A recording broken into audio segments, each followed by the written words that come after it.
Aku Ọláwẹ̀, aku Ramadan, àròwó dájọ́ ṣùgbọ́n arọ́pẹ́dá. Mọ́rí àbábíkà yá Ramadan, gbogbo ẹnu ló máa gbẹ bí àsìkò Harmattan. Olúwa dákun jọ gbẹ́bẹ̀ mi, benefit mo fẹ́ jẹ mi ò fẹ́ jẹ̀bi. Ẹni tó wà nǹkan àwẹ̀ kó má rí mi ní kọ́nà. Bíbẹ̀ kọ́ àgbà lámbà bí Olúwa bọ́nà. Báríkà yá Rasulullah, máàkì mi, pàdé lọ kí jù máa jù. Bẹ̀rù Ọlọ́run tákùlà, láìlà ìlàlà. Báríkà yá Rasulullah, máàkì mi, lọ kí jù máa jù. Bẹ̀rù Ọlọ́run tákùlà, láìlà ìlàlà. Àwẹ̀ tán ojú tajọ̀sán, Ọlọ́run ló mọye ládá 30 bag. Nothing should tamper with my ego, èmi mo lẹ̀sìn mi sẹ́ mo lè fi brag. Ẹgbẹ́ Ọlọ́run tóbi, Allahu Akbar. Ẹyọ̀ ń bá nábì, sallallahu alaihi wasallam. Olúwa ló ń ṣọ́ wa, àwa ò ní ìdí ajá. Tí Fọlárìn bá mú bí ìtàyà bí ti ajá. Torí ìdí gan lébè wọ́n fẹ́yìn bí ìjì àwa. Fùrọ̀ tí ò bá ti tóbi tó fùrọ̀ ìfánà kò lè fíríkì àwa, kò dẹ̀ lè fíìtì àwa. Tinúkẹ́ ń tó pitì, ó ń gbé màlúmi tìwotìwo ló dìndì. Irú àyẹn níbo ló ti rí, ta ló tún fẹ́ fi jọ òbí tó bí ni. Wọ́n ló ń dó yásì, bóńdó ṣéke, ó ṣe ń jó disco ló ń jó rékè. Fún anábà jẹ́ ká patronize ẹ̀, sọ̀rọ̀ owó ká mọ price. Jẹ́ ká ṣe lọ́wọ́ déédé, ìwọ náà mọ̀ mi ò kéré. Mo mọ̀ pé mi ò hólì, ìbọn ọmọ wòlíì ni mi béèrè lọ́wọ́ délé.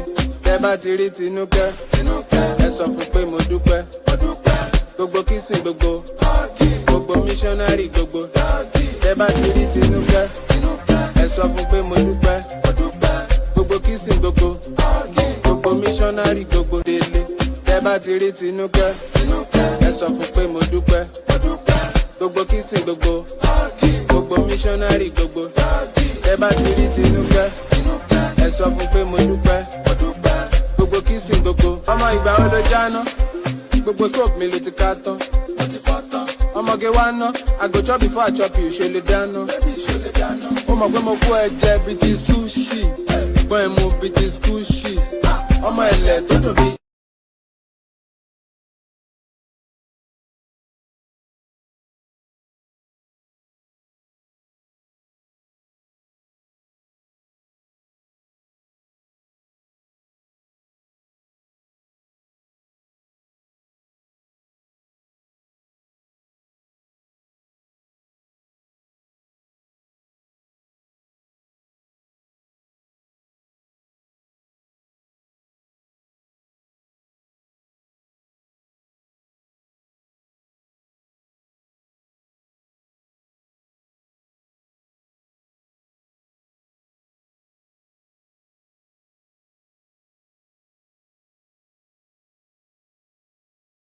See this guy with the dance, with the leather jacket. No be yori, but I dey bust your bracket. What's up, buy the beat? This time when you got the shake.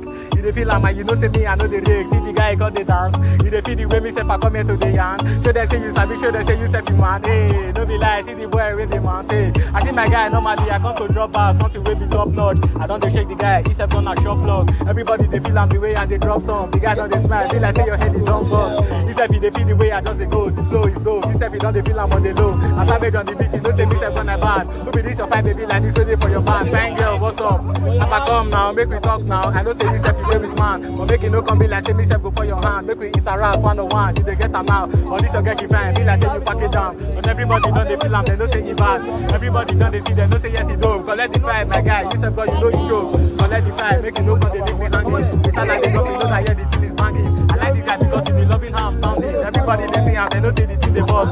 This is way everybody they carry babe come. Also find me one babe now so that I go drop it. No, this one are your babe. All those catches you know say me self I don't want to make it. Make it no come be like say me self I come here come they toast. When I go come stop me for the road, come they ask me how far waiting come they walk me. All those catches are waiting me self I don't want on the low. But I know say yes the girl she fine, she get the thing way man they fine, but the gun design, God the day design, I know the lie. She get the thing like this way the man they fine. But fine girl come now, make I toast first. Make it no come be like say me self I jobless. But today with man, this catching I know they want yeah. Make it find another person where they sing go, make we mingle. This when you don't they feel flow.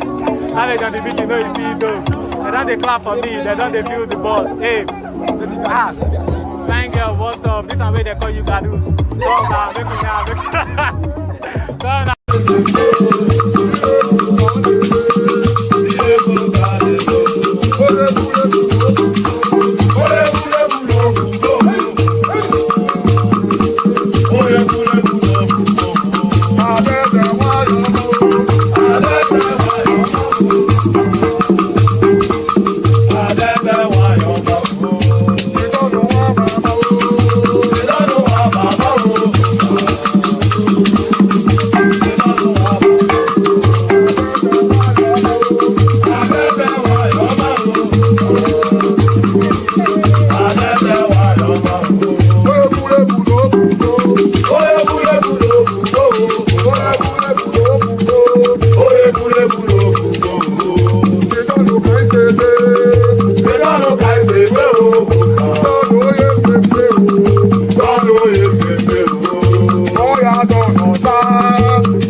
Okay now. Okay. Okay now.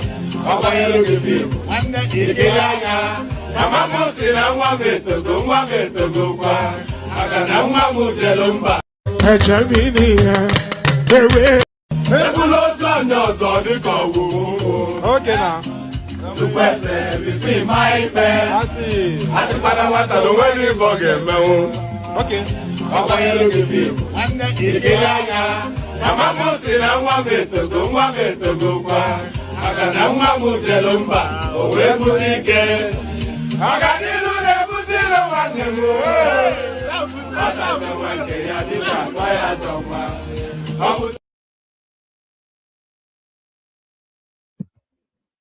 And there it is right there. So there it is right there. There it is absolutely categorically right there. So there it is right there. Good day to you and all that. Apologies for the period of non-transmission, non-broadcasting. Apologies for my absence. I went away for the weekend to go and attend a wedding. Maybe I'll show you snippets of the or just I'll show you little snippets maybe later, but I went away to a place called Windsor. A lot of you may be familiar with it. Actually, that's where the royal family live. So I went to Windsor for a wedding. That's what happened there. But good to be back and good to be in your company. Good day to you. Good to be in your company and all that. So yes, good day to you. Good to be in your company and all that. You know, I've just 3 days away and I've lost the what's it called, the whatever it is that I do. I have to recalibrate myself somewhat. But good day and all that. The protocol remains the same. Click on the like button just at my invitation to do so. Not already subscribed, please correct that immediately. Please subscribe. If you want to come and join me on the screen, the hyperlink that says StreamYard, that's your invitation onto the screen. So if you click on that, it will put you into a studio space. Soon as I finish delivering the body of the talking points, I'll let you onto the screen and I'll invite your thoughts. So that's how that goes. So it's a participatory sport. It's an interactive session. It's an audience participation sort of a thing. So that's how it's done.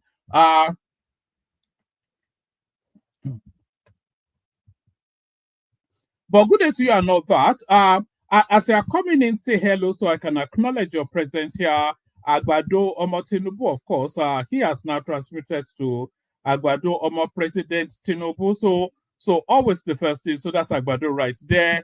That is Ademi Tobi Lola, Ademi, whatever. We know him as Solly. So that's Solly right there. So that's Solly, of course. That's Choma already commenting on the session. And who else is present? So as you are coming in, say hello in the comment section so we can acknowledge that you're here. So that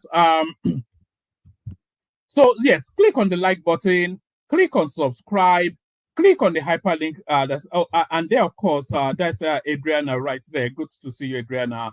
Maybe one of these days, Adriana will actually. I'm actually curious to sample your thoughts, Adriana. So whenever you summed up sufficient enough of the courage to come and join us, please do. I think we'd all like to hear from you. So that's it's me, Adriana, right there. Yes, what should I say? Click on the like button just at my invitation to do so. If you are not already subscribed, please subscribe. Of course, you have to do that. Come join me on the screen via the hyperlink that says StreamYard. You know that format. Share the links just as widely as you can. Super chat towards the stream.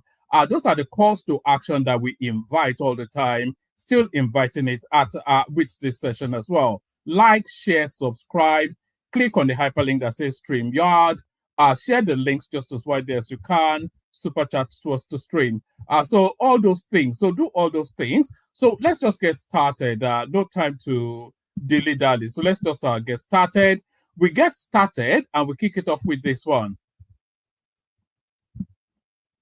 So we get started, we kick it off with this one. 2027, coalition submit requests to INEC to register new political party, name, other details emerge. So it's slowly taking shape then. This somewhat rudderless coalition are a conglomeration of the deplorables, and that seems to be the general consensus. If you look at the characters that are cobbling together a rescue plan to rescue Nigeria, then you know that we're in deep waters without any hope of not sinking. Atiku Abubakar, Peter Obi, El-Rufai, these are the characters then that are telling us that this guy was the one here, this one, Atiku Abubakar, they're all bald-headed, apart from El-Rufai, who always wears a cap. I don't quite know, maybe he has a bald patch. So these are the characters that told us that are telling us now that they have a rescue plan to take us to that Narnia place, to that space of peaches and cream. These are the rescue team. Atiku Abubakar of the Halliburton fame, he has a corruption judgment against him in America. This Atiku Abubakar, Halliburton and all that. In fact, I think he was even involved as high up as the there was a big name character in America that went down off the back of corruption from Atiku. So there he is right there, and there's Peter Obi, of course, of the infamous Pandora Papers fame. This one that stole 250 million in raw cash, and this one here, El-Rufai, that was paying bandits to kill Christians in Kaduna. So this is the trilogy then that has the rescue plan to rescue you from it's unbelievable stuff. It's you couldn't make it up, you know, you could not make it up. Yeah, good to see you, Izon. So you couldn't make it up. So a basket of the deplorables, as Hillary Clinton said. So to the basket of the deplorables, 2027 coalition submits request to INEC to register political party, name, other details emerge.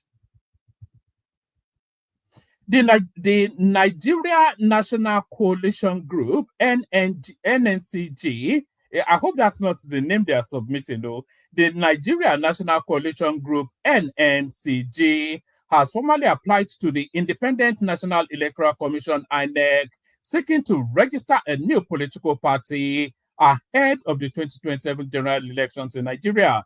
The request was contained in an application letter dated 19th of June 2025 and was stamped received by INEC on the 20th of June 2025. I thought Rotimi Amechi told us that they'd already applied and INEC rejected them, but they, of course, are pathological liars. We know Rotimi Amechi. Correspondents report that the name of the proposed political party is All Democratic Alliance. Ada, my goodness me, you couldn't make it up. All Democratic Alliance. According to Vanguard, the letter was signed by the association's pro tem national chairman, Chief Akin A. Ricketts. I'm not quite sure who this guy, let's see if we can dig him up. I'm not quite sure that I've ever come across, it sounds like a Lagos name anyway, because it's usually these Lagos names that are always European sounding. Let's see. I'm not quite sure that I've ever come across this guy. Let's check him out. Just let's put him in Google, see what that brings up. Let's just see. Akin A. Ricketts. It'll be Cricket soon, very soon. Ricketts, maybe that's a fortuitous name. Who knows? What's this? We'll see what sort of it doesn't even have a Wikipedia page. Who is this guy? It doesn't even have a Wikipedia page, you know, but I will get to know him soon enough anyway. But there it is. That's the chairman of the Atiku party. So that is to tell you then the direction that they want to point the party, because traditionally, historically, if the chairman of a political party comes from a region of the country, then their presidential candidate comes from an opposite region of the party, just for counterweight and counterbalance. And that was what led to the scuffle that we saw in our PDP in the last cycle, because Atiku tried to break that cycle and that party punished him. So traditionally, historically, if the chairman comes from a region, then the candidate comes from an opposite region. So that is to tell you then that the alliance, this now new conglomeration that they are putting together, is looking then to cede the presidential tickets to the north. So it's still an article play. This is what is coming out.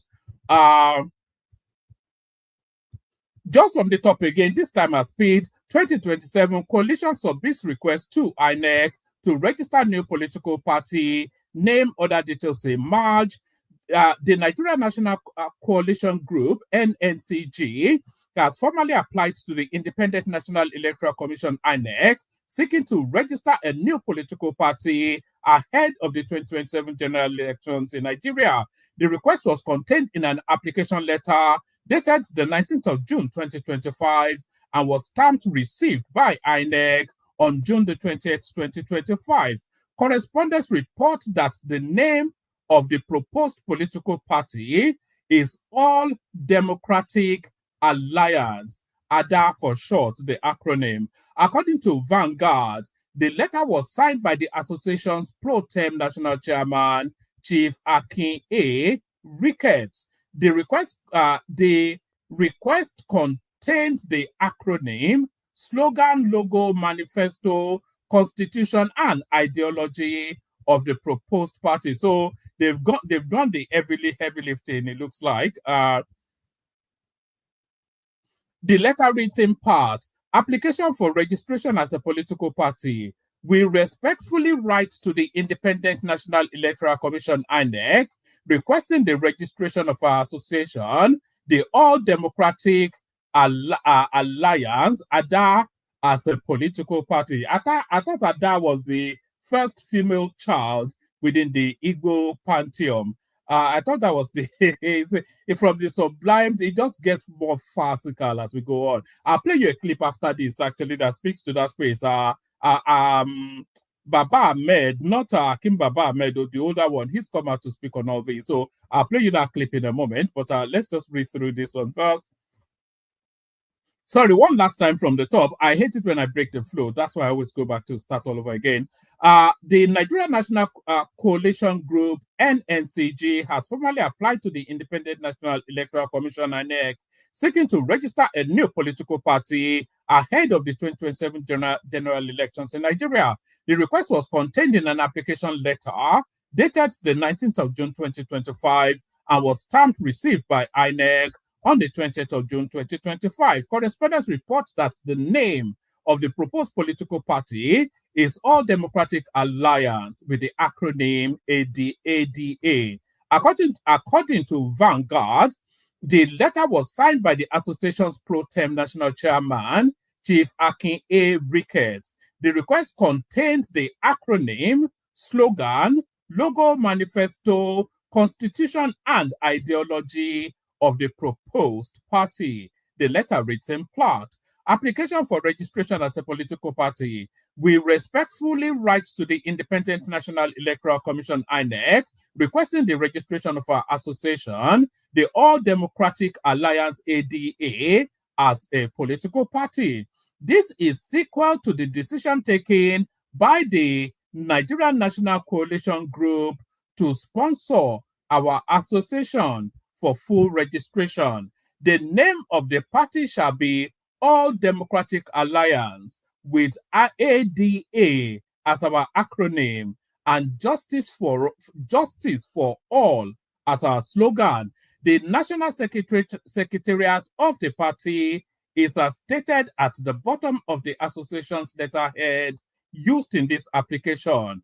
We have also herewith attached our logo describing in details the symbolism of our party colors and their configuration and the corn, maize. So I think they are using Agbado. Actually, it gets juicier. They are using Agbado corn as their symbol You know, in a similar way that APC has a broom as their symbol, Atiku now is using Agbado as a symbol. It just gets richer and richer. We also herewith attach our logo describing in detail the symbolism of our party colors and their configuration and the corn maize. We have further attached our manifesto encompassing details of our party ideology and our constitution, providing the legal framework that defines our identity, structures, and organization, regulates our affairs, and guides our action in alignment with Section 40 and 222 of the Constitution, Section 75 of the Electoral Act, and global democratic principles and objectives. Please find attached the following documents: our party flag depicting our name, acronym and slogan, manifesto, constitution, and minutes of meetings. While we eagerly await further action from the Commission on the next step forward towards attaining our desired goal, please accept the consideration of our highest respect. Thank you, yours most sincerely, Chief Akin A. Ricketts, Pro Tem National Chairman. So there it is right there, and so it begins, So that is where it all starts off. So actually, let me play you this clip where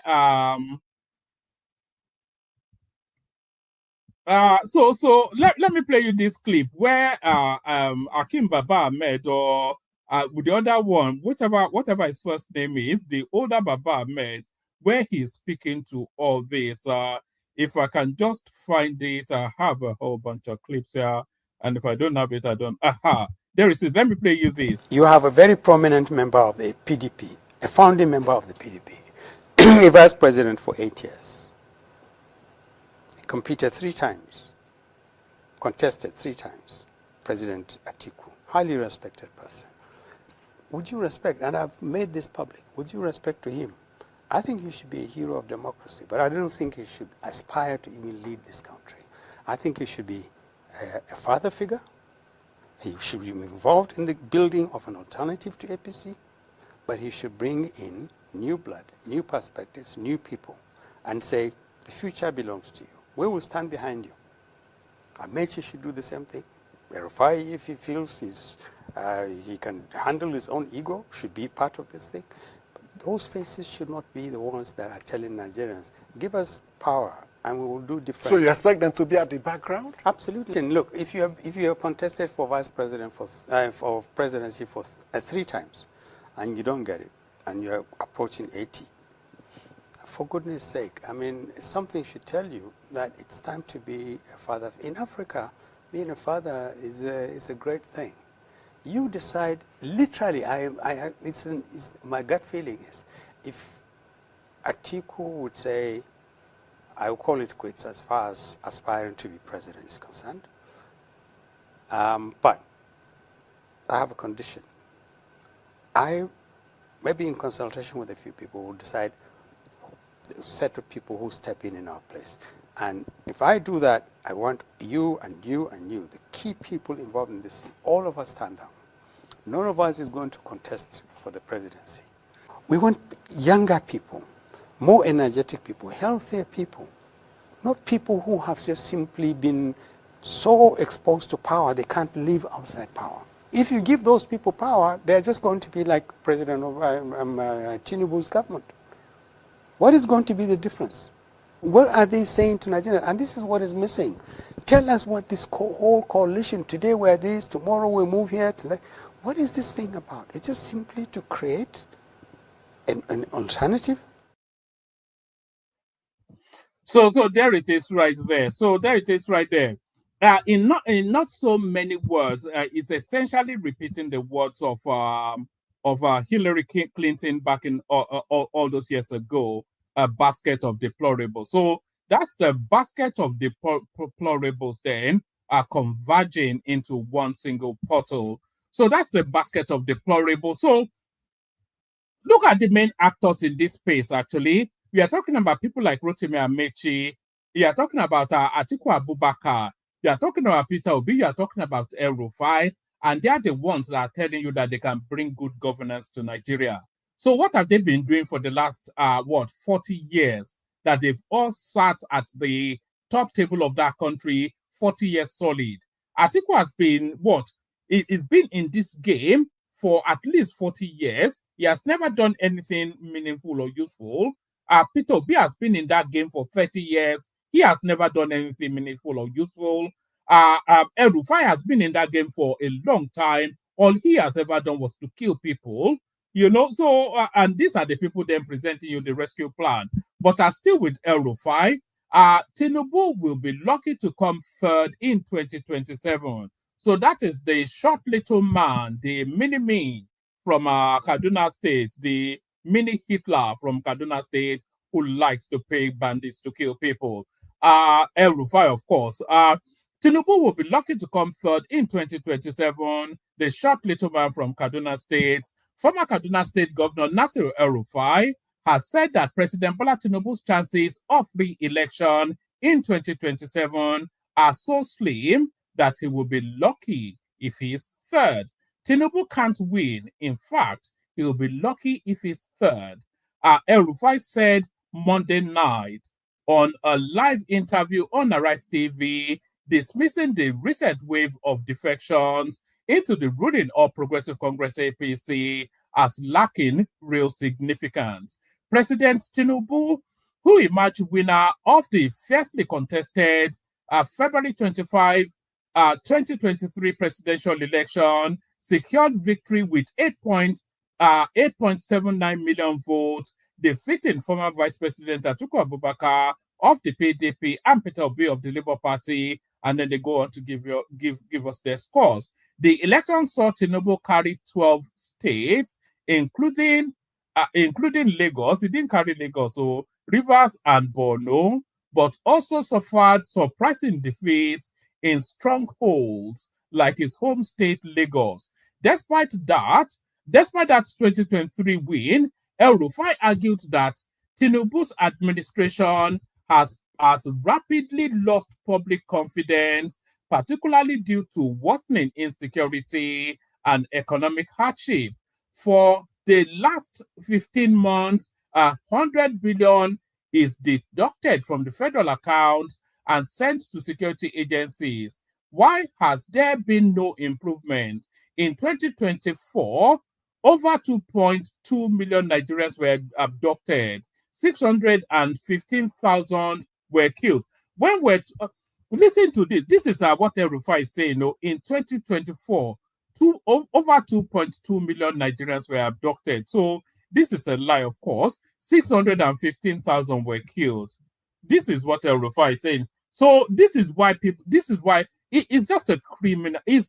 When I call these people pathological liars, truth averse people that the truth is anatomic to persons like El-Rufai, Obi, Mechan. Their body breaks out in pause anytime that the truth tries to come out of their mouth. It's incapable of saying anything that is of substance or fact. Listen to this. In 2024, over 2.2 million Nigerians were abducted. Where is that coming from? That's beyond ridiculous. 615,000 were killed. Is Nigeria at war? These numbers are worse than the 8 years of Buhari in just 1 year. This is data from the Nigerian Bureau of Statistics. It is government data, El-Rufai stated. He alleged that those deductions amounting to 1.5 trillion were made without legislative approval. So that's, of course, another lie. This is money taken from the federation account without appropriation by the National Assembly. So the entire deduction and spending is unconstitutional. It is an impeachable offense. Where has the 1.5 trillion naira gone? Why is the security situation getting worse? I suspect that the security situation is getting worse because the bandits that we all know that El-Rufai is friendly with and they are on his payroll, he has increased their wages. So he is best positioned to tell us why we all know that he pays bandits. This is money taken from the Federation account without appropriation by the National Assembly. So the entire deduction and spending is unconstitutional. It is an impeachable offense. Where has the 1.5 trillion naira gone? Why is the security situation getting worse? Why is this government asking communities to defend themselves? I'm not yet sure that I've heard that call. We used to hear it a lot under Buhari, of course, under the Buhari El-Rufai administration. On political moves ahead of 2027, El-Rufai clarified that the opposition coalition, which includes figures such as Atiku Abubakar, Peter Obi, and Rabiu Kwankwaso, has not yet settled on the All Democratic Alliance ADA as its final platform. Though an application for registration is currently before INEC, you don't go to war with only one platform. A brand new political party has no legacy challenge. It, however, takes time, he noted, but the existing new political parties have been infiltrated by the Tinubu administration. We don't believe that and is El-Rufai going to yet again leave the SDP and then go join this other group now? That's the thing. And what structure is this other group going to use to prosecute that election? That's the bigger question. You know, what's the structure? What's the reach? You know, what's the it doesn't even make any sense where we're about 18 months to the elections and they're still not registered a political party, El-Rufai, Rotimi Amechi, etc. On political moves ahead of 2027, El-Rufai clarified that the opposition coalition, which includes figures such as Atiku Abubakar, Peter Obi, and Rabiu Kwankwaso, has not settled on the All Democratic Alliance ADA as its final platform. Though an application for registration is currently before INEC, you don't go to war with only one platform. A brand new political party has no legacy challenge. It, however, takes time, he noted, but the existing new parties have been infiltrated by the Tinubu administration. We don't believe that under Professor Mahmoud Yakubu, INEC will register a new political party, but they did though. They registered Showore's party. Yakubu isn't Atahiru Jega, and Tinubu is not Jonathan. Those were the people in charge when APC was registered. So there it is. And that is even another lie still, because of course, like I said, I think, yes, of course, the Showore party was registered under Mahmoud Yakubu. So that's it right there. So that's the shape then that the 2027 election is taking. Let's go on to this. I'll only probably give you this as a headline. NNPCL raises petrol prices to petrol price to 945 naira in Abuja, 915 in Lagos. So if you are wondering about the differential, it's all down to the logistics of transporting the because there's a 30 naira difference between Lagos and Abuja, and that's all factoring in the expense of the logistics of transporting the petrol to Abuja and places like that. And if you're wondering why, you shouldn't really wonder why the price is going up, or if you are paying attention to what's going on in the Middle East, then no one needs to explain to you why the prices are going up. Yeah, but we have our oil in Nigeria now, and we have refinery too in Nigeria now. So what has Iran got to do with us? That is what they'll be seeing in Abakaliki, but what do they know in Abakaliki is the question. Let's go on from that to this. Airpeace to begin direct Abuja Heathrow flights on October the 26th. This is Festus Kiyamo.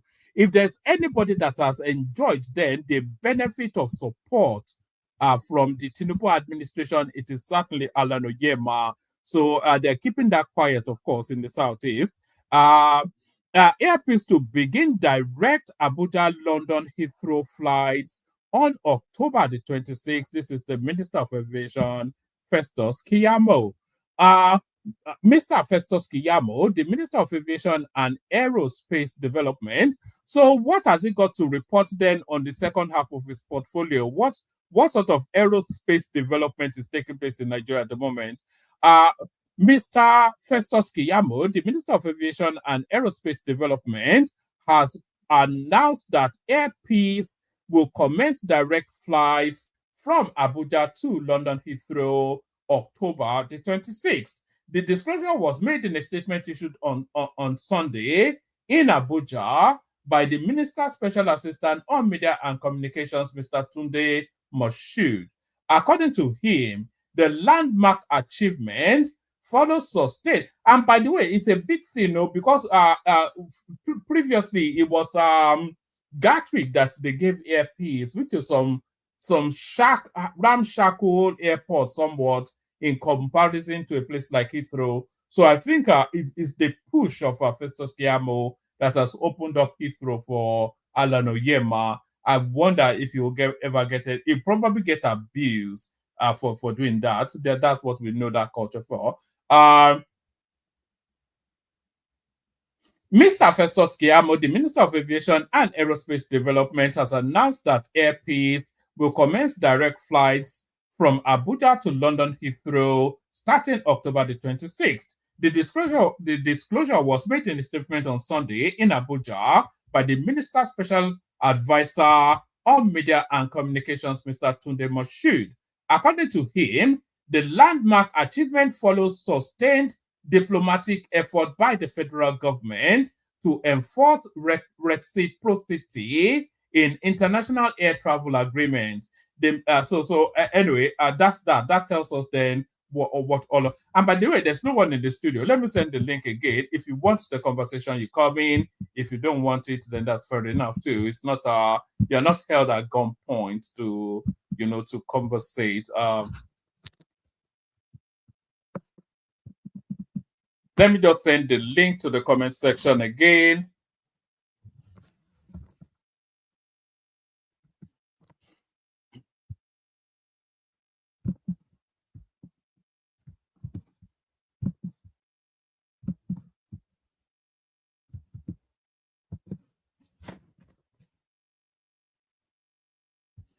Oh, all right. So that's that. So that's Festus Keyamo then doing a yeoman's job for Alan Oyema.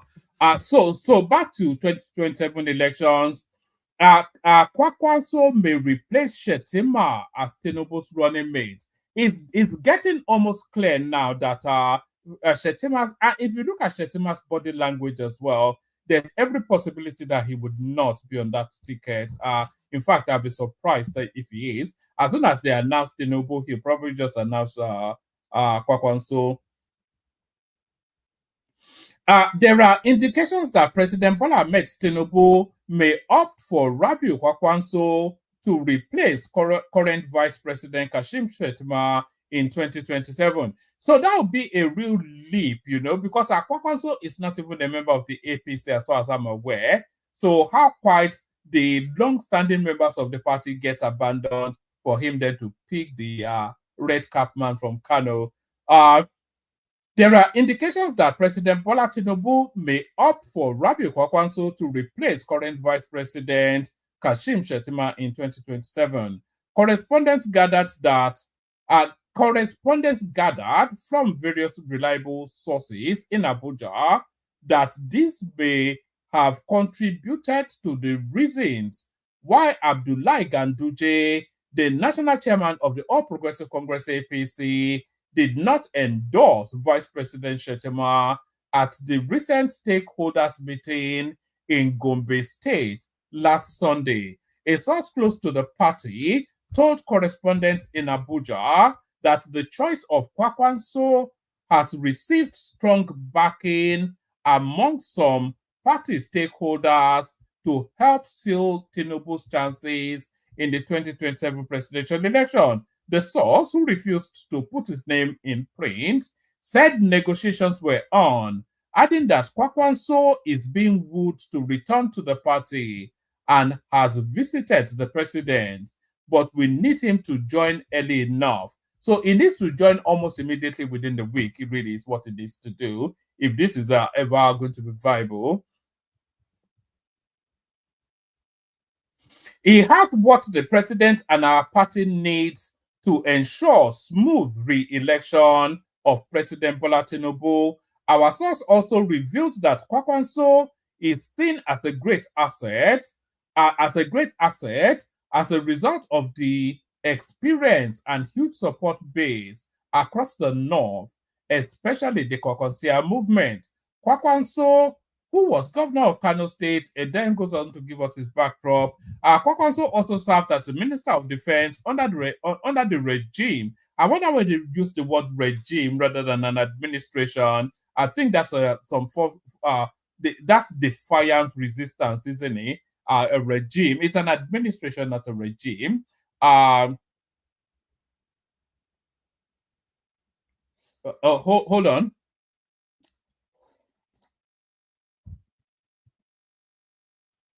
Right, it's an administration, not a regime, because we often usually ring-fence the word regime to military administrations. And for whatever it is that you think of the Obasanjo administration, certainly was the military. Kwankwaso also served as Minister of Defense under the regime of former President Olusegun Obasanjo, the NMPP national chairman, who is seen as the strong man of Kano politics, also served as the senator representing Kano Central Senatorial District 2015 to 19, and is said to be needed by the president to help consolidate APC's base in both Kano and many parts of the north. During the 2023 presidential election, his party, the NMPP, came a distant fourth. Well, but a fourth, nevertheless, it's still better than Showore now. Correspondents gathered that President Tinubu's political strategists are banking on the size of Kano, made up of 44 local governments. In the 2023 general election, Kano had a total of 5.9 million registered voters, which is second only to Lagos State, which had a total of just over 7 million registered voters. Already, information from the grapevine has revealed that political heavyweights like Atiku Abubakar, the main opposition People's Democratic Party presidential candidate in the 2023 general election, Peter Obi, the Labour Party candidate in the election, are working together to wrest power from the incumbent president. So that is all right. It still goes on. It is not immediately clear if Peter Obi will abandon the Labour Party, but correspondence checks revealed that the decision as to which party Obi will work with will depend on what he is offered, as the obedient movement has vowed to resist any plan to make him a running mate to any candidate. With the latest development, however, President Tinubu is said not to be taking things lightly and is working to ensure that he leaves nothing to chance. The coalition is also intensifying its plans with a recent meeting in Abuja during the week where they agreed to register a new political platform to be known as the All Democratic Alliance, ADA. Correspondents gathered that the coalition has already attracted the likes of David Mark, former Senate President John Odigo Oyegun, Rauf Aregbesola, Nasiru El-Rufai, Aminu Tambuwal are all former governors. So those are still basket of deplorable elements. Others include Abubakar Malami, so that's where the money is coming from, former Minister of Justice, and Babachir Lawal, former Secretary to the Government of the Federation. The former PDP National Chairman Uche Secondos, Osita Chidoka, former Aviation Minister, and Nena Okeje have also thrown their weight behind the coalition. They also, it's an essentially a Fulani Igbo setup with a Yoruba guy as the house Negro, you know, the whatever chief Ricket that they are using as the token black man in the whole menagerie. The former PDP national chairman Uche Secondos, Osita Chidoka, former aviation minister, and Nena Ukeje have also thrown their weight behind the coalition. They recently approved plans to approach the National Electoral Commission INEC to register the All Democratic Alliance as the political platform to wrest power from President Tinubu 2027. Correspondents gathered that the group has perfected their documents to seek registration following their inability to collapse into one of the existing political parties. The group had set up a platform committee consisting 15 members and mandated it to form an association for the purpose of applying to the Independent National Electoral Commission with a view to registering a new political party. I thought Abiti told us that's already been rejected, but that's that. It was gathered that series of meetings were held, subcommittees were constituted, and reports have been submitted to the platform committee. Correspondents also gathered that Ononuga was reacting to questions on the recent controversy that trailed the meeting of the APC stakeholders in the Northeast, where it was rumored that the party had kept mum over the fate of current Vice President Kashim Shettima. Ononuga, who refused to be drawn into the politics of running mates, noted that under the presidential system, the candidate is nominated before selecting a running mate. The presidential spokesman dismissed insinuations of a rift between the president and his deputy. I am not aware of any issues between the president and his vice president. From what I know, they have an excellent working relationship.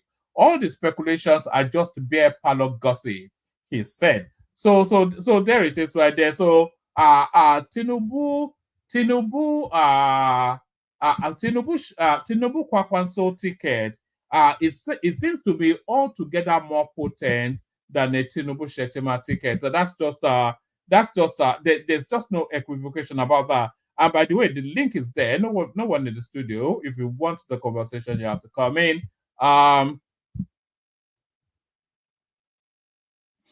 All right, so let's go back to El-Rufai again, who I think is still spewing whatever it is that is spewing. Tinubu will be lucky. Okay, I think we did that, didn't we? Tinubu will be lucky to come third in 2027.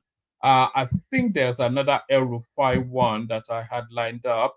I think he had a media outing with Charles Anyagolu, the Arise TV man. So that's where all of this is coming from.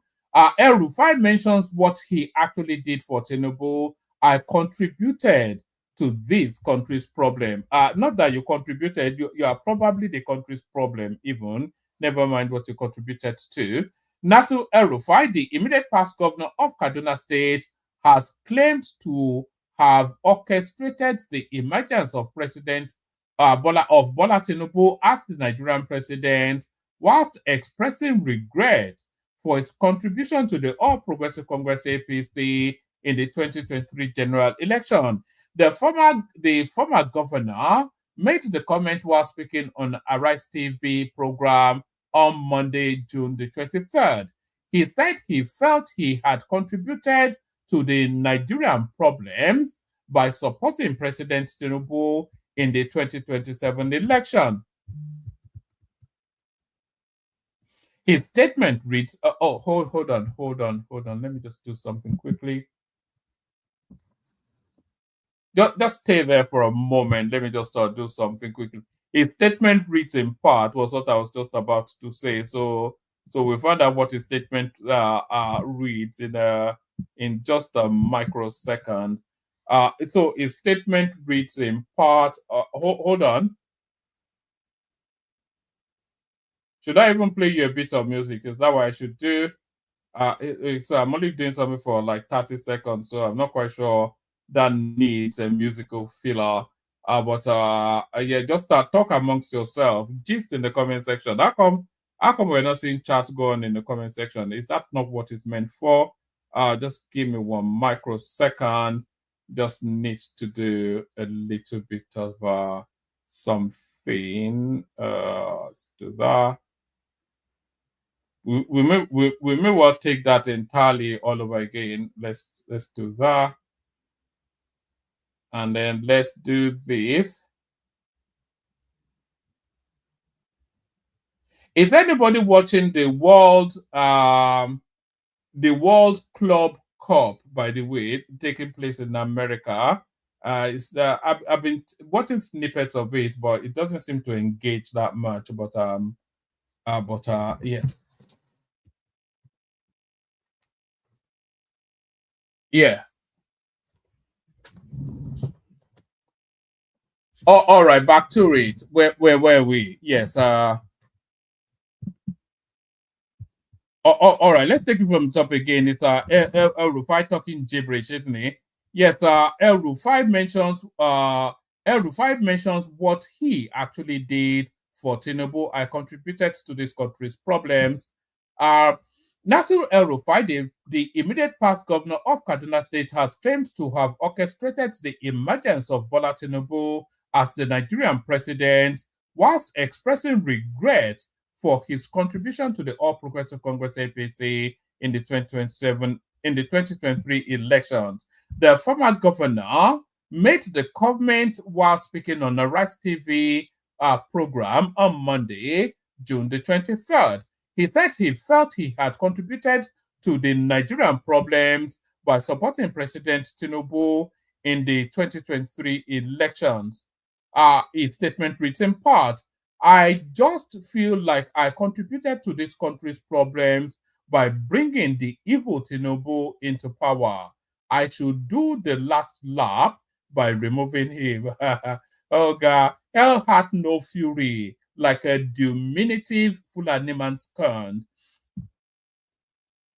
El-Rufai says Nigerians lost interest in APC. The former governor further maintained that Nigerians are no longer interested in the ruling APC and that 91% of the people are against the ruling party. He said the Nigerian people want alternatives who can put away their differences. So, El-Rufai presents no alternative, nor does Atiku Abubakar or Peter Obi. They're the same people in different suits. So only an absolutely retarded person will imagine that Nigeria under the stewardship of Atiku Abubakar will be an improvement from Nigeria as we have it now. Only somebody that is retarded in the brain would think that. Atiku is a criminal. It's one of the worst elements out. It's as bad gets. It's just a narcissistic, egomaniacal sort of opportunistic chancer. It's a criminal. You know that, I know that. Peter Obi is a criminal. You know that. We've documented, and I'll document some more, by the way. There's just an abundance of evidence of this guy's criminality. I can even play you another clip of him stealing money. Peter Obi is a known criminal. El-Rufai is a known criminal and a terrorist. So how does that constitute a rescue plan from anything? It's from frying pan to fire, isn't it?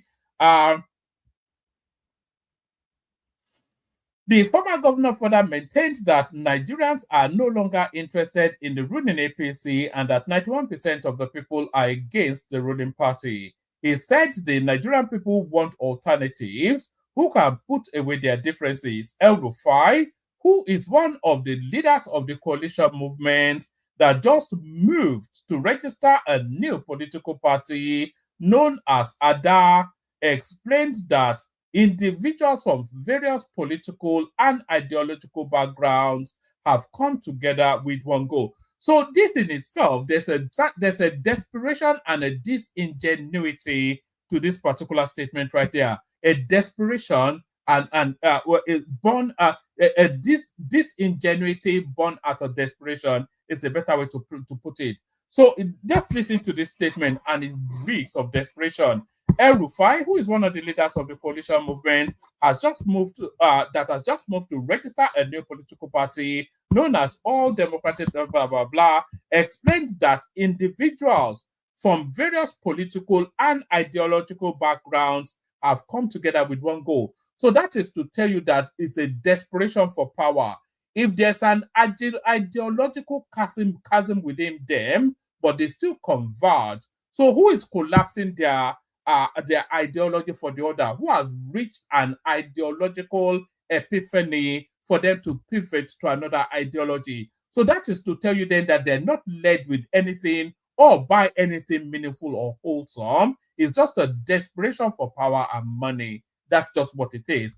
El-Rufai, who is one of the leaders of the coalition movement that just moved to register a new political party known as the All Democratic Alliance, ADA, explained that individuals from various political and ideological backgrounds have come together with one goal to register the new political party. According to El-Rufai, the movement is not about parties, stating that the group consists of members from the camp of former Vice President Atiku Abubakar Peter Obi and former ministers under the ex-president Muhammadu Buhari. He declared that he was not representing the Social Democratic Party SDP. He noted that there are chances of the movement becoming a single political party if there is a need for it. He said he and others can leave their group and join a political party. He said they are encouraged by the party of coalition. The former governor said they were all like-minded people. So how is El-Rufai and Rauf Aregbesola El-Rufai, Rauf Aregbesola, Kenneth Okonkwo, how are they? We all know them individually. At least we know their public presentations, and we followed their trajectories for decades. What is the alignment? What aligns together somebody like Rauf Aregbesola, somebody like Kenneth Okonkwo and El-Rufai? Where is the convergence? What converges them? The only thing that converges them is the desperation for power and money. That's all it is.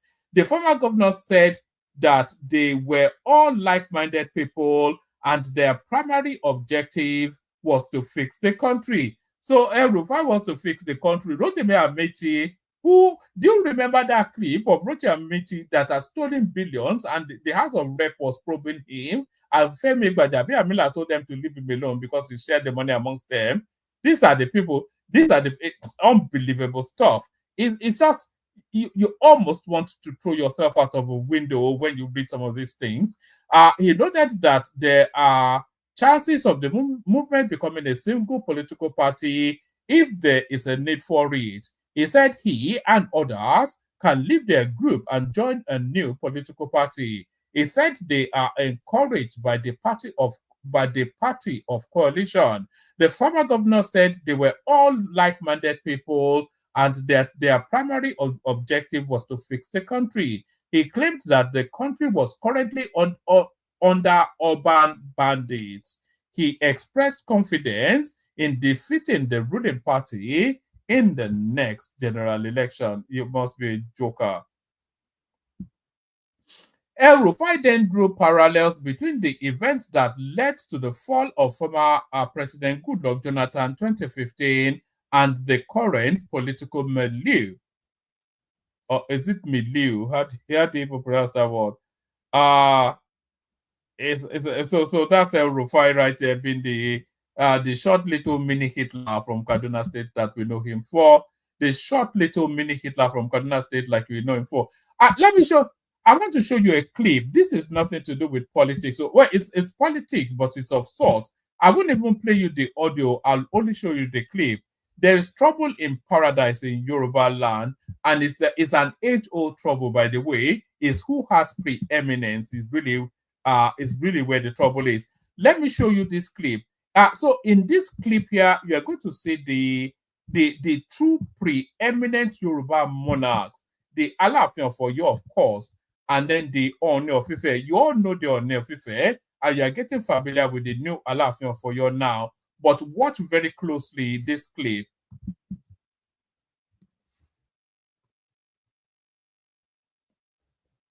So that's the Oni right there making the rounds, meet and greet and all that. So that's the Oni right there making the rounds. So there he is shaking hands with one Oba or the other. There he is shaking hands with another Oba or the other. And right there, the man dressed in the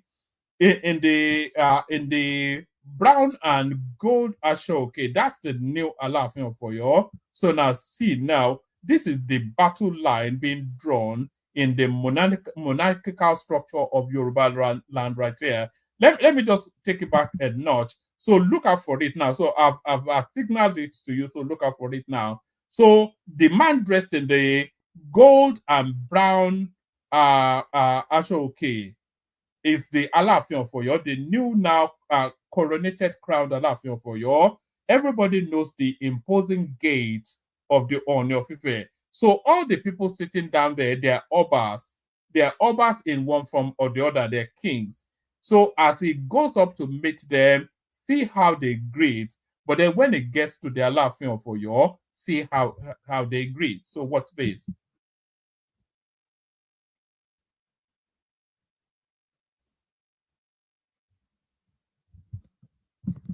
So even before he gets to the Alaafin of Oyo, you can already see the gait of the not the gait, but the posture of the Alaafin of Oyo. It's a footed. Let me actually play you this clip. I need to play you this clip to give you an understanding. This is what is start playing. Remember when I played you this clip a while ago, and I told you that this clip is a war footing clip. So this is a war footing clip right here. So what you are going to see in this little Bata song clip is what's playing out in that clip in this video that you're watching. So this clip that I'm about to play you now, because you have to know that the Alaafin of Oyo, his deity, the progenation of his deity is Shango. So it's a Shango stance, and this is a Shango sort of dance. So watch this. This is what is at play. But watch this little boy kick his foot, and that way. If you are nuanced enough, you will understand then how this clip plays into that. But watch this. It's getting somewhat convoluted, but visually it will pull together.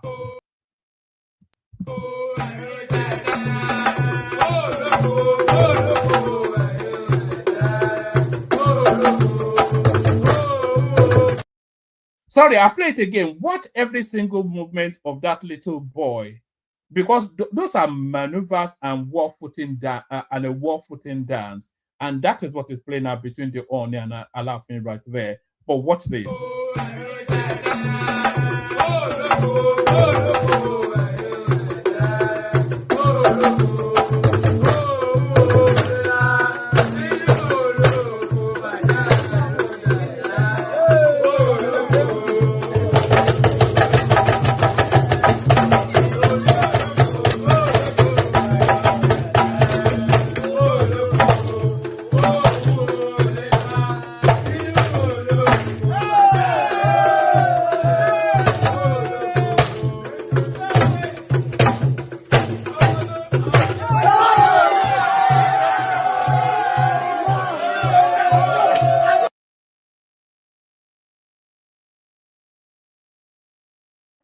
Right. So what you just saw that little boy carry out right there, it's a Shango, it's a war dance. It's a Shango, and it's spirit led, by the way, because that boy is being conduited by some sort of entity. So those movements are movements of an entity, and that's a war footing right there. So that's a war dance. And what you see play out between the Oni and the Alaafin right here is war footing. Is war footing. So look at this Chioma Omode Omogun Pelefo. In Oyo Alaafin, where I come from, if you want to disparage somebody, you say Tanibabare. Tanibabare. You know, do you know what that means? It means who is his father? You know, not in a polite asking inquiry to know that what stock does it come from? Tambabare. So Tambabare is what the Alaafin for your is saying to the Ooni of Ife, right? There's no other way to look at it other than like that. So here it is.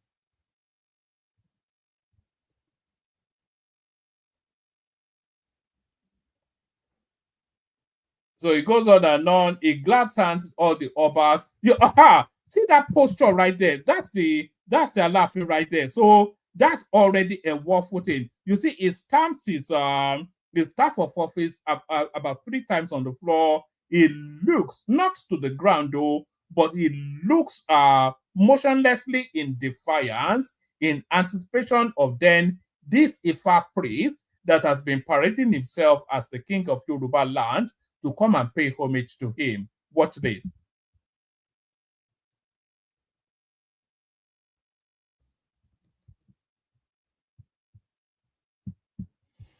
And by the way, we also saw the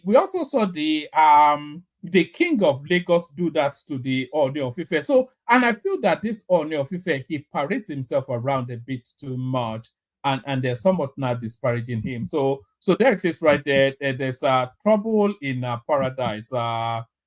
There's something in the state of Denmark. What's that phrase again? There's something rotten in the state of Denmark. Is that what it is?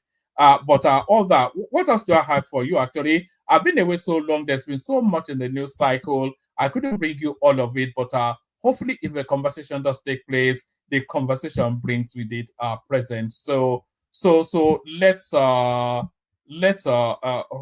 on. All right. Let's rattle through the clips. The link is in the comment section. Anybody that wants to come on. The link is in the comment section. So let's do a little bit of it's never a one-man session, is it? If we don't do a little bit of Peter Obi bashing. So let's commence with a little bit of Peter. You know, anytime you hear Peter Obi speak, you wonder then that is this guy actually are you kidding? Are you kidding me? It's just the thought that comes to your head. In fact, it's so ludicrous, the Peter Obi commentaries, that we have a special song that intros anytime Peter Obi wants to speak. So let's do a little bit of Obi bashing, as is the signature of this platform. A little bit of Obi flogging. I'm just talking to line things. So all right, let's do a little bit of Obi bashing. Animal talk, don't start again. If your man talk say we never become anything now. But no. You see, when well, you know yourself. Fairness is fairness. We have regions. We even have in our constitution what they call federal character. Now they say if they eat this food, everybody go get here equal. Now they say if you reach Jesus, make you reach this person. Even if say Namumu will be, he treat us like human beings. If Mumu, okay, Mumu come, do your own.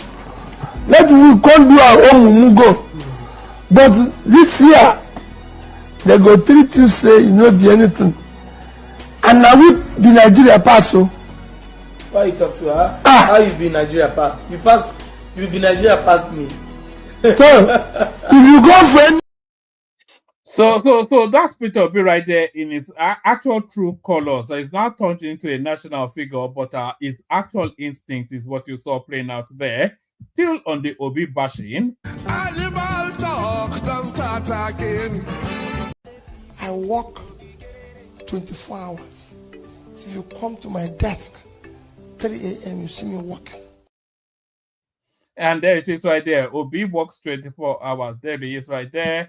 Animal talk, don't start again. Because if you look at one of the biggest drain to our foreign exchange, which is affecting both our reserve and our exchange rate, is the foreign exchange. So the foreign exchange is affecting the foreign exchange, according to Mr. Gbadue from Oka. Animal talk, don't start again. It's my sister. They said it failed. That's the IREV. The IREV is separate from the beavers. The beavers accredits people and then it's supposed to take a picture and upload it to the IREV. The IREV did not work on that day. Yes, me and you know the difference between all this. For the average Nigerian, that is all included. And I want to speak to the average Nigerian. What they've sold us, whether it's IRF, whether it's the IRA, what they told us is the beavers is from this to this. Need I say more? That's the man that wants to be president. I don't really have the words, but maybe Fela Kuti does. Animal talk, don't start again. And there it is right there. Animal talk, don't start again. And still with the theme of animal talk and ethnic jingoism, let's go to the north and let's go to the north and sample how they jingle out there. I think what the average northerner needs is somebody who is from the north and who also understands the other parts of Nigeria and who has been able to build bridges across the rest of the country. This is what the northerner needs. He doesn't need a Yoruba candidate or an Igbo candidate. This is what the northerner needs. So I believe I stand before you as a pan-Nigerian of northern origin. And that is Nigerian politics right there. Nigerian politics is, was, and always will be about two strands, ethnicity and religion. There will never really be a time, maybe in 100 years' time, if Nigeria still exists as an entity, maybe we'll start to evolve. But Nigeria, the politics of Nigeria is all about ethnicity and tribe. So that's the politics that people play. And then they overlay it with a nationalistic appeal, and that is what wins you the presidency. So you are of an ethnic stock, and you hold your ethnic base, and then you somewhat try to put a veneer of a national acceptability on your tonality. That's what won Tinubu the elections. That they hate Tinubu because the Northerners cannot abide that a Yoruba man is ruling them. The Southeasterners cannot abide that a Yoruba man is ruling them, and that's why they hate Tinubu. Buhari was hated because the Yoruba man could not abide that Mala was ruling him. The Southeasterner could not abide that Mala was ruling him. And if Peter Obi was the president, they would hate him because the Northerners will not. We all know that that's the backdrop, that's the heavy base that the Nigerian politics is built upon. Ethnicity predominantly, and religion as an overarch and a veneer of national appeal, if you're able to pull it off. And that's Atiku Abubakar right there. But still staying with Atiku, do you remember how Reno Omokri used to tell us that it was the one that actually chose Peter Obi as his running mate when it was Atiku versus Buhari all those years ago? So Atiku speaks, and it speaks to a different storyline. Watch this. And then went straight to Abeokuta to meet my boss, President Obasanjo, and told him, Mr. President, I have got the ticket. So he asked me, he said, okay, from where is your running mate going to come from? I said, of course, it's either southeast or southwest. He said, no, leave southwest. Because I was there for 8 years. Go to southeast. I said, okay, sir. Do you have anybody in mind? He said, yes. The first person he suggested was Ngozi Okonjo-Iweala. So I told him Ngozi was not a member of our party. I believe if I forward the name to the party, they will reject. I said, okay. He said, what about Soludo? I said, Soludo too was not a member of our party, so they will not accept. He now said, what about Peter Obi? I said, Peter Obi is a member of the party. He said, okay, take him. I said, okay, sir. And there it is right there. If he had gone with Ngozi Okonjo-Iweala, maybe even I would have voted for him. But there it is. Do you remember how Nigerians like to, imagine if all these new trains that we're now having in Nigeria, imagine if they start to break down, and I think some of them have started to break down. And the usual outcry is that in civilized countries, in other climes, things like this would never happen. Well, this happened in the UK. Imagine if this happened on the Lagos-Ibadan superhighway. Rational mind will go to Aso Rock and behead Tinubu if this had happened on the Lagos-Ibadan railway.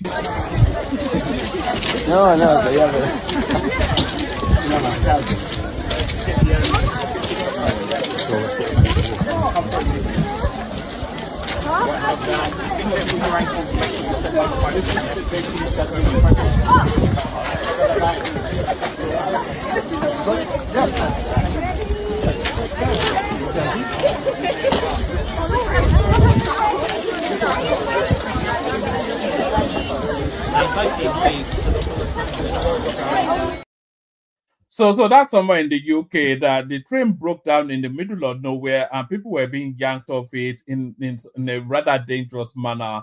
Imagine if that was Nigeria, imagine what the usual suspects would say. So there's that. Let me give you just a few more.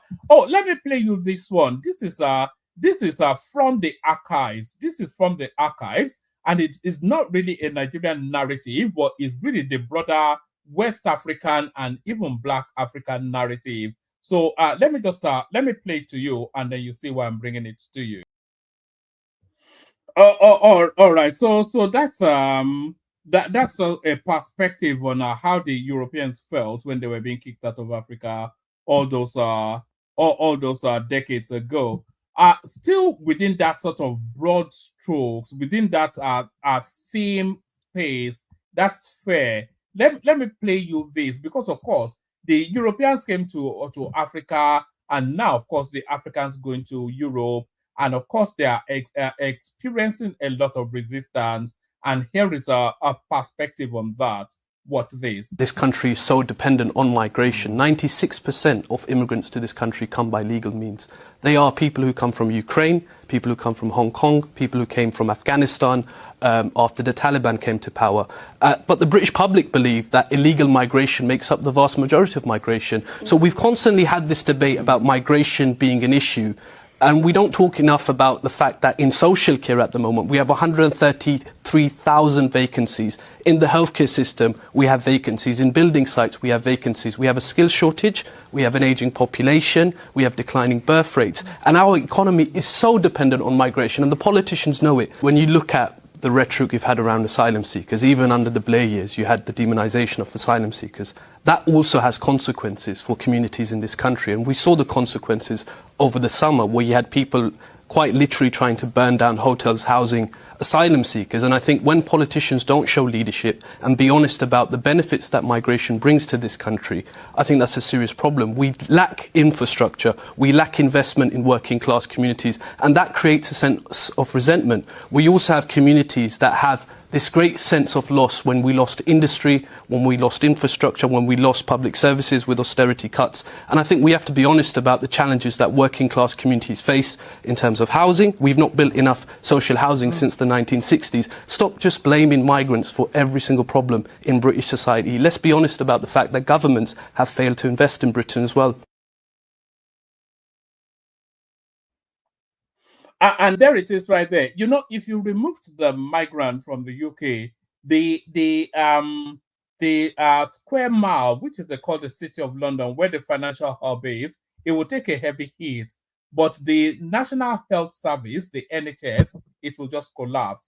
A good 30-40% of the backdrop. And the educated people in this country, by the way, they are mostly now migrants. So I'm not quite sure where all this narrative is coming from. But leaving that and going back to Nigeria, do you remember how Sule Lamido has been traversing all the media so far, telling us that Tinubu was anti-June 12 back all those years ago? Here is a response to that. Watch this. Your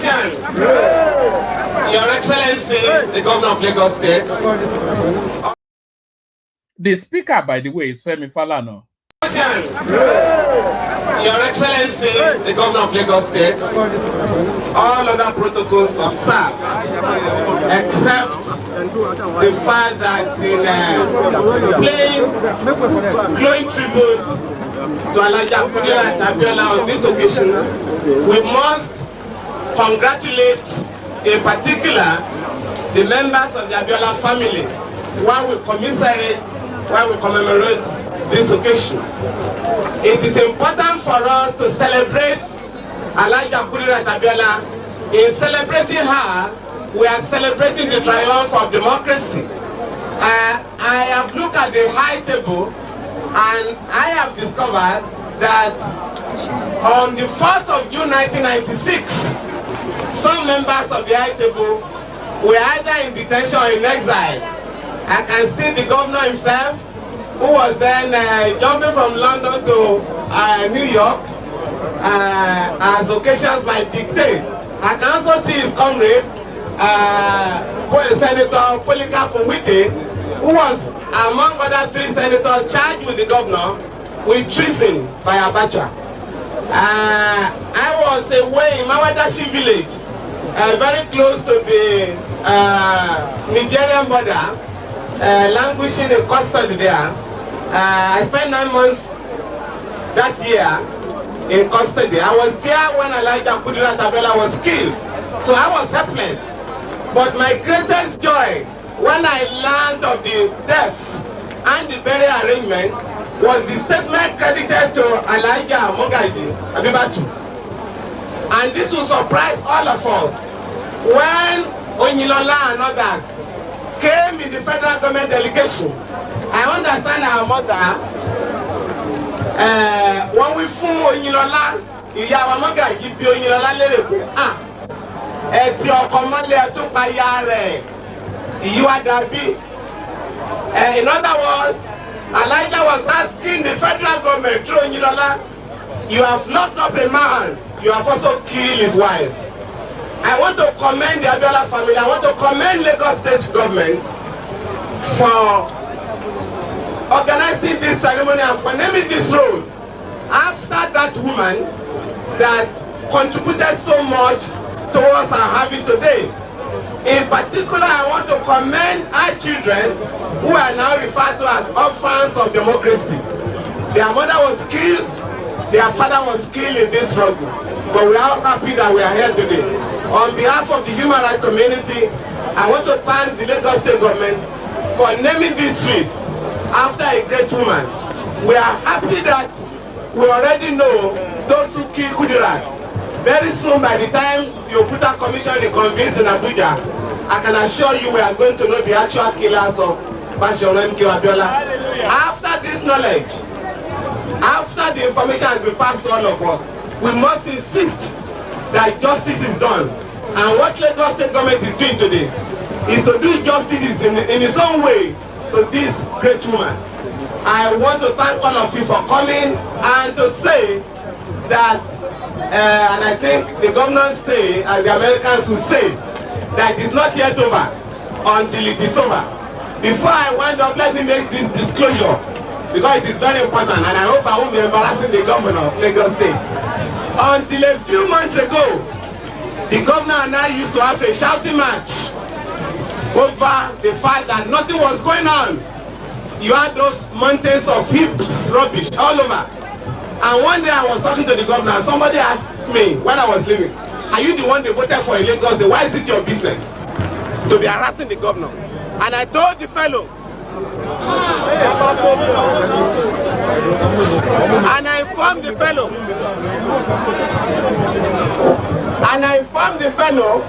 that if Governor Bola Tinubu fails, the pro-democracy movement will have failed. All the activists will have failed. Today we are all happy that things are moving in Lagos State. And I want to say publicly that and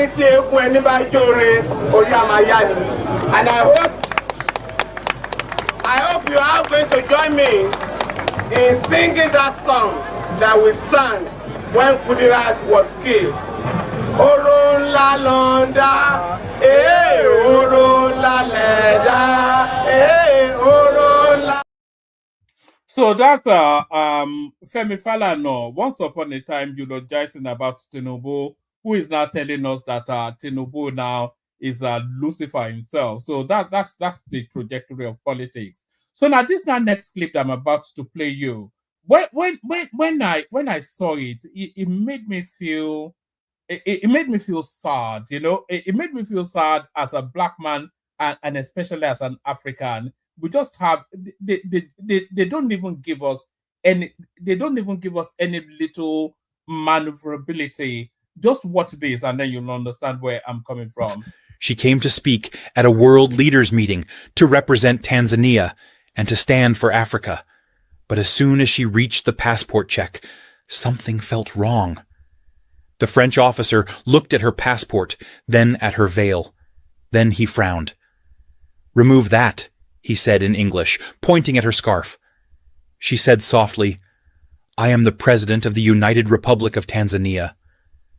But he didn't care. "Take it off, madam," he repeated. "This is France." Behind her, Tanzanian officials tried to explain. They showed documents. They called other security officers. Still, she was told to step aside. She was searched. She was questioned. Not once did they say, "Your Excellency." Not once did they say, "Welcome." She stood there for over 40 minutes in silence. People walked by. Some stared, some laughed. One officer whispered to another, "She looks like one of them." But she didn't cry. She didn't shout. She stood still, with dignity. And when they finally realized who she was, it was too late. The damage was done.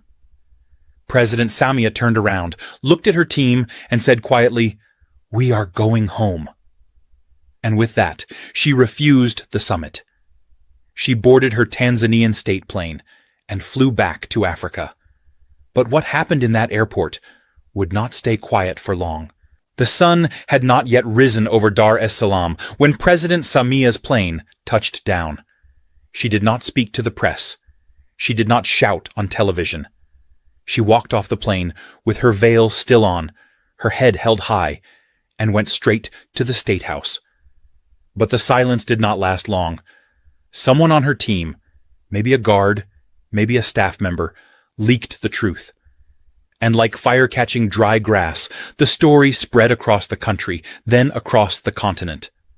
Radio stations interrupted their programs. President Samia humiliated in Paris. She was stopped like a common criminal because she wore a veil.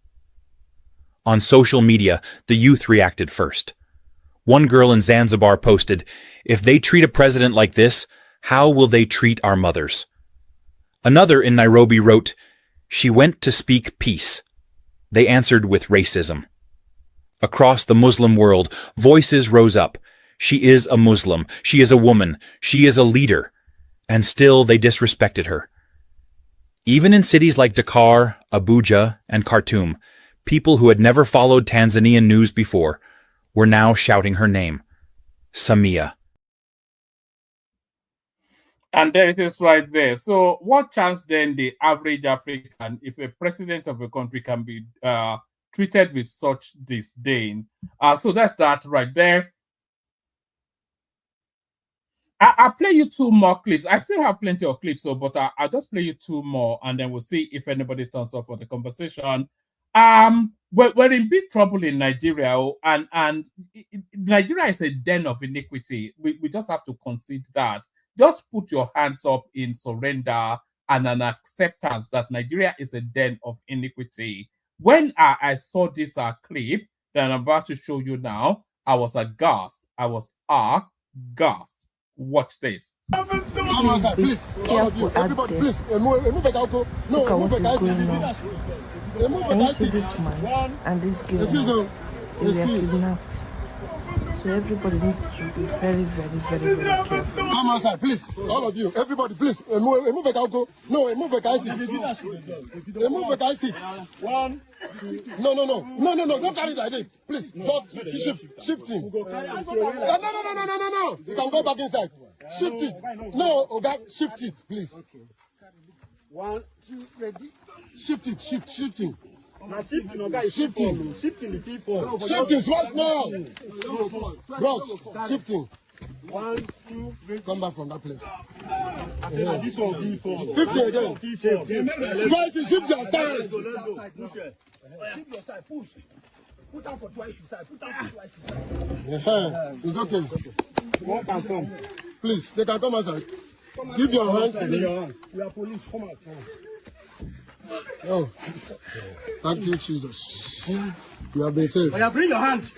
You have been saved. Sorry. You have been saved and delivered. Let him say something. It's okay. No. Don't put inside my phone. Don't put inside my distance. Go, calm down. So those were kidnapped victims somewhere in Nigeria. I think that was in the southeast, but it could have been anywhere. But the way they were kept and where they were kept, it just it left me just mouth agape. It's just unbelievable stuff. So that's that. I still have plenty of clips, but I'll just play you one more. For those of you who may have been wondering where I have been for the last for the last 3 days thereabout, for those of you who have been wondering, I think Downtown Abbey, have that thought in your mind, Downtown Abbey. This is just a little snippet of where I was. So this is the wedding venue where I'm at in Windsor. If you've ever heard of a sprawling edifice, this is what they mean right there.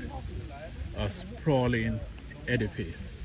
Just look around you. This is just one estate, probably owned by just one family. And it goes on to the manor house right behind me. How do I flip this around? Well, there's a manor house right behind me anyway. Yeah, so that's the manor house right there. You can see it, you know. Bronze, those are bronze carvings, by the way. That's probably the price of somebody's house, you know. And on it goes. So that's why I'm not streaming. I mean, some wedding in Windsor. So there it is. That's not the, I think it's just more the guest than anything else. The bride already in there, you know. The party goes on and all that. Anyway, that's that. So that's where I was. I was in Windsor somewhere. I turned into some it wasn't so much an Owambe, it was like a more of a I wanted to play you this Sheyi Makinde clip, but I think I've been going on for too long now. Let me just play you the Kega's music and then we'll see if anybody turns up. Otherwise, it's au revoir. Only water, where they see ma.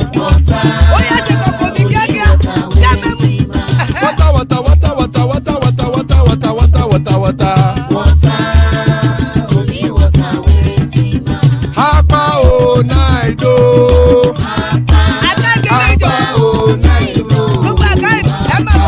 Hapa you don't come o.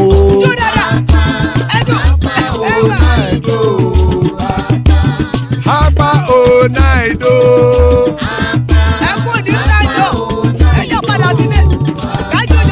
Oro kẹ̀kẹ́ ẹlẹ́mù yé o. Ibe sodi akẹ̀kẹ́ ẹlẹ́mù rẹ o. Bobby master kẹ̀kẹ́ ẹlẹ́mù rẹ o. Chief Waila ti kẹ̀kẹ́ ẹlẹ́mù rẹ o. Eruku lẹ̀lẹ̀ ẹlẹ́mù dé. Eruku lẹ̀lẹ̀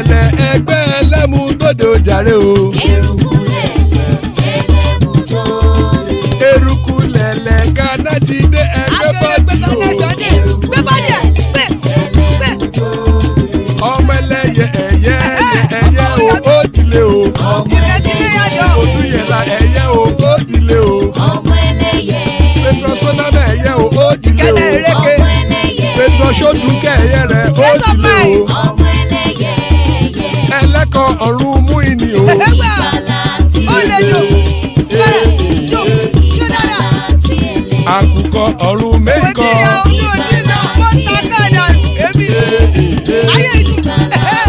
Ikú kò ní ríwà gbéṣe o.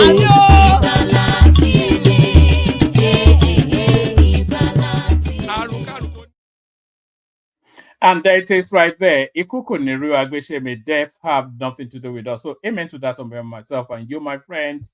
Amen to that on behalf of myself and you, my friends. So amen to that. So hold on, hold on. Yes.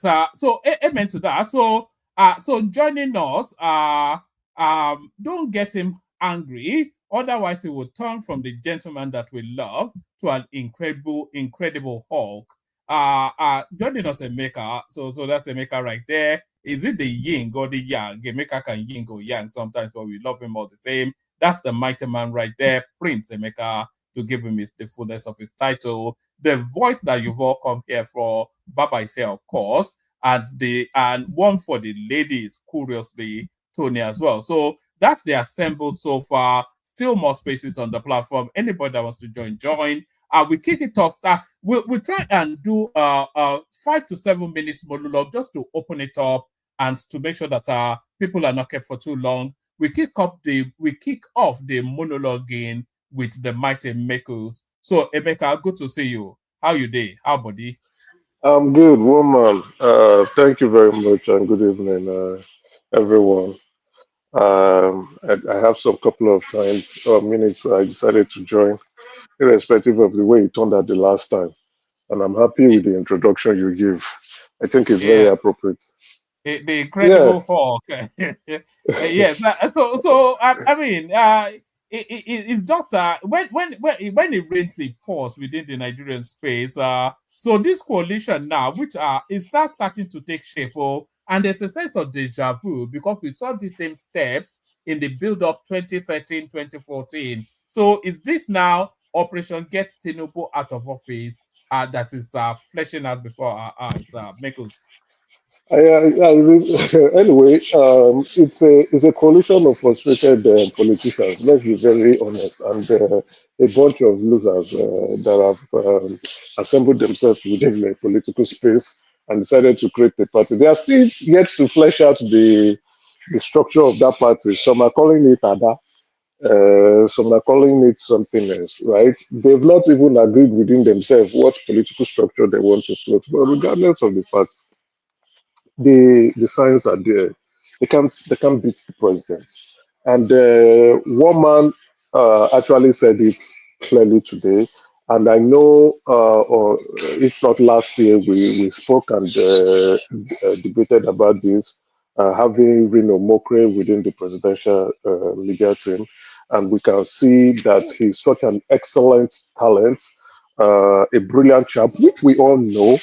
But he was able to elucidate that today at his published interview with Glitch Africa. He spoke about how he made the introduction of P2B to Waziri, how he propped P2B up against other candidates that were looking towards becoming the vice presidential candidate to Atiku in 2019. And he also said he has his receipts and is willing to table it if anybody wants to speak differently. And there's quite all right. I actually also agree with him because there were evidence. He spoke about how himself and the chairman of Silverbird made that introduction. And we can also see where Waziri brought it up to the former president, trying to get the president's blessing. And so the story quite aligns. And he spoke about the uselessness of P2B and how P2B decided to leave the political party. There's a bit of background noise there. My son is crying. He spoke voice about really good now. I can hear the voice clearly. Yes, it's getting bigger and disturbing me.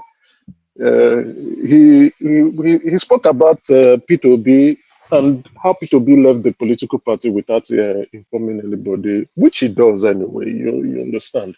And they also, made a little bit of mockery of Peter B when Peter B was pushing his resume to him and saying, please submit my resume, submit my resume.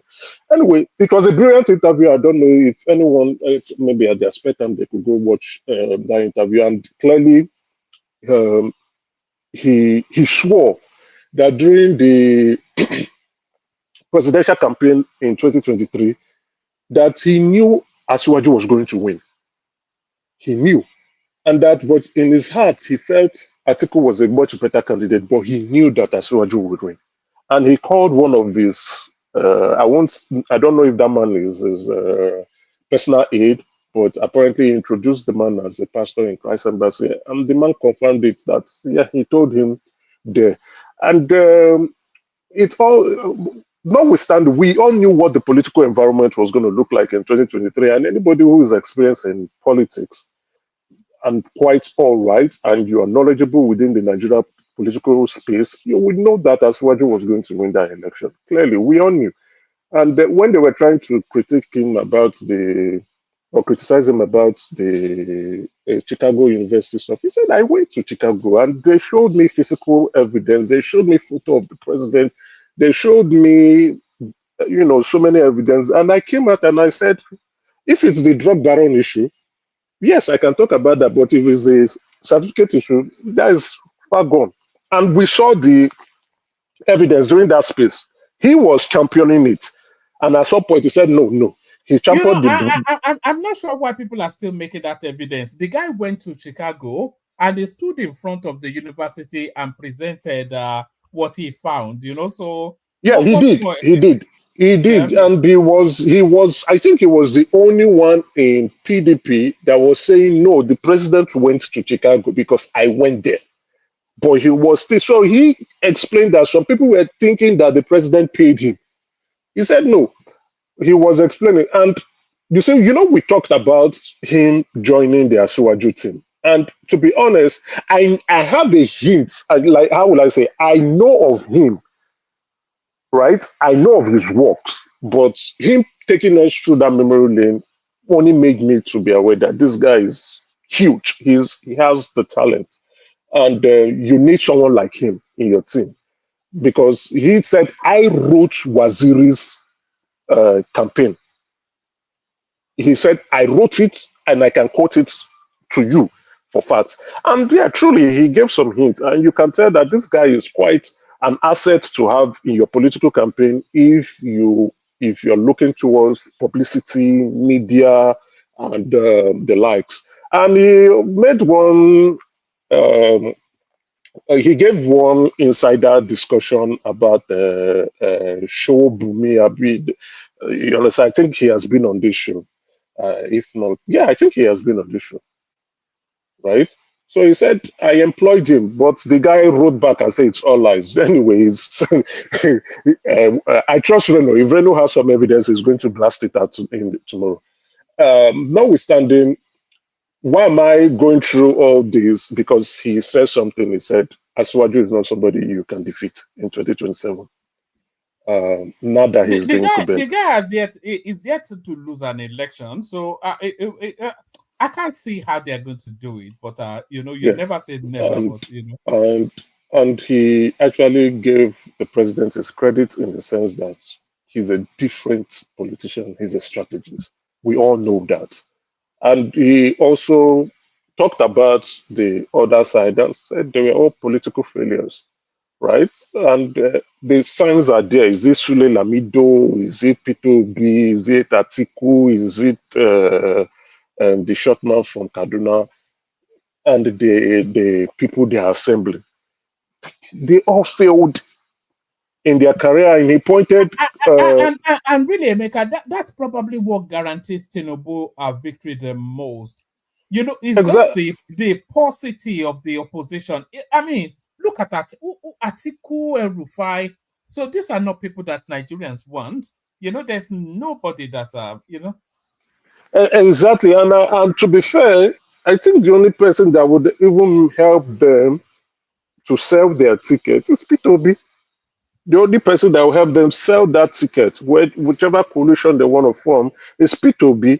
let's be very realistic. Even though we know that P2B is... but Obi is encumbered by his movement. They will not accept him deputizing to anybody. And I don't think Atiku wants to give up his ambition. So we'll see. No, Atiku is not giving it up. I thought the deal has been sealed. He is going to be the vice president candidate for Atiku. Except maybe things changes. The condition is not looking right for him. Or maybe there are some trust issues or there are some concerns. And if that's the case, both of them can just... There should be no need. They are not just going to waste money, except they are looking at, okay, they want to get donation from some political bigwigs within the country that could help finance their campaign, and they can make some extra change for themselves. The best ticket for them is having P2B as vice president and Atiku as a presidential candidate. That's the only way that people can look at it and say there's a possibility. But even with that, it's still not looking so strong, right? El-Rufai, during the presidential candidate, Kaduna lost to Labour. Kaduna lost senatorial seats and won how many? Just one. Lost so many of the House of Rep seats. And then struggled to win the gubernatorial election. And even at that, he was the incumbent. Even at that, you are now fighting with the current governor of Kaduna. And they are chasing you left, right, and right. They've even indicted you. So, you are not strong politically in Kaduna. What are you delivering? When you are an incumbent governor, you didn't do so well. So what are you going to deliver? Then Atiku, he lost the election too. P2B also lost the election.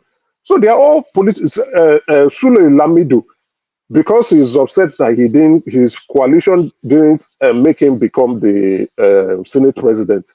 That's why he's joining the fold. He lost the election too. He was unable to rally around to get the right vote within his colleagues. Then sorry, Mika. I'm very sorry, woman. Look, on the contrary, Obi is a very good candidate, my friend. If you want to even do anything in Nigeria right now, if you want to have any change at all, if you want to make any attempt to make a change, Obi is, is the darling of everybody right now. Look at the way he's going around, try to, digest all these economic problems. I don't subscribe to his always go to Indonesia or whatever, but at least someone that is talking, you can talk to him. Okay, make this change. Make this change. You can't just take the subsidy away. What do you want to do? How to bring industry? How to support the naira? You cannot support the naira without without production. So so Atiku is another country. It's another countryman as far as I'm concerned. So it has to be between Tinubu and Obi if the country has to see. Tony, the problem with Obi is that he has never, and he's done countless interviews, but he has never once been able to actually let me play something. He's never been able to put together a coherent thought. He's never been able to say, this is how I will do it in a way that makes sense to anybody with an education or intelligence. He has done enough. The team will take it over. Hold on. The team will take it over. The team will take it over. What has he done? You said the team will take it over because even an ordinary person, lay people, they can understand what he's talking about. You cannot have a strong currency without any production. You know what I'm saying? And then this power of electricity. Hold on. Just, we have to bring it down so I can be. You cannot have a strong currency without production. That's not an innovative statement.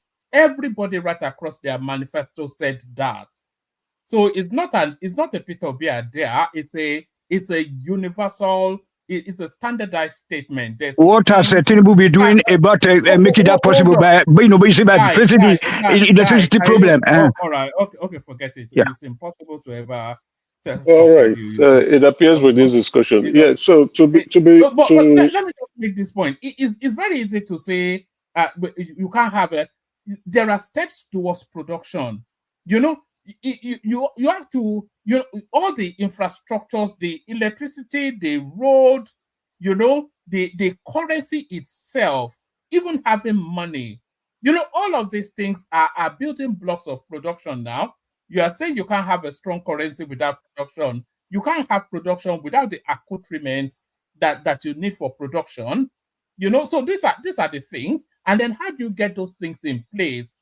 Because production is not a government initiative, it's a private industry initiative. It's the enablers that the government has to put in place. These are all the things now. But So we all know this That was discussion it, that Emeka, sorry. That was the no, question. Hold on, Tony, Emeka. Hold on, Emeka. Please. hold on. Let's Biko, make I not let's forget. flow. No. Hold on, Tony. Let's flow. When it Okay. gets to your turn, you can speak. Before you No, know I it, know. now, I don't one want to man talk will about tell you what that what has the government been doing now. about making the Let me don't lose electricity my own. power Don't be possible. Okay. angry. No, don't be angry. You can speak it at your own time now. I've allowed you to interject, right? Thank you. So P2B is not. He's not eloquent. He makes incoherent statements, and that is his weakness. So as the president too, if we want to be fair, if we want to express fairness, right? So, and whatever P2B has been saying is what all presidential candidate has ever said. I'm echoing. So they all say the same thing. But I think with P2B has been able to package himself as a man of modest behavior, a man of humility.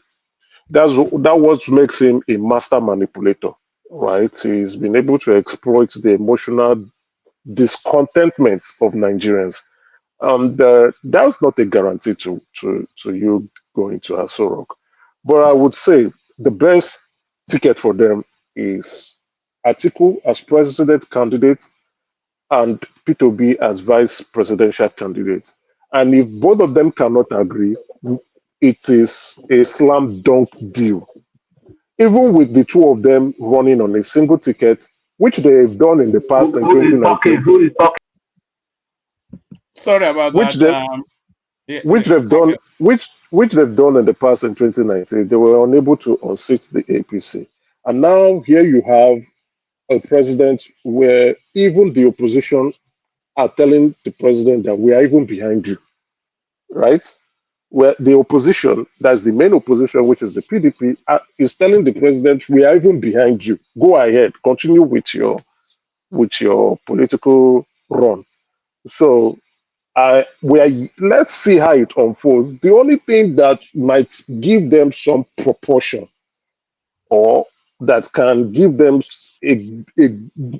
some hope signals is maybe there is a huge scandal, a huge scandal in the form. I think maybe that's what they're trying to do with security issues. I don't know what's going on, but I don't think they will be able to defeat the president. Asuwaju is not Jonathan.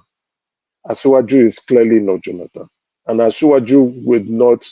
That's my grievance with him. That's actually my grievance with him. He's focused on 2027 and rather not do you know grabbing governance issue where it should be and trying to sort Nigeria's issues at least to certain points so people can see that okay, this guy is doing something. That's my only issue with him. If it's 2027, it's not. He's won it already. The signs are there. Everything is working towards his favor. And that's my take on that issue. Anyway, my other this I don't know if you guys spoke about the CBN regulatory forbearance loan at Well, certain points. it's not something we will leave to, but yeah, give us just about 2-3 minutes on that, and then we're going to Baba. I don't know if you guys did that. It's a huge No, concern. we have not. Yeah. It's been going on since the beginning of June. So let me just give a high level discussion about that. During the COVID period, because of the economic downturn that affected most countries, supply chains and the rest, productive activity almost came to a halt.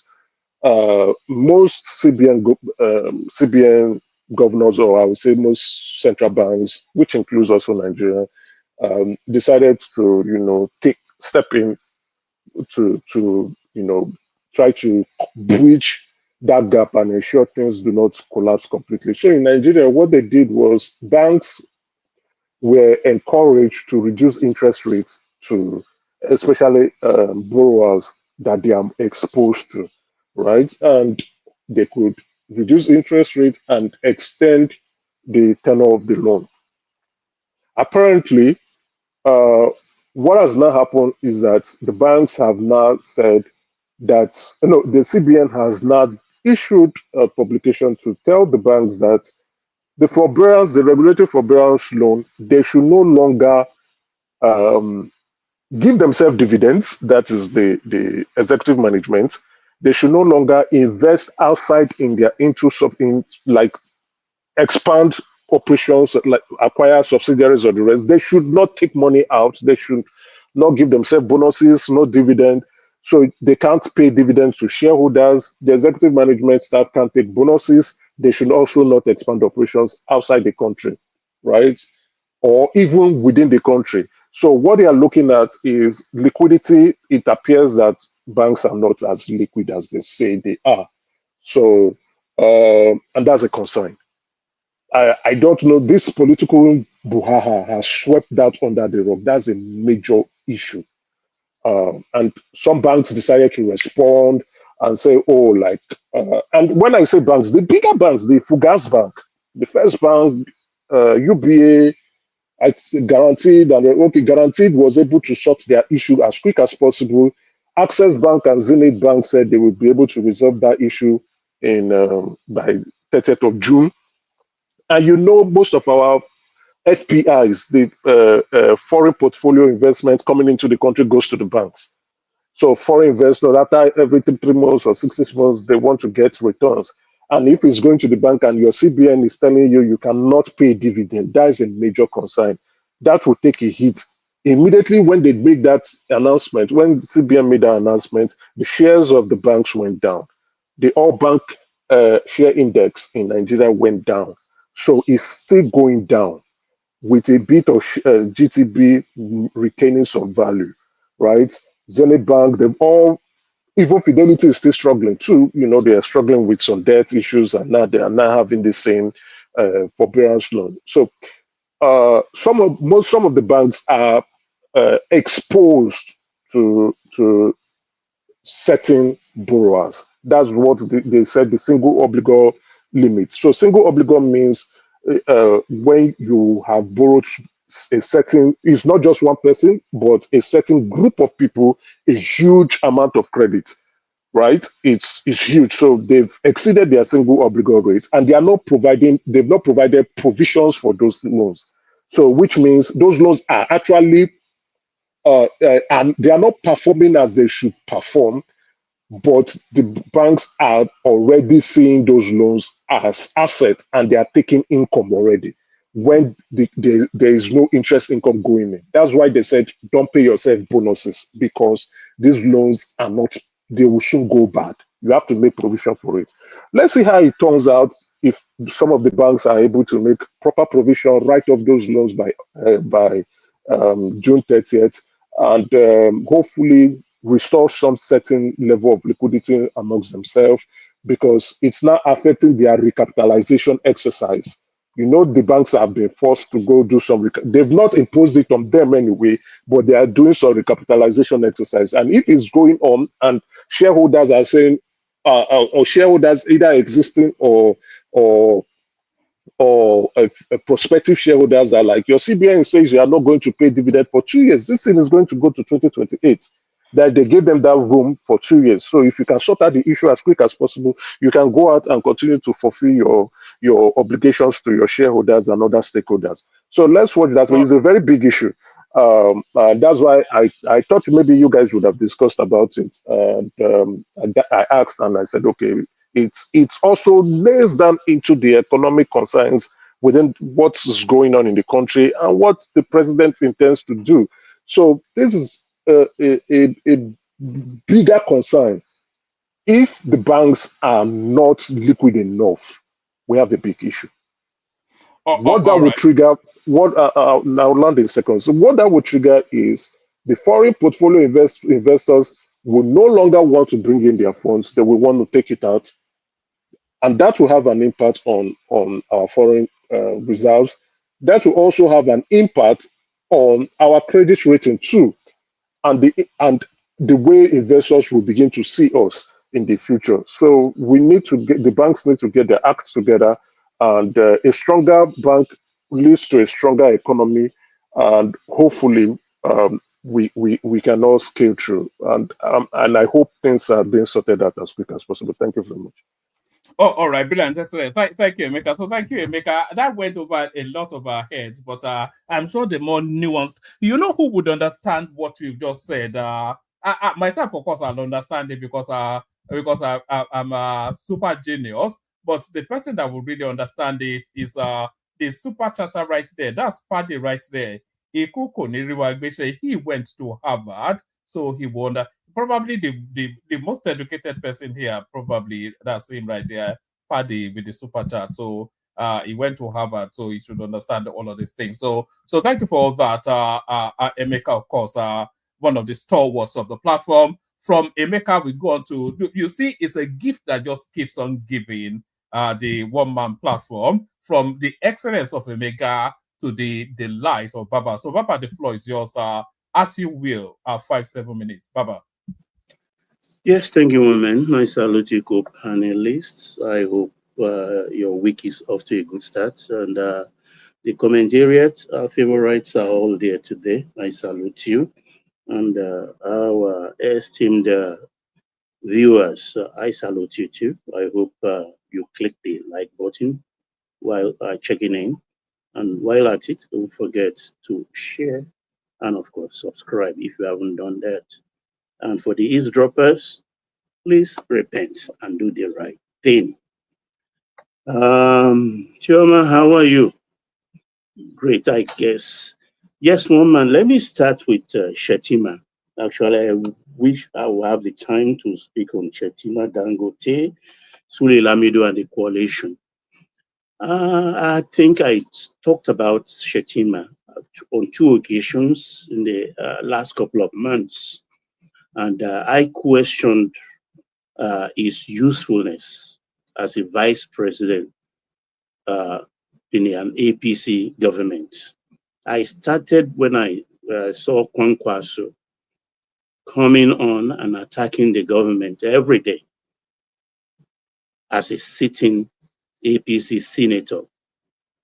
And besides that, of late came in Zulum, a governor Shettima handed over to, also attacking the tax policies of the government. I questioned him here, the propriety of doing that as a vice president who has prospects. Because it's not done. It's like Lagos State political atmosphere going awry, and Tinubu is just sitting there like Nero, like Emperor Nero, playing his violin or flute while Rome burns. Fiddle. Fiddle while Rome burns. You have to put in your shift. Everybody that holds a political position, more so as high as a VP, you have to put in your shift. Secure your state. Make it impregnable. Everybody should fall in line. It is the rule, not an exception. And as a VP, that's what you should do. You whip somebody like Ndume into line, even though if it's your senior politically. Ndume, I think, Zoom, whatever it is, the present governor was your deputy. And you allow them to be rubbishing the policy of your party, spitting into the well from which they are drawing water. And there's nothing you can do about that. So you don't deserve to be on the second-term ticket of the president. No, let's look at it. This Kwankwaso thing they are trying to sell is very, very ideal, and I support it wholeheartedly. Let's look at Borno last presidential election. Tinubu got 43,000 votes. That was 55%. And the Atiku got 30,000 votes, 38%.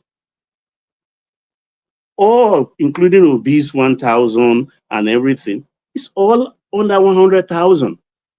Let's now look at Kano. Kwankwaso got 997,000, almost a million, 58%. Tinubu got 517,000 votes, 30%. Atiku got 131. Just looking at it, a cursory look at that will give you about 1.5 million votes in Kano. So who is ideal in the threatening and treacherous political terrain of 2027 between Kwankwaso and Shettima? Who is the prospective candidate that can aid Asiwaju's stay in Aso Rock? It's Kwankwaso, of course. And how can they do this? Of course, they can tell Shettima to move back. Go put in your shift. Power is coming to Northeast. Use that 4 years to ingratiate yourself into the powers that be. Nobody's going to hand over power to you anyhow. Go and work on it for 4 years out of the corridors of power. Go put in your shift while Kwankwaso comes on board and deliver a state. Imagine 1 million. Does that not end his political trajectory though, Baba? If it's out of circulation for 4 years, you know, politics is out of sight, out of mind. You know, a new face will. If it ends him completely, you know, he cannot be a minister, haven't been a vice president. He cannot be anything else other than to, you know, if they jettison him, they end his political career right there. Okay, you are eating into my time. Be mindful of that, please. You are not paying attention to me. Go out of power and put in your shift. Do the hard work. Don't be causing the corridors of power for 8 years and they hand you the ticket to lead APC in 2031.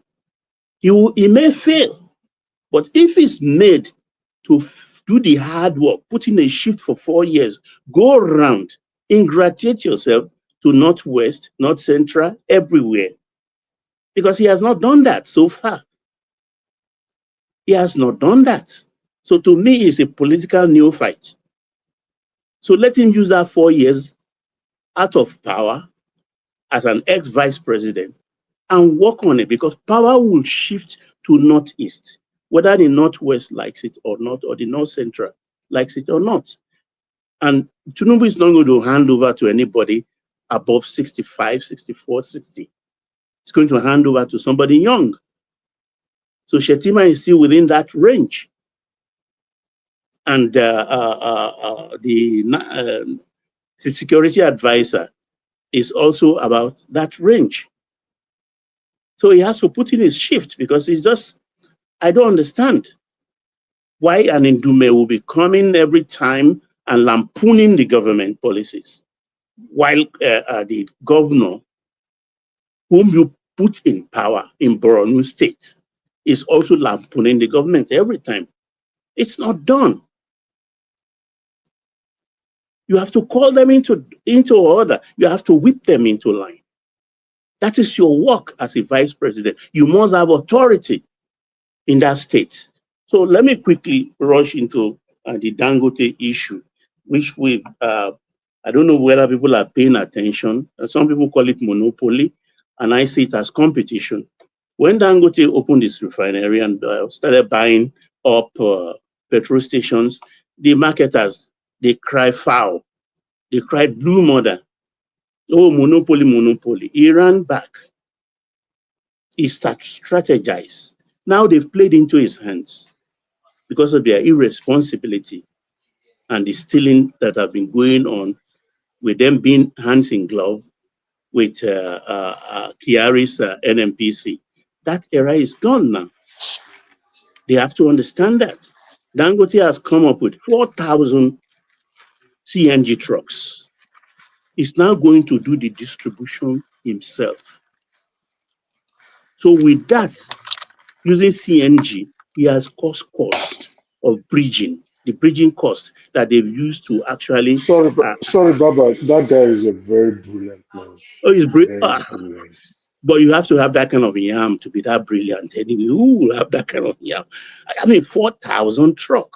If each costs $75,000, do the maths, the layout, and they are going to have trackers. So if you are to deliver to Kano, you cannot go 1 kilometer beyond Kano. So it has helped in curbing smuggling, cross-border smuggling. That will help also. 2, created 4,000 jobs for drivers, and that 4,000 jobs for motorboys.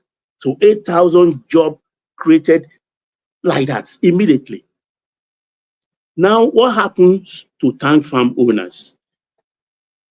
I feel for them because most of them are owing banks. But we shouldn't forget the era when we had so much imports that everybody were building warehouses all over the place, filled with goods and everything. Even ships to meet their turnaround time are even going with undelivered cargo after you've taken all your imported ones, and they still have those ones left. They can't cook again. The ships have to leave. The warehouses today, who bought them when everything ran dry? The churches, of course. Most churches you see today that have been redesigned were former warehouses. So the tank farm, they have to find a way, a creative way to sort themselves out. I don't know how they are going to do it because the tank farm layout is a different ballgame entirely. And these are combustible equipments and facilities. So I pity them, but they should let Dangote be. He has the money, he has a knife, so he has the yam. So let me quickly go to this coalition before I come to Sule Lamido. You see, the problem, we are already in June. To register a political party, you need legislatively, by law, it's 7 months. 7 months. So if we are in June now, we are talking now of February next year, just 13 months to the next election. Because when you submit, INEC has a window of 3 months, 90 days to respond to that letter of intent they submitted. So if they exhaustively use the 90 days rightfully assigned to them on point of law, they will now respond. Assuming the INEC respond positively, they too now have 2 months of their own to meet up whatever conditions INEC has put before them. And with 3 weeks here, 2 weeks here, according to the law, it's about 7 months window. Both the party and INEC will have to exhaust. So tell me, like Baba Share is saying, like Ahmed is saying, look, there is no time for that now. But I could see people like Rotimi Amechi and others, they want something of their own. They want something of their own. They don't want anybody to boss them around or claim ownership of. That is where the dilemma comes in for these people. Already today, a faction of the obedience have written to Ada. I call it Ada, Machete. Some people call it Ada. Apologies to Adama. Some people call it Ada, but I call it Ada. I prefer that. Ada means machete in Yoruba language. So they've written to Ada that they want to join. They call themselves something, and I suspect is Kenneth Okonkwo's maybe friends in the obedience, doing his bidding and coming to write to Ada that they want to join. So you can see there's a lot of confusion in that space. Because Baba Share said, no, it can't work. We don't need a new party. Let's collapse into ADC. And when they collapse if they collapse into ADC, I wonder what people like El-Rufai will be doing still in SDP. So it's just crazy. They are just confused. So let me leave it there and quickly go to Sule Lamido. I think when he did that interview with Charles Aniogolu, I think he was inebriated. Because that's the only way I can explain the reckless things he said. I think he was inebriated, drunk, absolutely. Because how can you question the credentials of Bola Tinubu in the struggle for democracy, which we are all enjoying today? And he didn't stop at that. He went after Alaja Mogaji, Tinubu's mother. Who does that? As if we are not living creatures. As if we don't have eyes, we don't have ears. As if some of us are not just pedestrians.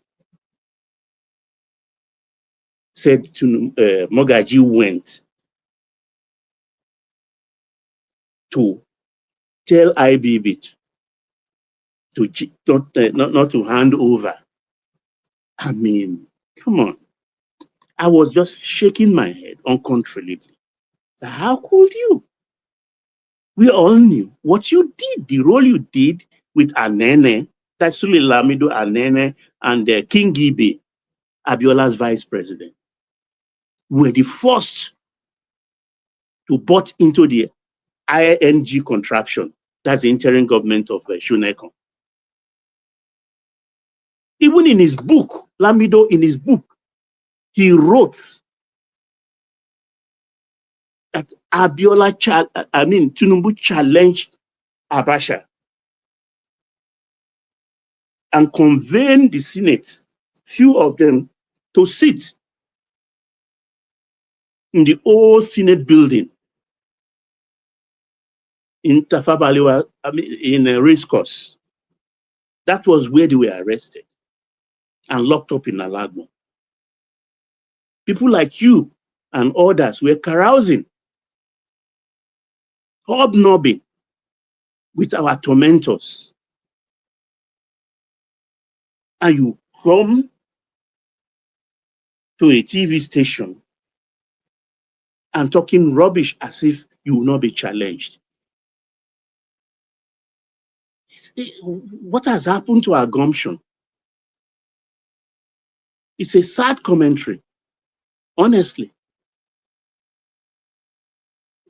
It's a sad commentary on people who want to form an opposition to oust this government. And there is a recurrent word they are all using.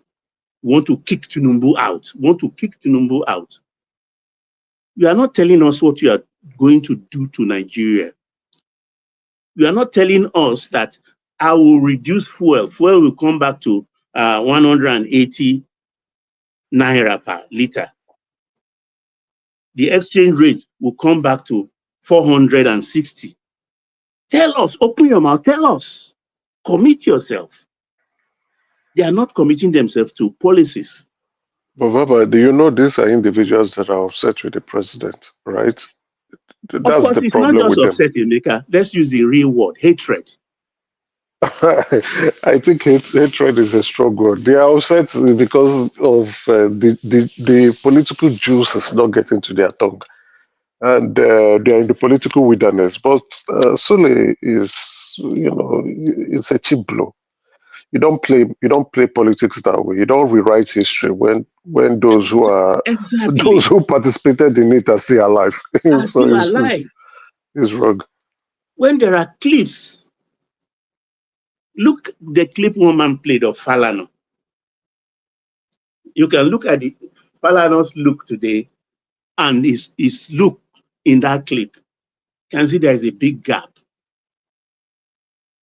You can see rain as he has seen fire, he has seen rain in those 32 years or thereabouts. and you just come out, sat on a chair and with a microphone. I'm sure he was drunk. He was inebriated. He was not with his senses to say such things. Because these are people who fought. And the way they play their opposition is very sad, because I listened to Kenneth Okonkwo too, who was backing Lamido. Oh, Tinubu ran away. I was young then, but we had the story and we still stay in the country. And I said, really? Is this how politics of opposition will be played, on trivials and trivialities? Anyway, they know the crowd they were talking to. But people like us will not stop talking too, so that the Gen Zs can decipher if they can only read 1-2 paragraphs of history to come to a conclusion that this is the true story. This is exactly what happens. These stories are there. They are bound everywhere, on Twitter, on the one that is not Twitter, on YouTube, anything. Just spend 2 hours. Just 2 hours. Many of these things, and you come to the relative conclusion that these people are just lying. They have nothing to offer to Nigeria. In fact, if this will come to power, it will be a big disaster, in the sense that all their mistakes will be blamed on Tinubu's 4 years. Oh, it was Tinubu. Even if Naira was, a dollar was going to exchange then for 2,500, oh, it was Tinubu, he has damaged it beyond repair. Oh, just bear with us. We will try and repair it. Oh, if there's the fuel queue comes back, oh, it is Tinubu, people will just keep quiet because they brought them in. It's not going to happen. Thank you, one man. Oh, all right, brilliant. So that's the excellent Baba who just kept to the time. So I know there's still more you want to add. We'll loop it around very quickly to you, and Emeka will loop it to you as well quickly. There's a clip that I want you to respond to, Emeka. But once I've done the roundup, play it's about Benue State, and I think it aligns with something you just sent me now. But we go on from Baba to the majestic Tony. Tony, you're up next. Yes, sir. Okay, I greet you. So, Baba, with due respect to Mabino, making no offense at all. Now let United enjoy this democracy. You know what the hell? Democracy we enjoy today. You enjoy democracy and then you are living abroad. I know you come to me and say, oh, I go home every 3 months. Why not you just be at in your own country, where where God born you put, so that you can be enjoying you see the connection with your families and then enjoy your atmosphere. You say that you enjoy democracy. What kind of democracy? Now you enjoy them. Not be me. Yes. That and for that. You want to respond? You can respond to me. So that I'm going to tell the whole world how you enjoy this democracy that you enjoy in Nigeria today. Can you tell me? I don't have time for you. Carry on with your points. Yeah, then I defeat you with that. Thank you, sir. Thank you. Yes. So then to that woman, that Mula Mush, that woman from Tanzania, what a big shame. You know what I'm saying? She went to shame Africa there. So I don't know why woman should say that, I feel sympathy. No sympathy. You don't have to be sympathetic with all these satanic people. Sorry, that news is fake. Oh. Diplomats No, it's not fake. It's not fake. Hold on, because I told you before. But a woman took that news serious. But due to the introduction, woman made that, she was sympathizing with the woman, that she felt so bad, that he felt so bad. What the hell? We don't want people like that in Africa. You don't want to be Arab, let them go and born, reborn themselves or go out born again. Don't come in with all those monster, satanic dress, all this danger, scaring, like Aisha Yusufu, like this woman, this Natasha, such a beautiful woman. She turned herself into a terrorist-looking woman. You know what I'm saying? What the hell? Tanzania is going bad. Has been going bad ever since that woman came into power, because this kind of Nigeria system of a quotation. It's a quota system. That all led that woman to be a president, and people kicked against her, like myself too. What the hell? You have to be an African man or an African woman Look at Okonjo Iweala when she go to international stage. You see, they respect her. You see, they respect her. Look at Bianca Ojukwu. She would dress like an African woman. They don't, they don't embarrass them at the airport, but that woman should have been deported. Stripped naked, and then they make sure that she was not, strapping some suicide bombs, in her body, and then they deport her back, Actually, she was deported that day. I get the full story. Yeah, that one is for that, you know what I'm saying? Then let's go to the politics now. One man. So these people, like all these Lamido or whatever they call them, they are all crazy people because they are just trying to get rid of Tinubu. You see, they lack a sense of purpose. They don't know what they are doing. They are just desperate, and then they be stupid, and then if you just kidding themselves, like they don't know who is there. They don't know that a man called Tinubu, even though that are not supporting because of the economic hardship. But at the end of the day, it should stay there until it's able to separate this country. Separate this country. If you can't restructure it, they don't want to, go along. They don't want to play along with us. Our plan of try to make sure that we coexist, peacefully. They said no. Stay there until you break the country into pieces. You know what I'm saying? So, by any means, and then nobody can remove him now. Nobody get a neck, now get police, now get the army, now get everything now.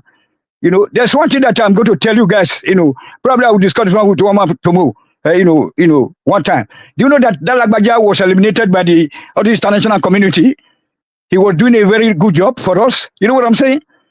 Lagbaja, he was a great guy. He was such. If you look at, is it the reason why that he cried? It was not natural. It was not a natural death. I think probably they use anthrax for him. I know what they call anthrax now. Yeah, that is it. So, which other political scientists are? Oga one. Oga one. Now, whoa. We're Ghana. Carry on. Maybe this was temporary. Yeah. So carry on. Yeah, okay. So then, as for the country, in one man wants to most, intro, the monologue. He did mention of how the country, all this, is it quota system or this, this federal character of shifting the government to the presidency, to the north, to the south, to this and that, you know what I'm saying? We can see that the country, is actually gone. Because if you look back right now, I got to the interview that I watched that interview today. I didn't know whether it was Mukri or whoever that was speaking there. But the guy did mention that the chairman of their party was from our region. You know what I'm saying? Anini. And then the candidate, Abiola, is from our region, and then most of the political officials, the party officials, were all from the region. So there was no problem. We have secretary from the north or whatever. They didn't care about whether it's coming from the south, whether it's coming from the north. So that's why we are saying that the country is, has been damaged beyond repair. So anybody try to gather the pieces of this contraction called Nigeria, is just wasting his or her time. Then I will not go to the OB, where I was trying to interject my brother before Emeka. You know what I'm saying? My co-African man, original African man that believe in African tradition. Say I like you where? No. So, say this country, this system is totally finished. No one say so. People are suffering. So when you are trying to portray Tinubu as somebody who has some plan, who is having some plan. So what I was trying to interject back then was that the question I was trying to ask you, that woman didn't allow me to land, was why are we not seeing anything be put in place to guarantee that we can be able to produce in so years' time? Like the past 24 months, 2 years, why we not see something be done about, or towards, making sure that we have an electricity, power. For example, like wind energy, it's costing 1 million euros in Germany here. If they can be able to buy 1 million pieces, instead of this, their money they used to buy jet, or refurbishing, or this so-called presidential house or whatever, vice president, all this money they are paying. Why can't him just sack all these parliamentarians, the so-called that are not fit for any purpose. Sack all of them and then start to do something. The president cannot sack the House of Representatives. The constitution. We don't need constitution. We don't. My brother Emeka. Sorry, you talk again. Look, that paper. Now they worry black man. Stupidity. They talk of constitution. What do you mean constitution? Now paper. Now they run the things. So why can't he use his head? To staff these people of fund. Of all this money when they steal from our this 29 million a month as salary. Tell me more, sir. Emeka. Well, like I was saying, right, the Constitution enshrines the House of Representatives, and the president,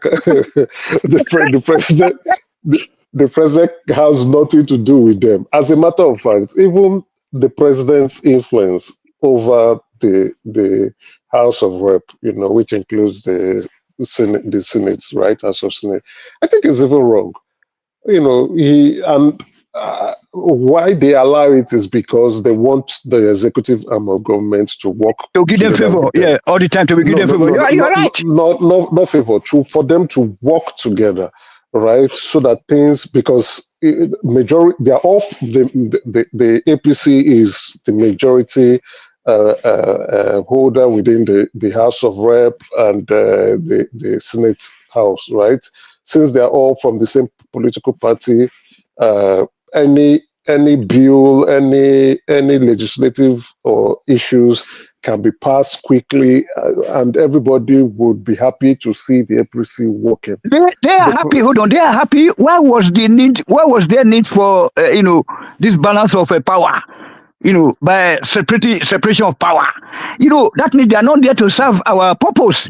They are there to serve their own useless, idiotic, and blood-sucking, selfishness. They are useless. Look at the USA. The Republicans, within there now, is 40% are telling Trump not to go into war, while 60% are saying, okay, go. So there must be, that kind of system. That's why we say that there's no system in Nigeria by large, by extension, Africa. Black people, I think our brains are not configured to govern, ourselves. You know what I'm saying? That is why you see people that are claiming to be president and ministers across Africa. They will be taking the resources of their own country, go to build, refineries abroad, and be taking forgetting that one day they will die and leave this useless money on earth. You know what I'm saying? That even if they built 100 mansions in Lekki, in Ikoyi, that they only have one room to sleep. Inside that one room also, now only one small bed. If you are a single man, now only one portion of the bed, half of the bed, now you will sleep. Okay, Tony, yes. Tony, let me correct something just quickly, not to interject you. You see, yes, sir. The average senator in Nigeria is not a poor man, and I will tell you why. To win a Senate seat, you need a minimum of 50 billion naira, a minimum, right? If you can raise 50 billion to waste, it's just the foundational level. Because a minimum, not so which means if you want to give it a shot, it could take more. It could take more. Yes. So the average senator is not a poor man. Even local government also, they have to borrow money. So they have to borrow money in dollars. That's about $30 million. Exactly. So what I'm saying this is, a lot of us come, they steal money, These are people who have done well with their life. They didn't do where they have been stealing the money. No, Tony, hold on. Sorry, please. I'm sorry. Yes, sir. These are people who have done well. These are you want me to start calling names? Yeah, some of them were governors. You could say probably they were able to appropriate some funds, but to become a governor in Nigeria, if you're a senator and you are trying minimum 50 billion to become a governor. $50 million.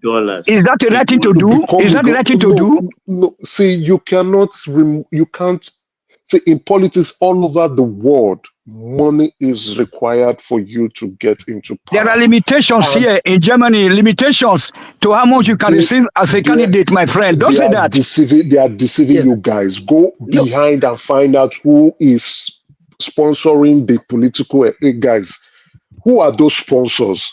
But not in open space like like it's been done. Let me just tell one thing. Do you know why? Hold on, sir. Sorry, sir. I understand that many people were already rich people, but at the end of the day, nobody is rich in Africa because as a result of no social security, you can't be rich enough because you can fall ill. Then you have to go and waste your money.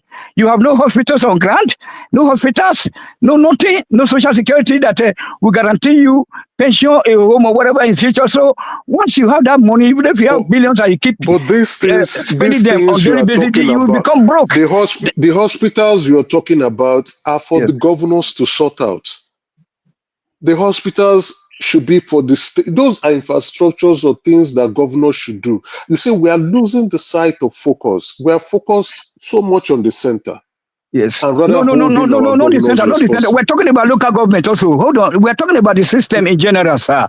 Yeah. That is the system. Still the same governors that has not aligned the local governments to function properly. Then we should stop them from going abroad. We should forbid them. You say you talk about constitution and law. Why can't we make that law to prevent them from going abroad? So that it's in order to force them to put all these things on ground. So that we can all see, you can't stop people, right? There is a UN charter, the right for people to move. You can't stop people to travel.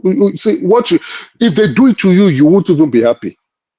So you are trying to push a dictatorial viewpoint. If it's been done to you, you'll be the one to cry foul. You can't stop politicians from traveling. You can't stop politicians from moving their phones. You can't stop politicians from expressing their opinions. It's wrong. We can do that. We can do that. You cannot do that. Yes. It's wrong. You cannot do that, and you should not do that. If you are upset with a politician, vote him or her out. If you are so upset, you are so angry, and you think you're a better candidate, go and contest for election. Yeah, that is what we're talking about. It's about money. It's a monetized system. It's not like it's been done in a proper. That's why I keep referring to. Sorry, sir. Let me just land this point.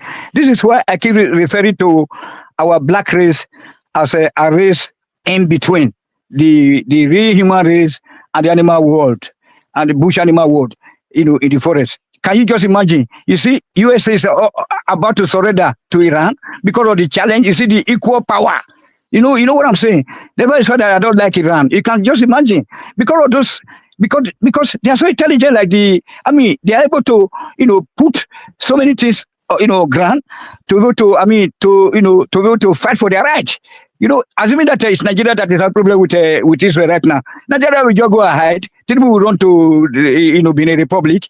Go ahead there, look for one babalawo and say, I'm a Yoruba boy, make you help me. You see Iran, they are not giving up. They're not giving up that easy. They want to fight to the end. Can you tell me any African country? Because last time you guys were saying that Nigeria can produce weaponry or whatever. When you can't even produce food to eat, when people are, occupying all your forest, you know what I'm saying? I know that, I'm going crazy. I think one man said he's going to play something out of Benue State today, later on. You know what I'm saying? You know exactly what is going on. You know that in your area, as you said that you're from Southeast, in Enugu State, people are buying. Go to Edo State, people are buying. You know what I'm saying? I'm not from Enugu. Okay, but you're from the Southeast now. You're from Southeast. Yes. Thank you. So you are the same thing now, no different at all. That's what makes Yoruba people to be super tribe in Nigeria. They do regard everybody as one. You know what I'm saying? That is what is killing Southeast and the other South states. They don't want to unite. They don't want to see themselves as one people. You know what I'm saying? I'll keep saying it, Tony. I don't know what your opinion is about the Southeast. I think we have our own problem. If you ask yeah, me. we are we are talking about our problem is not Nnamdi Kanu. Our problem is the outside people they call our bush there in Enugu State. In Edo State. No. This I mean, our problem. we our own problem, right? The issues that we have are issues we've created and caused for ourselves. Yes. Whatever we're doing, the political plus lack of support and collaboration. Yes. The political swagger that we don't have. Jealousy. We created that problem for ourselves. Yes, sir. I agree with you. So the point is now within South is you don't speak one voice. You don't speak one voice. There are a lot of people, traitors, that are going to Abuja to adopt Abuja as their hometown. Let's leave that out. So. in Southeast, home and abroad, look at who is a de facto leader for us. A P2B. Yeah. That's what we are pushing and championing. It's not good. When we have better illustrious daughters and sons of Igbo land. A P2B, an incoherent man. Yeah. That is misplacing his statements and putting that will phase out in 2027 though, and I think there are enough champions for the Southeast not to take a heavy hit. You know, when Peter fades out, you still have Soludo, Madam Ngozi, and Ngozi is a bureaucrat, man. It's from South South woman. Ngozi from Ogwashiku. It's from Edo area. She's not someone with the she just married. That want to run for politics. She's not a politician. She's a bureaucrat. So she's someone that you appoint to come fix a problem. And I don't think the current role she has now as the head of the World Trade Organization, they're all in abroad. I don't think she intends to want to leave that position to come fight for politics, except you want to appoint her to be and she's had it all to the very height of it. And like she's not from a proper Igbo land now, you know. Now she's already married to that place there. She's an Igbo woman. Ogwashi, you know. She's an Igbo woman. So we have better crops of politicians. We have illustrious individuals. We have great ambassadors. Can you name some? The current House of Rep Deputy Speaker, wonderful individual from my state. Izeribe. Wonderful. They have wonderful. They have Ojikalu has rubbish himself. No, not Ojikalu. Theodore No, the deputy. There is Tuludo. There is Abia governor. Yes. No, the ex-governor of Imo State also is a good guy. The deputy rep leader is something Kalu now. Yes, it's Kalu. Yes, Benjamin Kalu. Oh, I have a lot of respect for him. He's a very eloquent speaker. Number one, very intelligent, very diplomatic. He's he's also good. So we have Chairman, and Chairman is also good one. Chairman is one of the future leaders. You know, Chairman is good too. Within the political space, we have. Only Adama is trying to dance to the other side of the country. She's not so proud to be an Igbo woman. We've allowed emotions to rob us off on what we would rightly say it's our turn. We've allowed emotions to rob us off from that. Right, that we cannot sit down in-house, clean house, and present somebody that we think is good enough, that could represent the Southeast as likewise still a nationalist that can speak and other ethnic group or geopolitical zone would like. P2B is well loved, no doubt. I'm not saying that he's not well loved. He has really captured. It's more of a national character right now. I tell you because but he can't win. He can't win an election like that. He can win. He can win. Don't say that. I mean, because we are talking about somebody that has got a listening ear. Tony, calm down. Right? He can't, let me explain why he can't win an election. They are yet to even form a structure. And for you to win an election, you have to be in a strong political party, either the PDP or the APC. If you are not in that political party, you've lost it by 30%. Number one, you've lost 30% chance to win an election. So you are now floating a new political party. And Baba has given the timeline. We've listened to him run the timeline, and you're late. So how do you want to catch up? And then your opposition, right, is let's call it as it is. You can't, in politics, you can't kick that man out, the president. Nobody. A lot of people, especially young Nigerians, do not want to hear. But you can't. He's true. You see. He's not the one. It has never really happened since 1990. Okay, the only person who did it was Obasanjo, and he did it by force. He kicked out most of the AD governors from the Southwest. He did it by force. He rigged. But this one, the opposition love him. They are begging to join. This one, I must have the game now. Yes. The dancing governor of Osun State was sending his nephew. He was sending his nephew as emissary to go and lobby the president because he wants to join. They don't want him. Opposition is begging. Right? No, that time has passed. That time has passed. That time has passed. But Obi is a good man. Hold on, sir. Obi is a good man, but I'm no longer interested in Nigeria politics. Hold on, sir. I don't want any election to take place. I want Tinubu to be there until he's able to separate the country. Well, I hope that we're not taking most of the time of other panelists. So, are there nobody to speak after us? No, carry on now. Zita is okay. Emeka, if I may chip in, I stumble on Baba, can I make the last point? Baba, so that I can be able to hand over to the next speaker or to the next panelist. So, one man, I want to help me to talk to Tinubu, because I know that you are very close to him. That's why most of the time, if you don't come out, I will say, one man can't come out today because Tinubu is a very hard not to crack. Like it's very difficult to defend Tinubu because of the amount of suffering that is in the country. I will suspect that probably one man doesn't know how to promote him any longer. There is no suffering in the country, so I'm not quite sure. Yeah, but I get one message for him.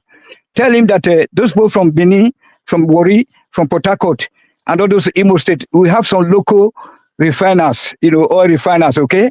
They do all this oil better than the one they import from abroad because Dangote refinery or Warri and Port Harcourt, they are not refining nothing. They are importing refined product. Let them get those guys, empower them, all these so-called creek refiners. Have you got proof of that? No. Have you got proof of what you just said that Dangote is importing? They are not. No, there's no refinery in Nigeria that is functioning. That wasn't my question. Have you got proof? Yes, I got proof, sir. I got proof. Can I tell you the proof? Okay. Proof? Yes, sir. Now, the oil price is too expensive. I mean, finished product. Look at Iran right now. There is a war. We ought to be making money.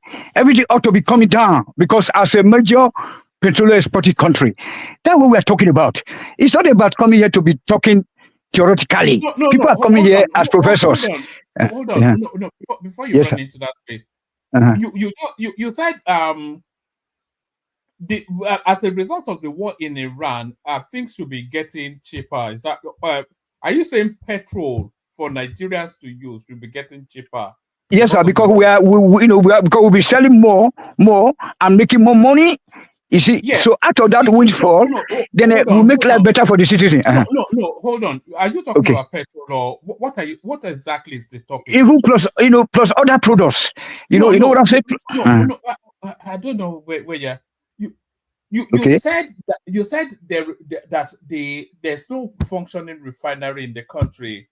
Yes. And you are saying that Dangote imports fuel, and you are justifying that by saying that because of the war in the Middle East, that the price of crude has gone up high, which is to say that the government is making more money, and as a result of that, petrol should be cheaper.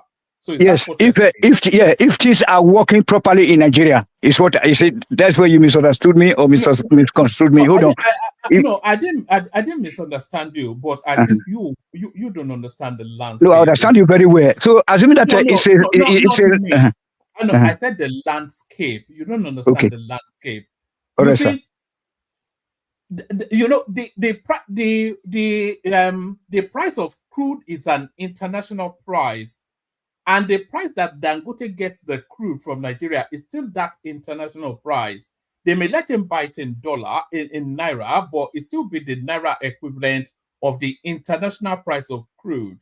So if the price of crude goes up, the cost of purchasing that crude from the NNPC goes up for Dangote as well. So how can it be cheaper when it's buying the raw materials at a more expensive rate? Besides that, there's volatility in that market. So listen, the window for securing higher prices has closed. Today, as we speak, Brent has gone back to $70. Yeah, I saw that. Yes. 2 days ago, it was almost 76. So, I mean, it's difficult. It actually fell down today, but you're right. Okay, now, thank you very much. So now, let me tell you again. That is where I'm saying that the system is, this location. It's like you the waka, your uncle just all of a sudden. Nigeria has now this location. We don't know which cameras will put there. And 40% industrial completion. It cannot produce. Let's call spade a spade. No matter who is being hurt, whose toes is being stepped on. I will step on those toes. Tony, yes, let me tell you what is current. In Africa today, in terms of exports, Nigeria is number 3 behind Egypt and South Africa. That's a fact. Okay. In what product apart from oil? Good question. Mostly oil, actually. Yes. What happened to our palm oil? What happened that we are now importing? Things are not okay. Like as I said before, listen, Tony, listen. One man, look, let me help him. If you will listen. Sesame seeds, and it doesn't even. That's not a process. I mean, that's a process. It's not an event. To get these things off the ground, growing, it takes time. Today, for instance, the president launched 2,000 tractors with their accoutrements, some of them in excess of even 10,000 units. They are going to train our people. They will be distributed across the country. The Belarusian will be here. So the thing is, when they say consumption to production, it's a process. When you say you will not mitigate against the naira, and because we have to produce, so you are going to produce on day one you entered power, it's going to take you about 2 years, harvesting cycle to get out of the roots. I get you, sir. So remember earlier on, Emeka make one point out there when he was trying to help me out, by telling me about how the foundation, whatever. Let me tell you those tractors, repairing tractor, how to repair them? You need electricity, drilling machines, hydraulic spanners. You know what I'm saying? So you cannot look. What are you saying? So if Tinubu is actually serious to govern a country, he should have started putting some instrument or structure in place since 2 years ago to be able to meet our electric power need, power generation, and the distribution, whatever you call them. Or at least it can just go, look, local government to local government, get some giant generators as temporary measure so they can supply, give power to the people. You know what I'm saying?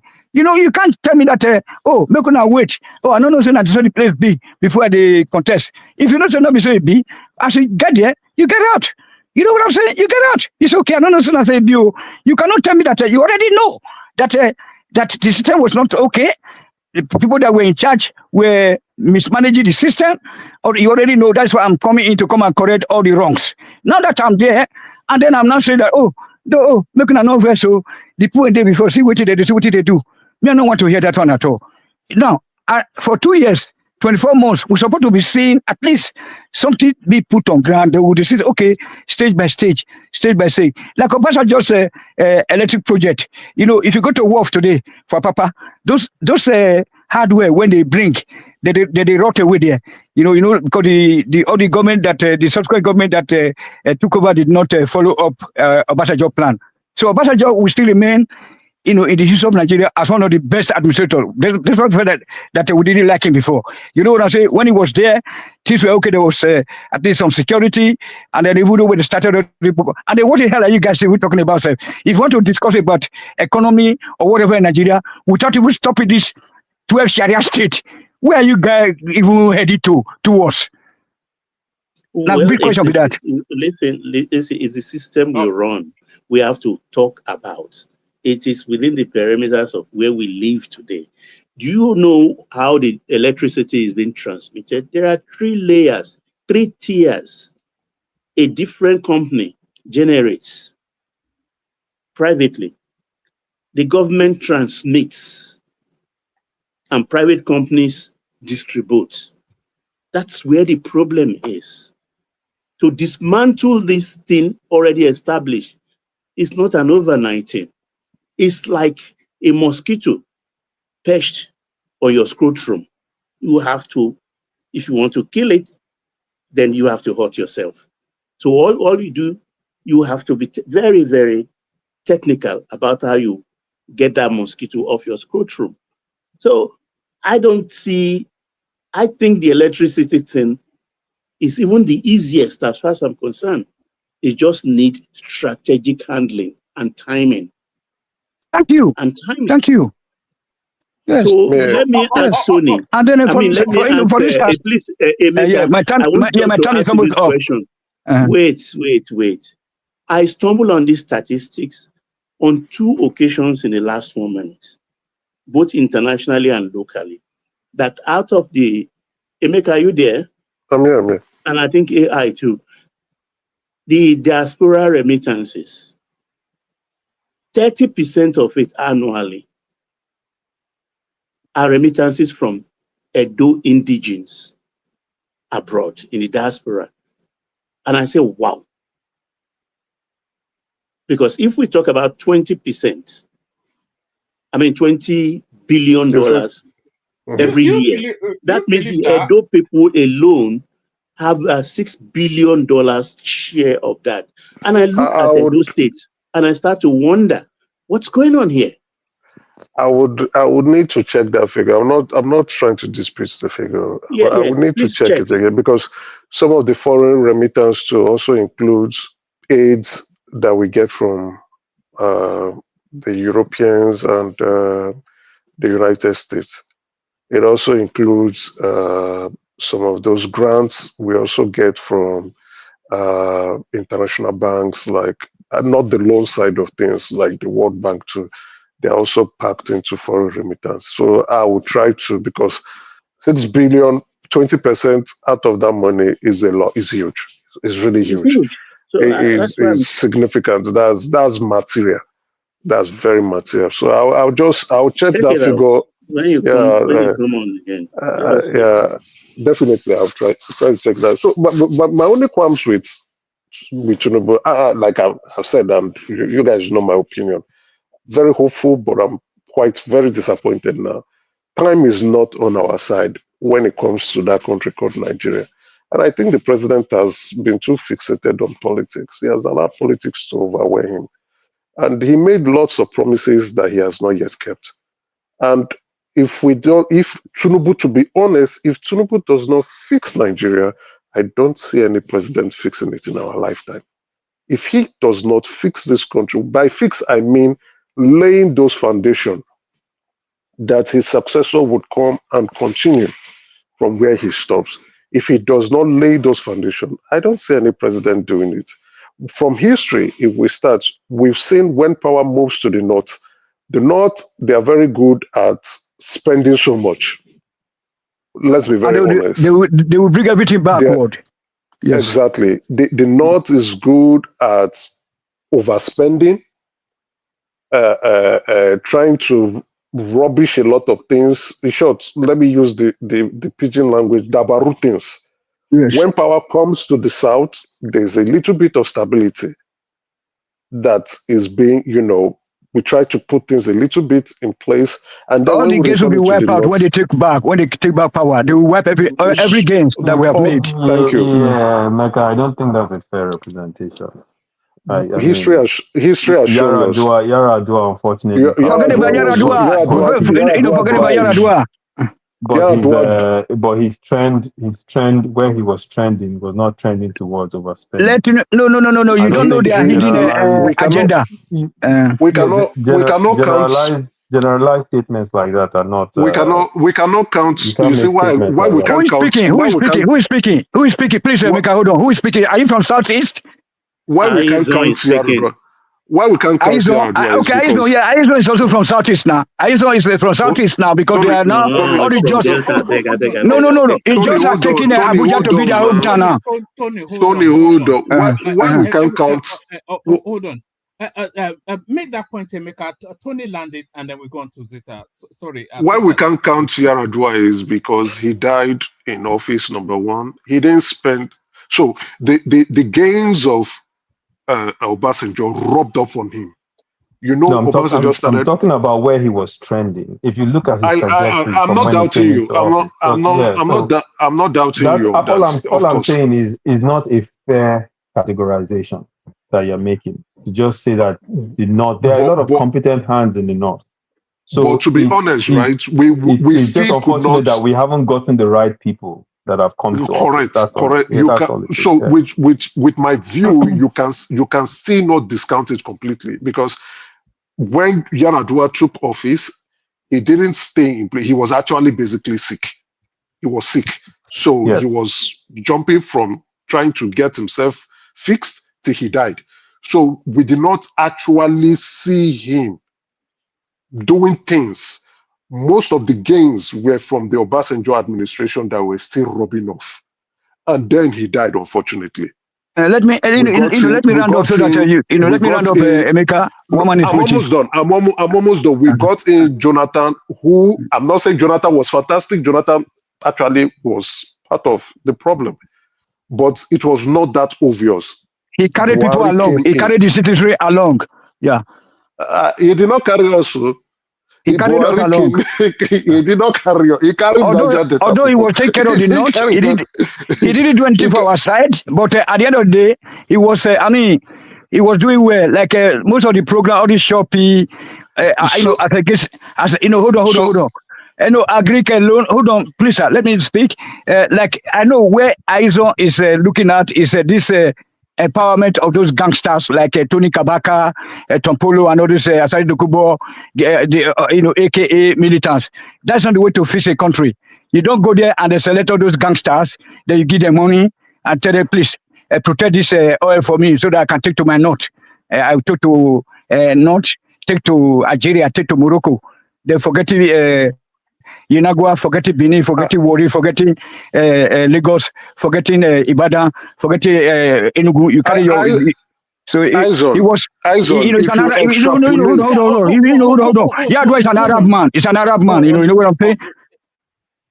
If you. Okay. No, hold on. Don't open up another conversation, Emeka, because I want to try and get to Zika. Yeah.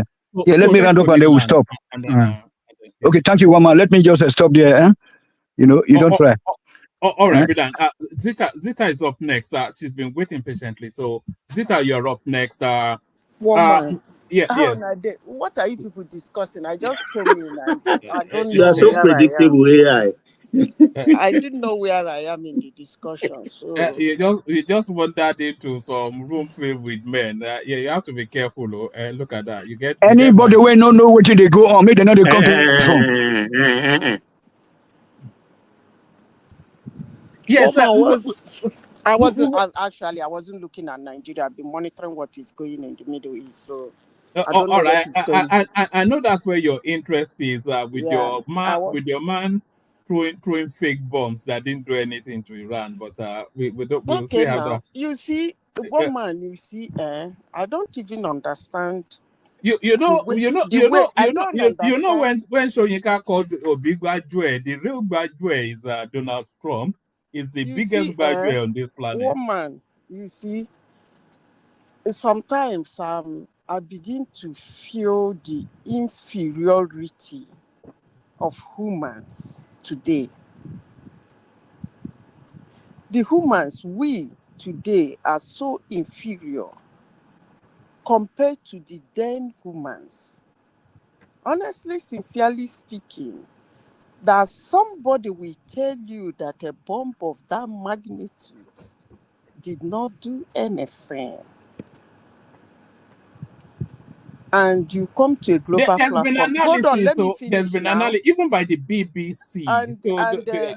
You came into a global platform to say it. And looking at the antecedent of Iran and the Iranians and their leadership and the Ayatollah, and you think if that bomb did not do a devastating effect, they wouldn't flag the pictures all over the world.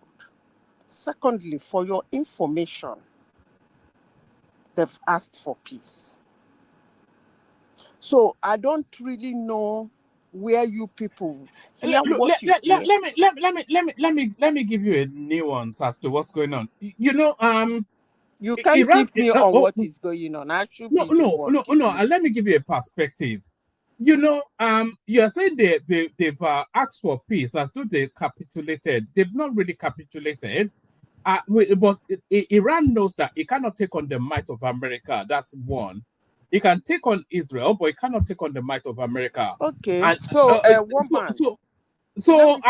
doesn't want to be in the same position as Iraq. So they have to play the long game. So that's the long game. So sorry, let me just make this one point. The one thing that did come through in all of this skirmish is that Iron Dome that the Israelis, they rely so heavily on and they boast so boastfully about, that they peacock about, that Iron Dome is easily penetrable. And we've seen it. So they've found a chink now in the armor. They've shown the vulnerability of those people. And if it was a one-on-one fight, Iran would decimate them. You know, but very correct. Very correct, one man. Yes. Not only Iran did not disseminate them. Iran shook Israel to their news. That 1.2 million were trying to flee. So Iran showed them that they are capable of causing harm, creating tension, and destabilizing them. You know the additional thing. Can I hold on. Let me just make this last point, and then it is not the highest grade of Iraq's. They still have a retinue of supersonic missiles. And yes. They didn't use them. They didn't use their stock. No, I'm not talking of stock. They didn't even use the type. You understand? But Emeka, why are some Igbo people infatuated with the state of Israel? Is there some connection that I'm missing? I don't know. Maybe it's Christianity. I don't know. Or is it Nnamdi Kanu that has you see Nnamdi Kanu wearing his with what I'm saying, please? But I don't. Yeah, back to Zita. Woman, before, let me just close that area and first the place people are conversant with. Woman, first of all, let me say this. As I said before, when I walked into this platform and you gave me microphone to speak, I made a comment, and that my comment was that I am so scared, and the inferiority, the inferior humans that we are today, the way we reason, the way we do things, most of our innovators has become social media innovators. It's actually ridiculous, because I just heard you now say that Iron Dome, that they said it is impregnable. And then I asked you, is there any force that is impregnable on earth, even in heaven? You might be a Muslim, but if you go to the scripture, you will find out that if not that God is God, the devil would have impregnated his army. But because he's God, he saw it in time. And it was so bad that he has to send him away. Because if he was there, he would have done a lot of havoc to the God's army. And you see that here and talk about a drone. I don't know where you got that is impregnable. But that's the kind of woman we have today, including me. Then secondly, a country that Walmart is richer will fight Israel. I don't know where you people got that one from. Because most people are not actually following what is happening. They don't have the data. A country in today's world is still using 40 years old plane. But let me say this before I leave that area. Actually, what made them to come to the table is the comment the former president of Russia said. He made a comment about people trying to help them to send nuke to them. And Donald Trump tweeted something.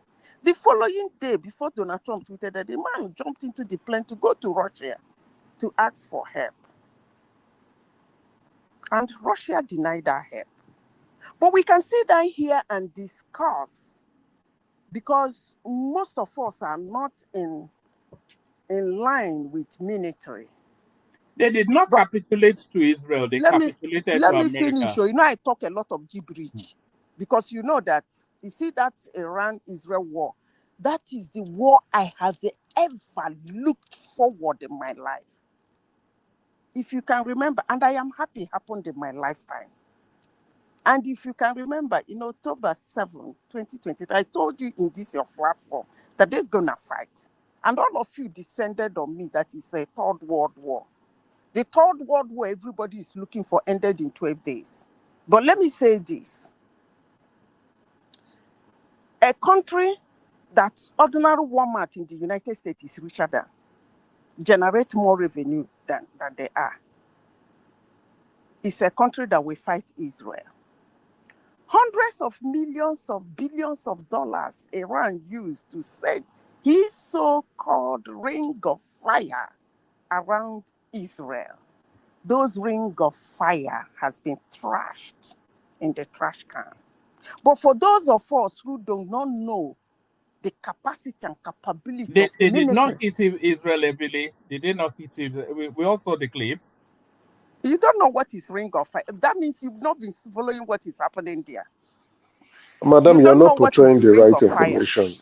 Madam, you are not portraying the right information. Hold on, please. When I finish my go ahead. No, but what I'm talking about, please, it's my turn. Biko I beg you. One man, what I'm talking about is the ring of fire. The ring of fire that Iran said they kept around Israel is his process. That's just an euphemism now. That is what he calls it. That's what Iran calls it. They call it the ring of fire. Yes, that's just an euphemism. Empire. You know? That is what they call it. It's like saying shock and no, I know this, yeah. Hold on. If anybody in this platform doesn't know what is ring of fire around Israel, then I shouldn't be having an argument with that person. But let me finish what I'm saying. The ring of fire has been demolished, trashed inside the can.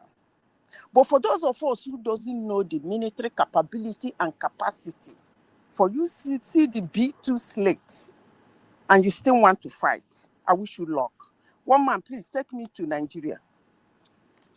You know, okay, woman, let's put the record straight on this Iran Israel conflict.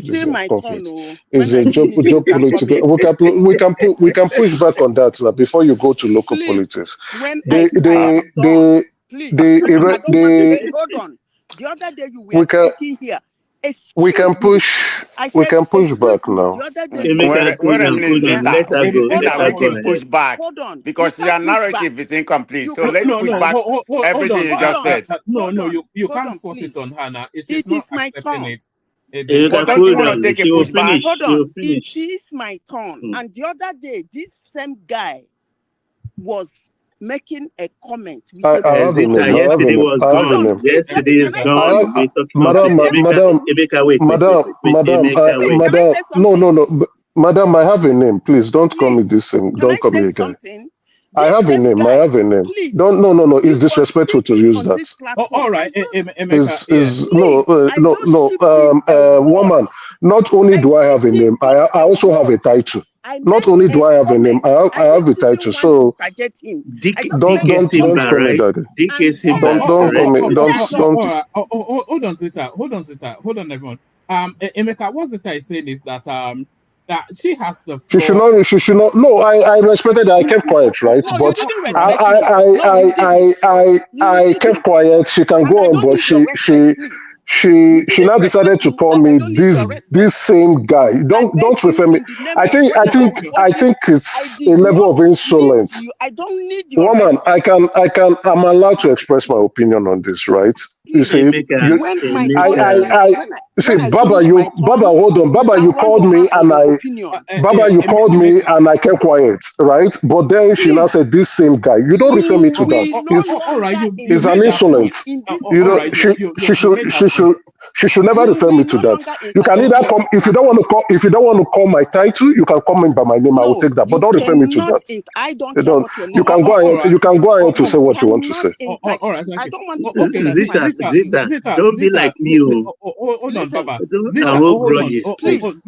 Zita, hold on. Just draw a line under that. Can I say something, please? I don't want it to spiral. No, turn into an argument. You cannot be doing this. Okay. You watch people. Woman, her time is going up. Oh. We can just use this conflict. Her time is going up. Her time is going up. Emeka, just stay me. Woman, please. Woman, because I've been monitoring the time. Her time is going up. Oh. So all this while she's talking, we have to stop her at the right time. You remember that you gave 7 minutes, and I actually spoke for 5 minutes. You want your platform to be rowdy today. Hold on, don't provoke an argument. You cannot make my submission rowdy. Is either she moves to the next topic. Nobody is stopping her from not talking. She goes right to the same. Then she has to go to the topic. No. Can you keep quiet? Emeka, please don't do this again. Let the lady speak. Woman, let's just have an enjoyable conversation. Woman, yes, woman. Yeah. I come to your platform every day. Anytime you open, I come here. But the way people in your platform most times talk to me, I don't like it. You see that guy speaking. He will never again interject me in this platform. Not allowed. Because I was shocked the way he reacted the day I shipped in a word without no insults, without grievances, no hard feeling. I just shipped in a word that does not concern him directly. Neither does it concern me directly. He went into abuse and shoved me. And now it is my turn to do submission, and he wants to interject. Who does that? Who does that? You cannot be that disrespectful to people and you expect them to respect you. How does that work? All right. Let me just say this, Zita, and then we move on to Nigerian politics. Just the way we run it is whoever has the floor is essentially the host in that moment in time. They take the interjection, they don't take the interjection. Hallelujah, praise God. Can you hold on? Yeah. So I'm saying it not just for you, just for an understanding of how the landscape should work. Whoever has the floor is essentially the host in that moment in time. They can take the interjection or choose not to, but people can invite to interject, and you can either reject it or not, which we've seen people do severally. And what really aids the platform is if somebody says they're not taking the interjection, then we just let it flow. And then maybe after they stop, you can pull me back and say, look, Bowman, let me just quickly add this, which I wanted to add. So we do it that way. Zita, we're talking about the evolving and emerging coalition that is now registering as a political party, Operation Get Tinubu Out, led by the capable hands of Atiku Abubakar, Rotimi Amechi, and El-Rufai. This is the rescue plan for Nigeria. Okay, is it the name of the party? No, the party is called ADA, Alliance, Alliance Democracy Alliance. The acronym comes to ADA, which is and you All know what Democratic Alliance, all ADA. all Democratic Alliance. And you know their symbol is a corn, you know, so they say as an Agbado party essentially, you know, it's a gift that just keeps on giving. The joke they make themselves. At least they have formed their party now. That's nice. Actually, where I came. Oh, Madam Zita, can I interject before you go to the next topic with Okay, respect, go please? ahead.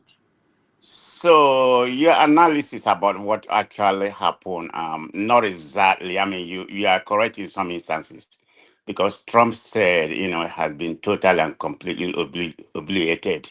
But that's not what the word independence, you know, analyst or the military use.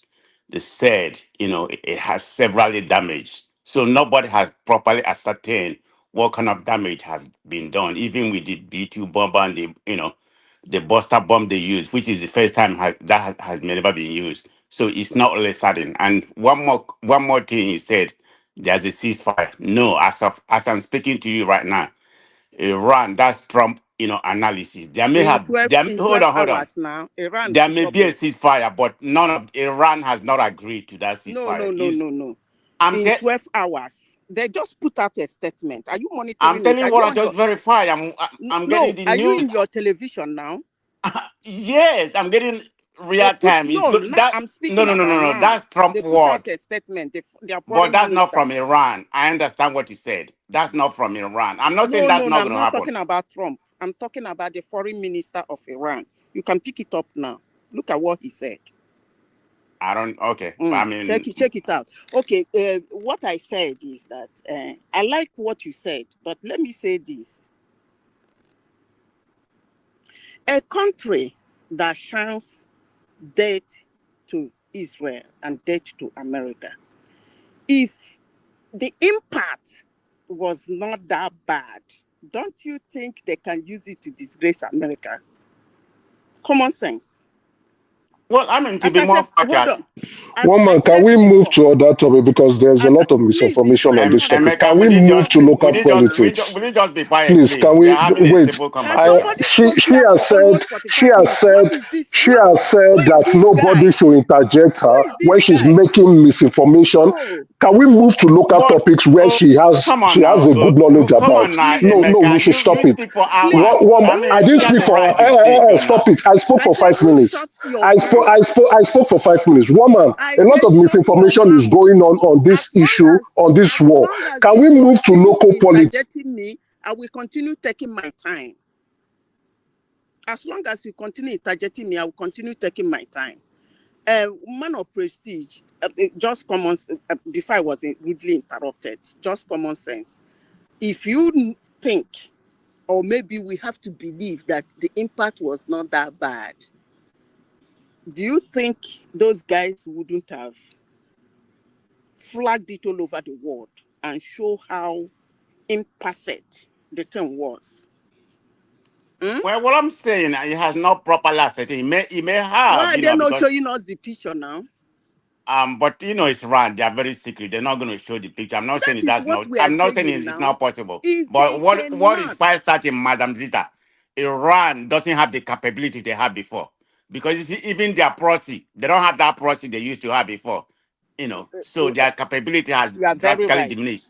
You They're are in a very weak right. point. They're in a weak point right now. But I are they know, going to but accept the reality, or those are they going ones to be are very not my irrational? problem. What is Huh? my problem is the technology.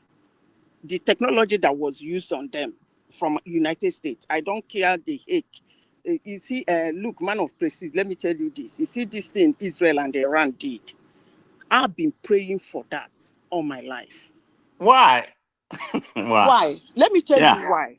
You see, I don't know if you, when you were growing up, you have ever find yourself in that kind of a situation whereby somebody keeps telling you, I'm going to beat you.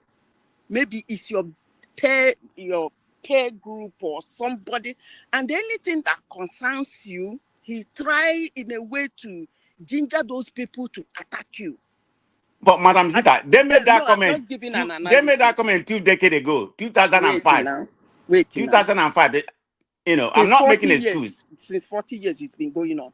So when you have that kind of person when you are growing up, and then one day you have it up to your neck, I can assure you, you'll be the first person to attack the person. You say, okay, let's fight it today. By the time you finish fighting it, whosoever wins doesn't really matter in that incident. The important thing is that I go beat you, no go day again. So that was why I have been. Well, I'll let you go ahead and make a comment, but it hasn't. I thought it was going to affect American economy, not so far. I mean, the stock market was good today. The oil price has gone down, so we don't have any effect yet. For what now? Affect it on what? That somebody went precisely and destroyed something and went away. It will affect something. Did that bomb their oil wells? Did that bomb anything that will affect economy? I mean, I don't get it. And the people did not block the passage. The Hamus, right? They didn't block it. So why would anything affect anything? I don't know, but that's all right. Go ahead, Madam Zita. We don't know what's going to happen, but you know, so it's okay now. It's okay. By share they said 6 plus 12 plus 6. That is 18 hours. Let's see what will happen in the next 18 hours. Okay. 3 hours. But for me, anyway, I'm glad that Iran gave them a bloody nose. You know. Yeah, they gave them a bloody nose now. Yes. They gave them a bloody nose, and everything in their country went away. No wahala. One man, you need to be realistic. Iran is very weak. Iran is very weak. But you know, the estimation is that Iran has inflicted close to half a trillion to even almost $750 billion worth of damage on the Israeli economy. That's what. Where are you getting that number? That's coming out of the BBC. It's okay now. Haba.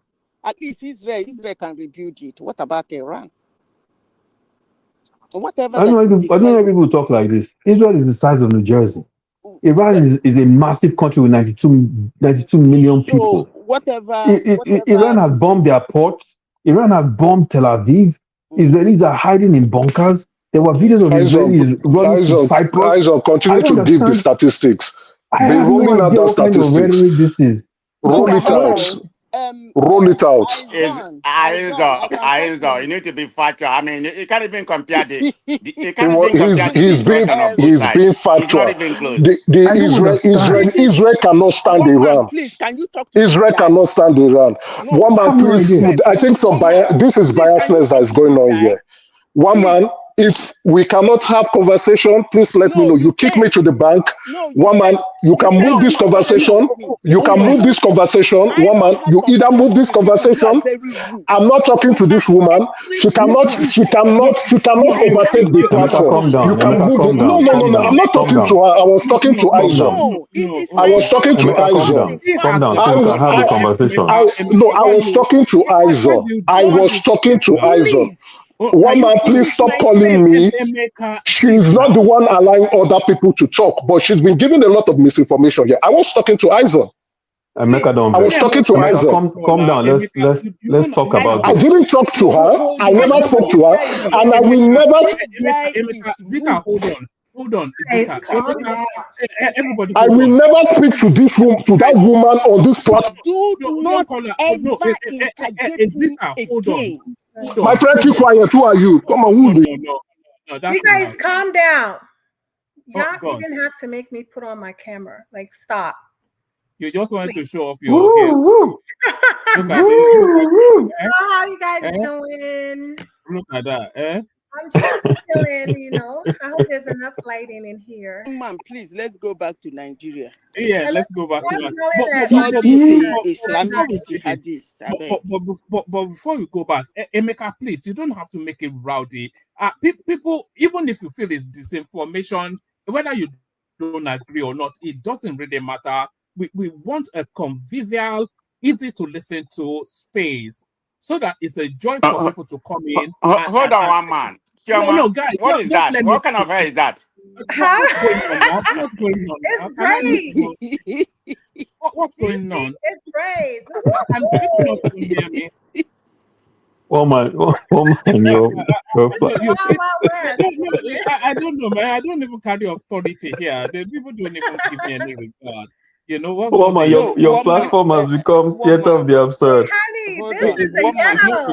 This is the ghetto. Oh, all right, all right.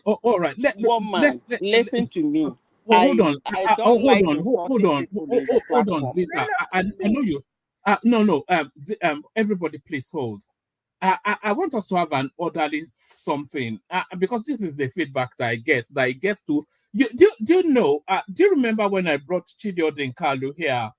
Before I got him on, I had to really. We become friends now. Anytime he comes to London, he calls me. Before I got him on, I had to use a lot of finessing because I invited him. He was keen to come on, but then he decided to listen to a couple of sessions. He said it's just too rowdy, that he cannot function in that sort of environment. People just screeching and squealing. And it's not just the only one. There's several guests. You know, we don't have to make it so intense. A little bit of goes every now and then. But, you know, people, you know, if it's misinformation, let it be misinformation. If you want to correct and they don't allow you, just let it go. The window will open for you to speak again to correct it. But we don't have to hold the space hostage with such intensity. It just gets too intense sometimes. You know, we love all of the voices here, but please, guys, let us just cooperate so that it's a pleasant experience for everyone. I'm going to bail out, hand over to actually, I'll wait for Zita to finish her space, and then I'll bail out, hand over to Choma. Zita, back to you. Woman, before you bail out, because I would like to bail out too. Let me express my 1 minute. Right. You see, I'm not someone who is looking for people to like me. I don't need it. Okay, so I'm not bothered about the emotions of others. That is why I decided to. Woman, I have the 1 minute to express myself. When I'm done, he can say whatever he wants to say. I have that 1 minute as the host of the show. Hold on, woman, because I want to bail out. Woman, I think you've disrespected me enough. I have. Right? Yes, you have. In what way?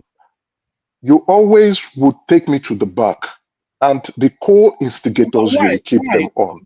Now, woman, hold on. It's just I think I have 50 seconds left. Woman, just to let you know that I am not upset. That's why I'm saying this to you. This level of insult will stop. I don't think I need to come to your show to be disrespected.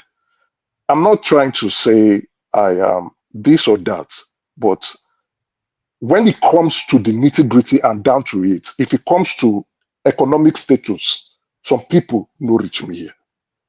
If it comes to the clout, some people no reach me here.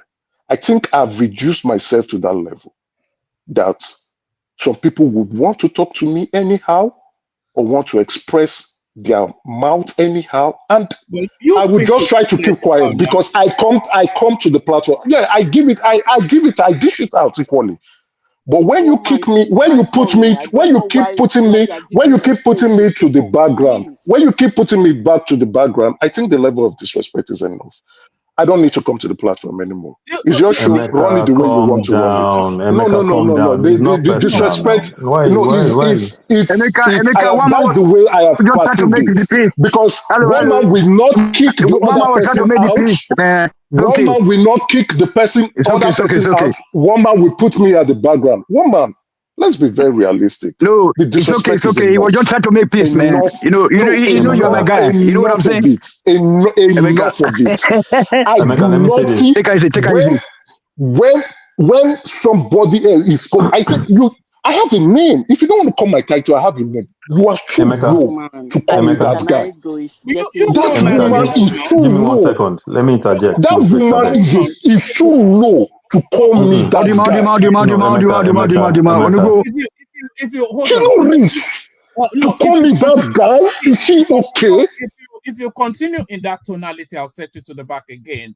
That's not the language of the platform. I apologize, but there has to be a line that has to be enough of that. Back to you, Zita. But Okay, can so I say something? No, no, Emeka, no, no, no, no, no. you don't have the whole.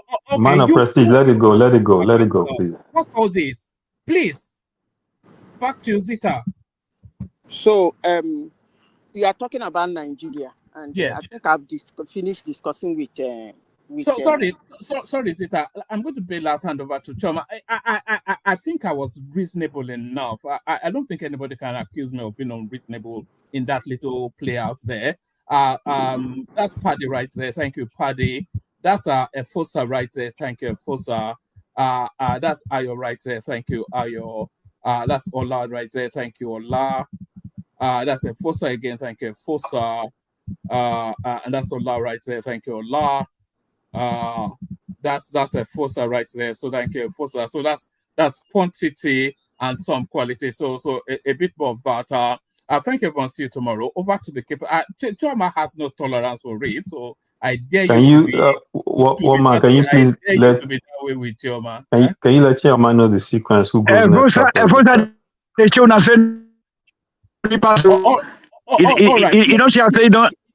Yes, it's Zita has the floor. It's on, of course, after him. The elegant man of prestige is right there with you, and to bring matters to a sensible space that can do right there. Always delightful when it's here. And Remy, of course, who has one of the sharpest brain, he will delight you as well. So that's the running order under the capable supervision of Choma, who just for the benefit of AD or AB, no one else. That's the fullness of it right there. So that's Choma right there.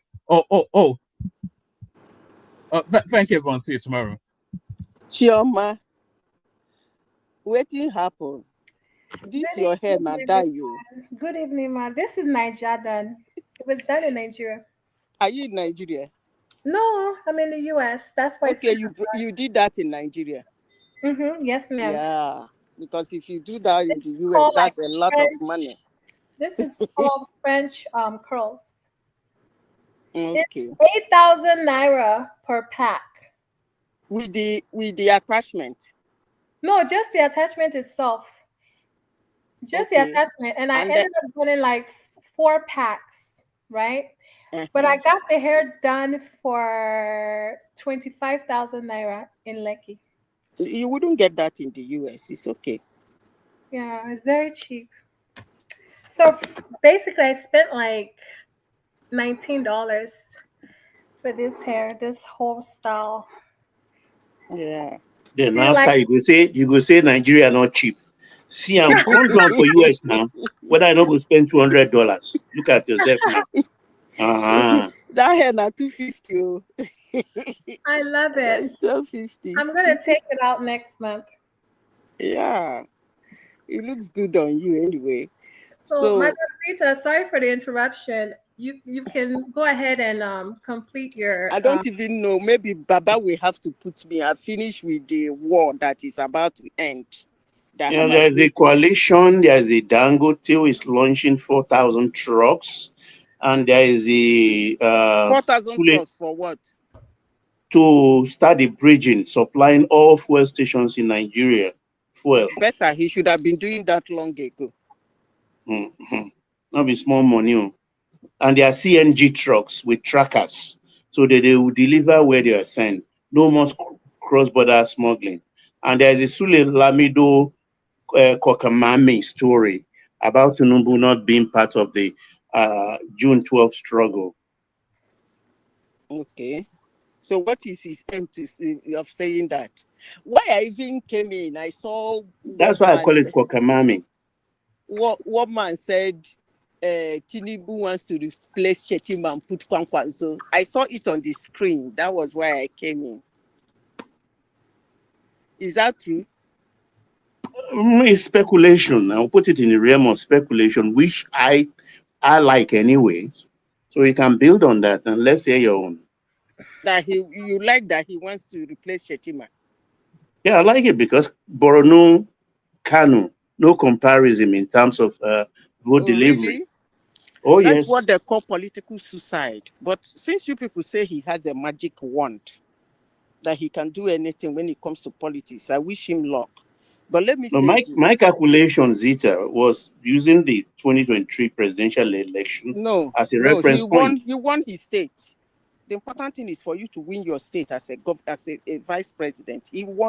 Shettima won his state. And But he he has gathered a lost lot of votes control in that of area. those loose cannon in his states, the governor, sitting governor, and some of the senators. They are always opposed to the president's policies or the party's policies.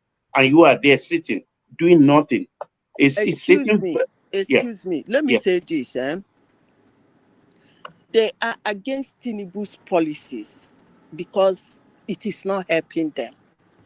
There's nothing wrong in a state governor or a commissioner in a state being against the policies of the federal government if he truly have the interests of his people at heart and is hurting them. But are you So supposed to you be can vocal at hold it on. and behaving as if you're opposition when you Hold have on, your let me vice finish president now. sitting? Abba, let me finish. If Boronu is burning and then you expect them to be praising Tinubu because Shettima is the vice, I don't understand. In No, fact, no, that's you are not. supposed to You be see that? Yes, let me make you understand. It's not about the security issue. That is besides the point. And if we have to look at the antecedents of the vice president, what he did to Jonathan, if you remember the Chibok girl tragedy, he was the man in charge of Bruno then.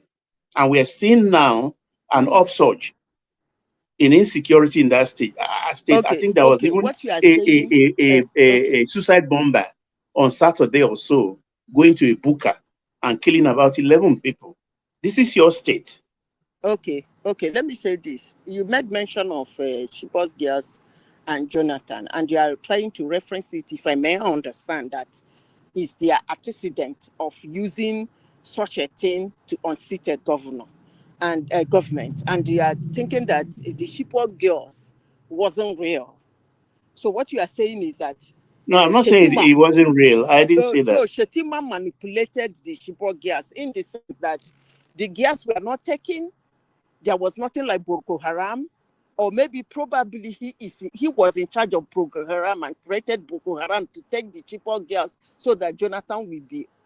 No, you are reading between the lines of what I said I now. wouldn't go that low.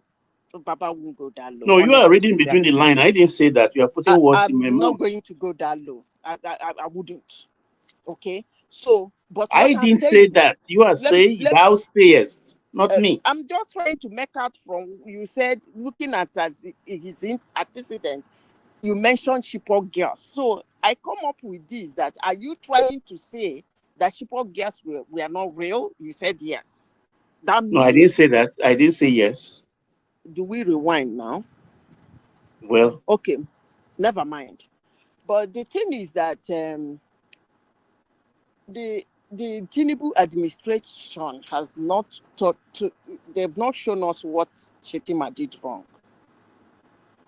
But let me say this, I don't know what is going behind, but I know that sometimes when a second do something wrong, the senators, the conglomeration of their gangsters will somehow bring out something to accuse him of.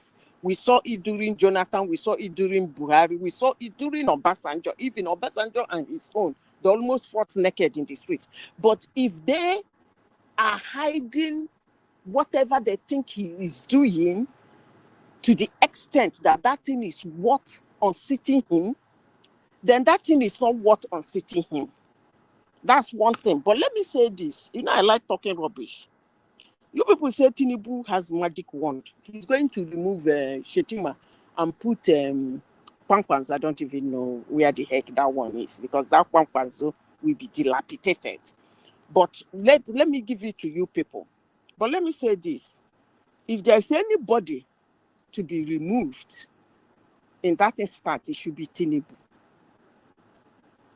If you are a president and you feel things are not going around good around you, and all you could look around is to unseat, remove your vice president and put another person. I don't know, as I came into this platform today, I made a comment and I said, I am scared at the level of humans that are existing today. We are not doing so well like our forefathers, at least up to the baby boomers. We are not doing so well. If a president thinks there is something wrong in his administration, and he look around him, he can't change anything, he can't get anything right, all he wants to do is to unseat his vice president and put another person. I should say categorically that if there's anybody to leave that place, it's going to be Tinubu. He should be fired, not Shettima. Because he holds the stick, he holds the carrot. If he cannot use both of them correctly, and he wants a quick of remove, I don't even, this thing you guys are saying, I don't even think Tinubu can do such a thing. But well, it's a war, wide, well, what do they call it? Wide worldwide or whatever. World, crazy worldwide or whatever. Anything can happen. But these things you guys are saying about Tinubu, that he's going to replace Shettima, if he's that politically smart, I don't think he will do it. But peradventure, he dares to do something like that, I think he should be the one to be on seat. I rest my case in that area. Or you bring your CDP, you say which people are doing party. They call it the All Democratic Alliance. One Mr. Ricketts is a convener, supported by all the usual suspects. Okay, so I hope they have somebody in the southeast. Obi, of course. Oh, Obi is in that alliance. So they said. Okay, so he's going to be the president. I don't know. Because, as I said before, they are all doing the same thing, okay? They are not better than Tinubu. That is for sure. For me, I will open one bucket and dump all of them inside that bucket. They are the same category. That is for sure.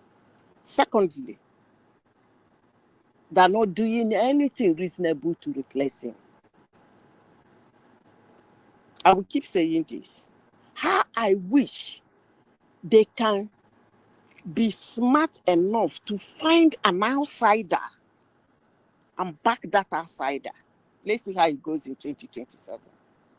How I wish all of them will swallow their greediness, their cream.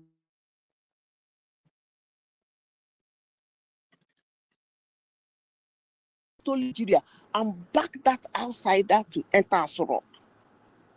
It would have been very interesting. But if it's those guys, you guys are calling, they're in the same bucket with Tinubu.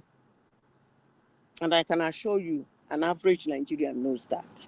Any other topic? I hope you people will not let me speak today. You know, I think you can rest for the moment. Let Ainzo come in. He's been here long. I'm done. Thank you, Madam AI. Ainzo, I'm taking Chioma's job. Chioma, come on. Chioma is looking at herself in the mirror. She's looking at herself. I was trying to charge my thing. Sorry. Chioma is admiring her new hair. Is that Emeka that's speaking? No, it's Ainzo. Okay. It's Ainzo's turn. How are you? Hey, Chichi. How are you? Good evening. I'm fine. It's your turn to speak. Thank you for being patient with us, because I remember when you came in. So thank you very much. You're welcome, and thanks for sharing your new hairstyle with us. It looks very nice. Thank you. I appreciate it. Thank you.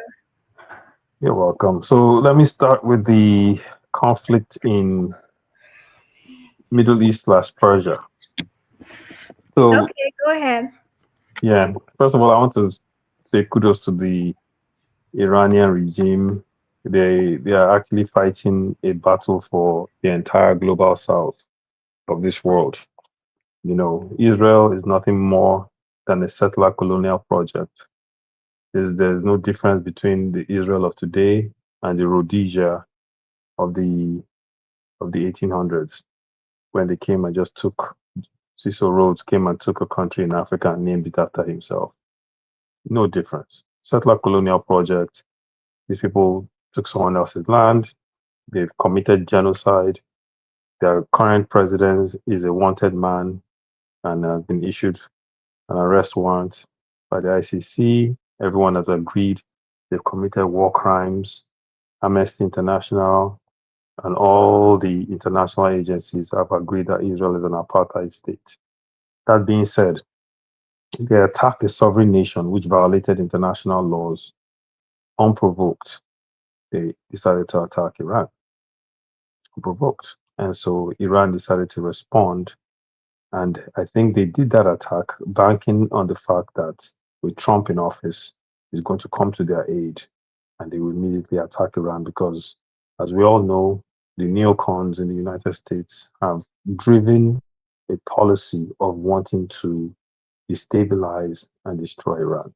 And for those people that don't know, Iran had a president, almost the likes of an MKO, who wanted to use their resources for their nation, Mossadegh, right? The Americans came in, had a coup, and the British overthrew him because of their oil, and then put in the Shah, a brutal, brutal dictator that came in, fired thousands of people, mass human rights abuses, which is what led to the revolution with Khomeini. And he came into power and he stayed in power. And thus we have the government in Iran today with the supreme leader and their system of government.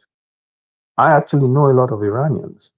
And funny enough, some of the ones I know are not even Muslim. They're Zoroastrian, and I know one that is Jewish. So, and they, as much as some of them don't like the system of government, the United States is guilty for the system of government they have. So let's fast forward to today. They got attacked unprovoked, but Israel miscalculated. They didn't realize that they were going to have to fight this war by themselves. And Iran has hypersonic missiles, which they have not even fully used. Israel is decimated. Their population is in shambles. Their infrastructure has been destroyed. And remember, this is a very small country, not very big. So with Trump's announcement for the ceasefire, he's announcing that ceasefire because he knows what is going to happen if there's a prolonged conflict that continues. That place that they call Israel will actually cease to exist. So this proposal for a ceasefire is in the favor of the state of Israel. And so I don't even like saying that state because they're full of Zionists and people that had their project in Europe and decided to take someone else's land. So that being said, hopefully, and let's keep in mind, Iran is doing all this in the middle of extreme economic sanctions. They've been sanctioned for a very long time.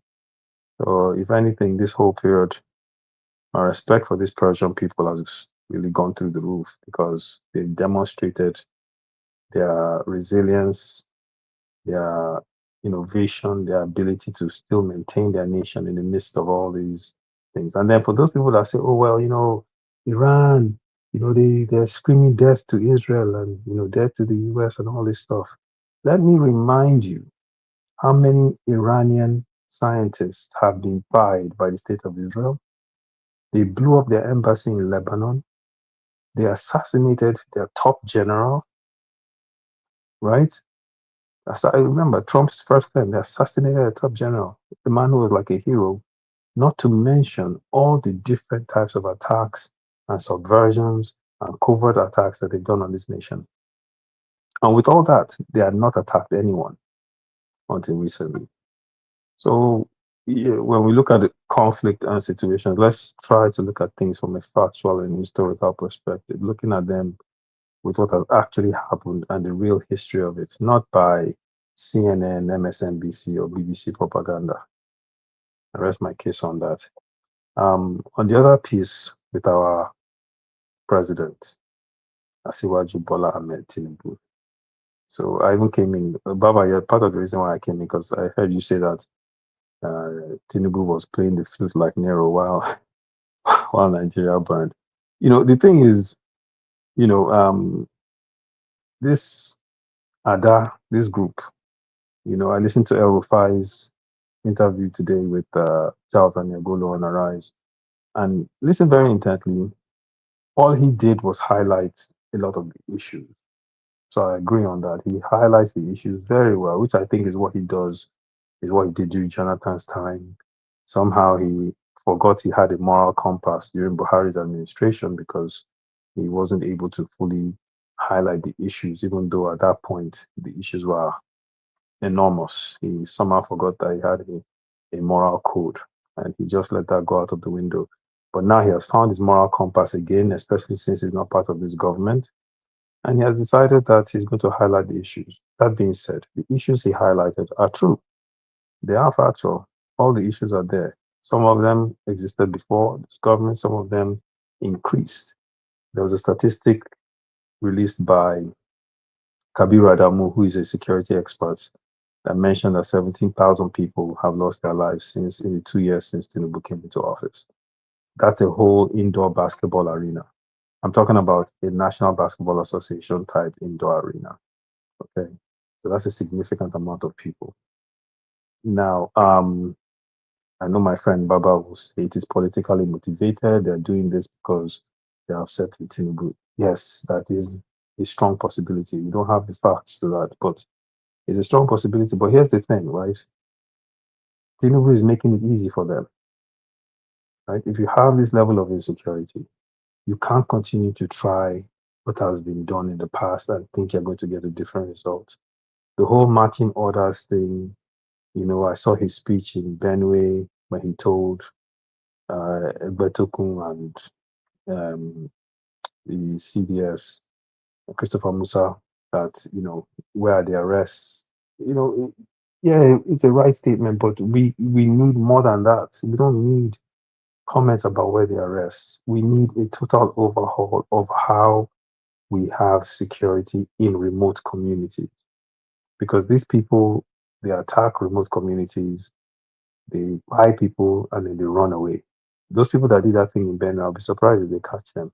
For all we know, they're probably in Senegambia by now. The thing is, they need to create a different structure. Tinubu needs to create emergency situations in those states that are vulnerable to these attacks so they can have their own units and their own weapons and then have the supervision over them so they can defend themselves, but have supervision over them. I actually like Christopher Musa. I think his idea about building a fence with the border with Niger is a good one. It's going to cost billions of dollars, but it's actually a good idea. It will stop it, but maybe it can control it. But that's not enough. These communities that are vulnerable need to be protected, whether it's in Katsina, it's in Benue or Plateau or in Borno, and the people that are doing the defense, they need to be trained effectively. But we have people that can train them. If it's too much for us, there are groups around the world that are experts in dealing with anti-insurgency, not in fighting war. Our military is for fighting war. We need a specialized anti-insurgency group. So my question, and by the way, during the campaign, what did Tinubu say? All these young people, we can recruit them. When people were making fun of him, we'll give them cassava, agbado, and corn. I mean, he was saying that. So where is that? Why has he not done that? So whether or not these people are coming from the Sahel, whether or not they are Fulani headers that are trying to exact their Fulani agenda, if that's true, whether or not it is political opponents that are sponsoring them, all that is irrelevant if you're not taking the right steps to mitigate this sort of madness. Because if you're not doing it, it doesn't matter. That just means that anyone that has a grievance with the state can do anything at any time and we're all defenseless. That's what it means. So we need that sense of urgency. We need that innovation to create something that hasn't been done before to fight this effectively. Because these people are going to use this continuously into the election. It's not going to stop. And I agree with Baba. Apart from Obi, the rest of those guys are clowns. And if Obi wasn't there and it was just those other people and Asiwaju, if I had to cast my vote, I would vote for Asiwaju. Because those other guys, they have nothing to offer. nothing to offer at all. Is it Atiku, El-Rufai, who some people in Kaduna believe he was actually the henchman sponsoring terror groups. So, they don't have anything to offer. That's, my Peter Obi is a different case in my opinion. But I think we need to definitely do something that's different. I can criticize this president till the cows come home, but we have issues on ground, and those issues need solutions, and he needs to implement the solutions. And he's playing politics. However, like you said, he's playing politics. He's running around trying to get all these governors of these different states to flip. By the way, that is not the best strategy. Even if they flip, there's no guarantee you get those states. Okawa had Delta. He lost Delta to Obi, didn't he? PDP had Bayelsa. They lost Bayelsa to Obi. These states do not guarantee you anything. Didn't APC have Lagos? So that strategy is not going to work. He has 2 more years. He needs to fix certain things, You must still get them mention under. Lagos. A while for you. Don't Well, worry. no vex, so.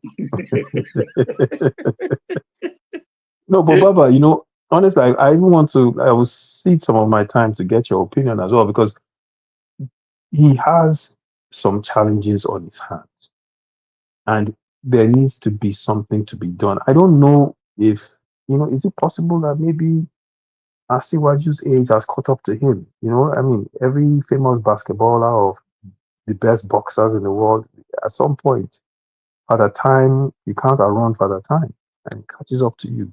So the level of aggressiveness and oversight that he can have to make sure things are done, maybe he doesn't have it anymore. It's possible. And if he doesn't have that, do we really want to put him back in office for another 4 years? These are the things, I'm looking at it now, at this whole thing as major issues. My country is burning. And if I even had a chance I would to meet someone like Asiwaju, I won't criticize him. I'll give him advice. Because you're our president, we need you to fix these problems. Seriously, we have serious issues. We need you to fix them.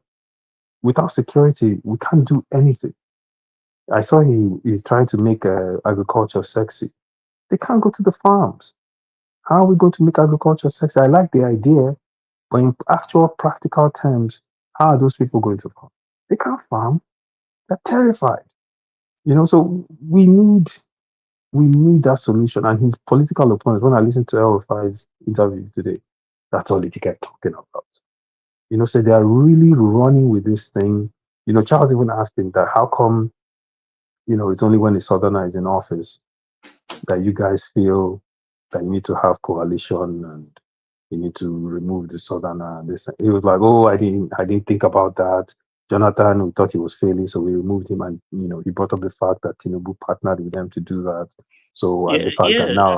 Now that you mentioned that, that's a surprise too, because during Buhari's time, if you remember, well, on motorcycle, they remove almost 900 Boko Haram terrorists from the prisons in Abuja. They attacked the defense, NDA. Yes. They attacked NDA military barracks, and even the federal guides who are guiding the president. Not to mention other bombs going out the United Nations. This thing, but I didn't hear of coalition then. No coalition. No coalition. And by the way, you know what they were doing? They were giving the ones they had caught Operation Safe Corridor. They were getting them and recruiting them back into our military. Yeah. So correct. Yeah. So now, for all we know, we have Judases in our military giving information to Boko Haram to attack them in Borno. How do we not know that's what's going on? And that's what I'm saying. Like, this thing, it seems like there needs to be something different that has to be done. And honestly, I see Tinubu as being vulnerable. The way these guys are coming at him, it makes me, as I watch it, part of me thinks I actually have I actually feel bad for him a little bit, if you can believe that, in the sense that you can understand what is going on, right? But you know that unless something is done, it's only going to get worse. I saw a video today of Shettima in Akwa Ibom, I believe, and he just shook everyone around Ganduje. I mean, it was so obvious. The way he shook the guy, he put his hand over Ganduje's head and shook the guy behind him, shook the guy to the left, shook the guy to the right, and Ganduje was just standing there. It was so embarrassing. And he just walked away. So there's Just even like issues. Tinubu did to Sanwo-Olu. So there are issues within their house. They have issues within their house. And if your vice president is feeling that way to the head of your party, what does that say about coming together to actually fix the issues we have in governance? So yeah, you're looking at this thing and you're just thinking like this is a disaster. So the Benry thing happened, very unfortunate, very sad. You know, I listened to Tinubu's speech, and I think he's a man that has the ideas. You can see when he talks sometimes the things that he believes about prosperity and development, and he's talking, but I don't feel he has the ability to implement through his people, if I can put it correctly. Because I feel after he leaves there, then what happens? This is Nigeria we're talking about. You need strong hands. You need people that will make them do the stuff. And I don't feel he has that anymore. And that is my concern. You know, Baba, I'll cede some of my time to you. I want to hear what you think. In terms of the security? In terms of security, Tinubu's ability to effectively tackle it, his opponents that are trying to bring him down. Oh, wait a minute. How many minutes you have? You say you're sitting your time. My brother, How is that supposed to be? cool He never down. reached your turn. He never reached your No, turn. how many minutes does he have? I don't have Okay, our time. we have 5 minutes I give more. We have Baba the 5 last. minutes more. You have what? 5 minutes more. Are you okay? No, you don't. 5 minutes more. I'm tired though.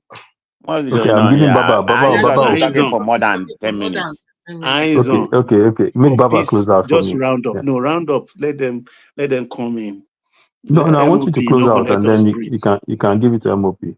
I don't Okay, finish within I want to what talk. my take is this, that this problem goes way back. Our army has been infiltrated. I say this because all the retired generals, including the sitting emirs and influential people, the troublemakers in the north, they have 2 or 3 children in the army. Officers corps, not just rank and file. Officers corps. Because our army has been on record to be the 3rd best in Africa in terms of equipment, training, strategy, and things like that. 3rd, Egypt, Algeria, Nigeria, even ahead of South Africa. I was surprised with that. There's a good army. But the problem here is that when you are sabotaged from inside, there's little you can do about it. But the thing I want Tinubu to do is to have the courage to start naming names and making example of people. These people are high up. They are what the Daily Momodu said above. They said owners of Nigeria. And they are using their children in the military. Because if you listen to the Benue people, what they are saying is that, or Christopher Musa said they were given false information just to divert attention for the last mass killing to happen. How could the people do that to themselves? Who manipulated them?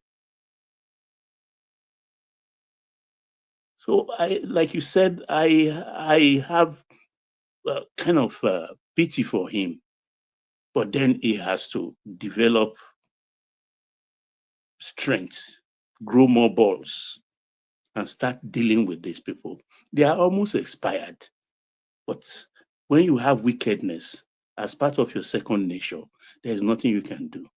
That's my take in the time frame we have. Right, So MOP, Thank you. carry on, please. Yeah, greeting Yes. everybody. Men of prestige, you can go ahead and speak. All right, greeting everybody. Um, my first, let me start from here. This is to Aizo. So, Aizo, this is to you. You can take 30 seconds to respond to this.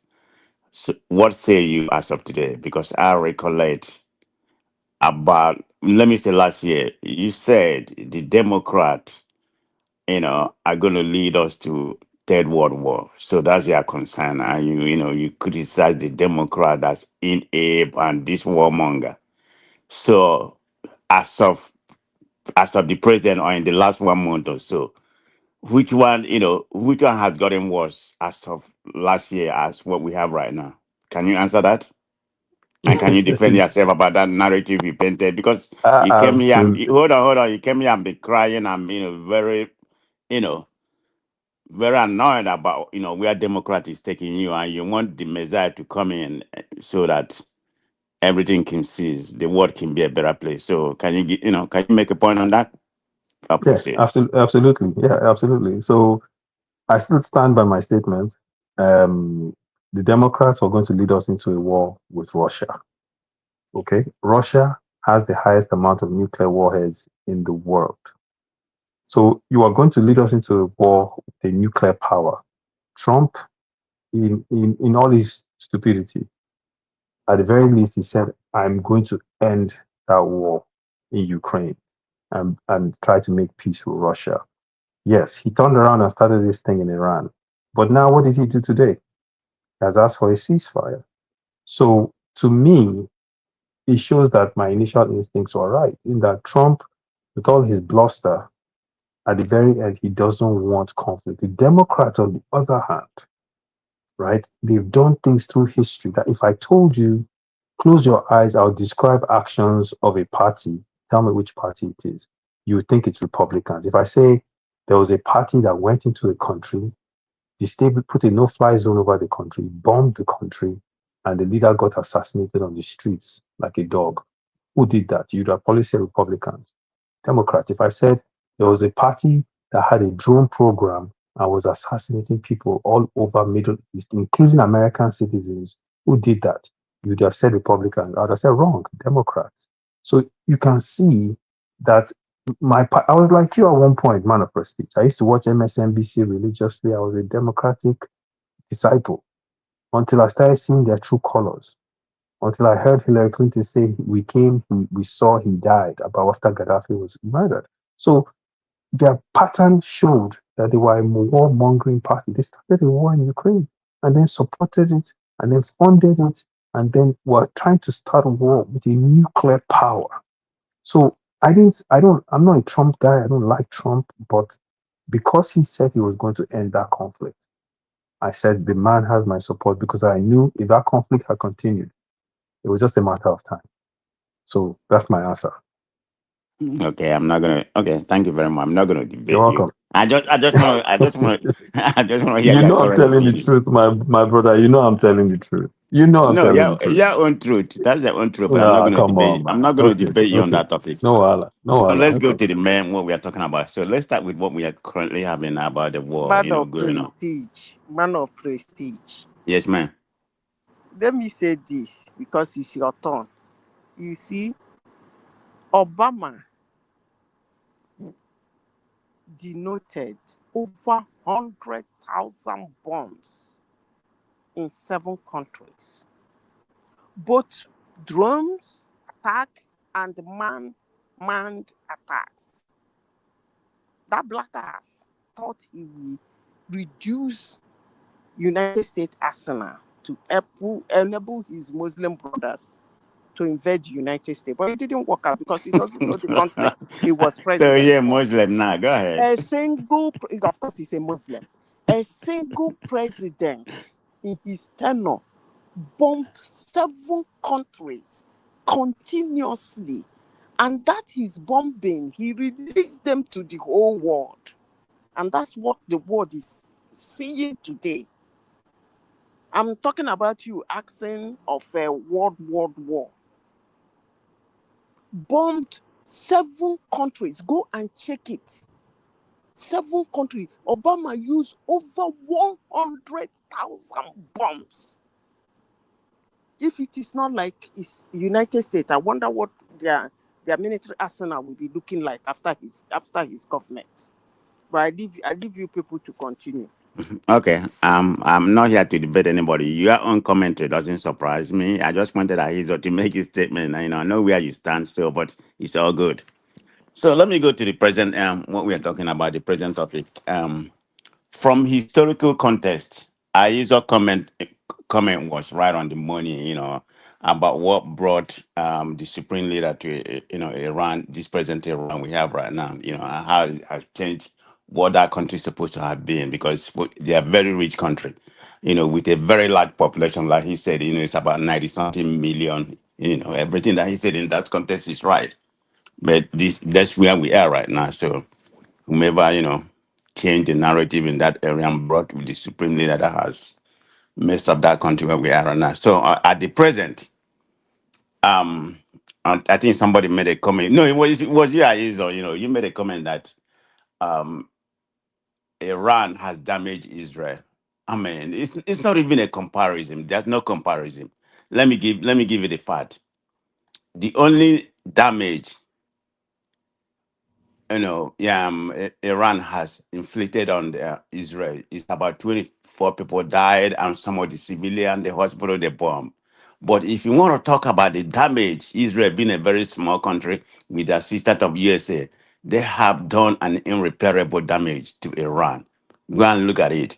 I mean, strategically, infrastructure has completely damaged. When I mean infrastructure, I'm talking about missile is properly, denigrated. I don't know how many percentage they have there They're on there. talking about Then, strategy.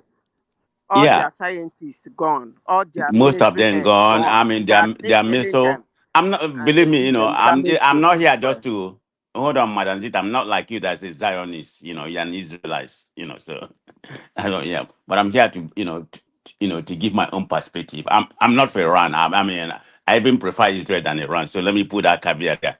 Or Iran is an evil. It's a diabolical country, in my own opinion. But I'm not going to come to that. I'm not gonna. That's not the angle I'm coming. I'm just trying to state the fact that I know it. I'm not saying I know everything from what I know. So if you want to talk about damage, it's not even close. I mean, Iran has been decimated to extreme. They are very weak right now. I mean, we don't know up to extent if their nuclear this thing has been completely wiped out, obliterated, like Trump said, or if there's several damage. Because they say before Trump did before the bomb, I think it was 2 days ago on the 22nd, they said they saw truck. Maybe they moved some of them, but if anything happened, they have probably set them back 20 years or whatever, if they whatever they want to do. They are not the same country, they were, let's say, about 2 years or 3 years ago. Because if you look at what's happening, they are prosy. They don't have that much prosy they used to have before. I mean, no Hamas. What's the name of there's another country close to Israel. What's the name of that country?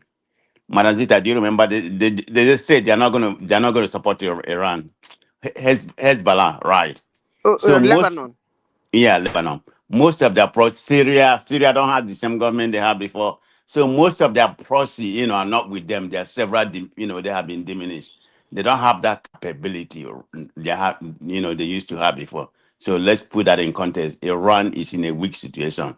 Whether they are trying to save face or use, but the only thing I can say, they are not behaving very irrational, because if they're behaving irrational, whatever they have, they will start releasing it. I think, in my own opinion, they may try to come to the table, but it's a very proud nation. They're not going to come easily, because the ceasefire Trump just announced. That was Trump announced it. I don't know where he's getting it. I think it's a midnight. It's already midnight. Then He Israel will said follow. 6 and Israel will 12. That follow is 12 13 hour. hours. Israel will follow 12 hour later, but no official decision has come from those two countries. But in my own opinion, it's probably going to be a ceasefire, But according to Iran said Israel should stop bombing them, then they will come to a ceasefire. So this is not Iran that we know. If it is the previous Iran, they will say no ceasefire. They will not even talk about ceasefire. So we may head to that angle. So and finally, what's actually happened, Iran is not in the same situation. They are very weak. Okay. I mean, we know the firepower Israel have. Of course, we know they are being supported by their senior brother. So that's where we are right now in that regard. What else am I supposed to say? Anything about Nigerian politics, man? I don't like to talk about Nigerian politics because there's nothing good coming out of that country. Chioma, you just came back from Nigeria. So what can you tell us what you see that is good? I think I know I'm you were enjoying in Lake Yaniko. Forget about your enjoyment. What is good? What did you see anything good? okay. So first of Man, all, but you just say she's enjoying Lake Yarikoyi and you're asking what is good. What kind of You're question saying it is yourself this? now. What kind of With your question is people, Hush, can you Are ask you me a question? expecting her to say She just everything had a is good terrible in time and you're Nigeria? I asking her did what is not good. ask anyone of you a question. This Will you man of just prestige is funny, man. You are Remy, funny. You Remy, are will you very back funny. out and let your man answer No, my question? you are waiting for her to tell you bad news from the country. What kind of man are you? Okay, Chiomi, don't have to answer. I mean, because Remy and Mike, well, I they, was going to they, say, they, right? they put their nose where it doesn't belong to. So I was going to say, so while we were driving around like Lagos, I'm seeing a lot of billboards of Tinubu. He's already campaigning. You know those billboards like as if you're heading to Ikoyi from Lekki Toll, not Lekki Toll, the bridge, the Lekki Toll, the bridge. There's a bridge that's connecting you to go to Ikoyi. So The Parliament Bridge. yeah, yeah. There's a camera, not camera. There's a television billboard. So it shows like different commercials and everything. And I was seeing Tinubu's billboard with Shettima and other politicians. They're really campaigning hard, you know. Well, I mean, like I said, I mean, everybody knows it. If there's any kind of achievement or whatever they do is good or bad, it's already plateau. I mean, He's talking politics about has started. man of Huh? prestige. They are talking about replacing Shettima. Tinubu, That's like his. who could not win in state in 2023, and Madam Zita, don't worry about that one. Nobody is Gunduje, who could not win in state Nobody in is 2023, replacing is that trying to remove guy. somebody who won his state squarely with almost 80% vote.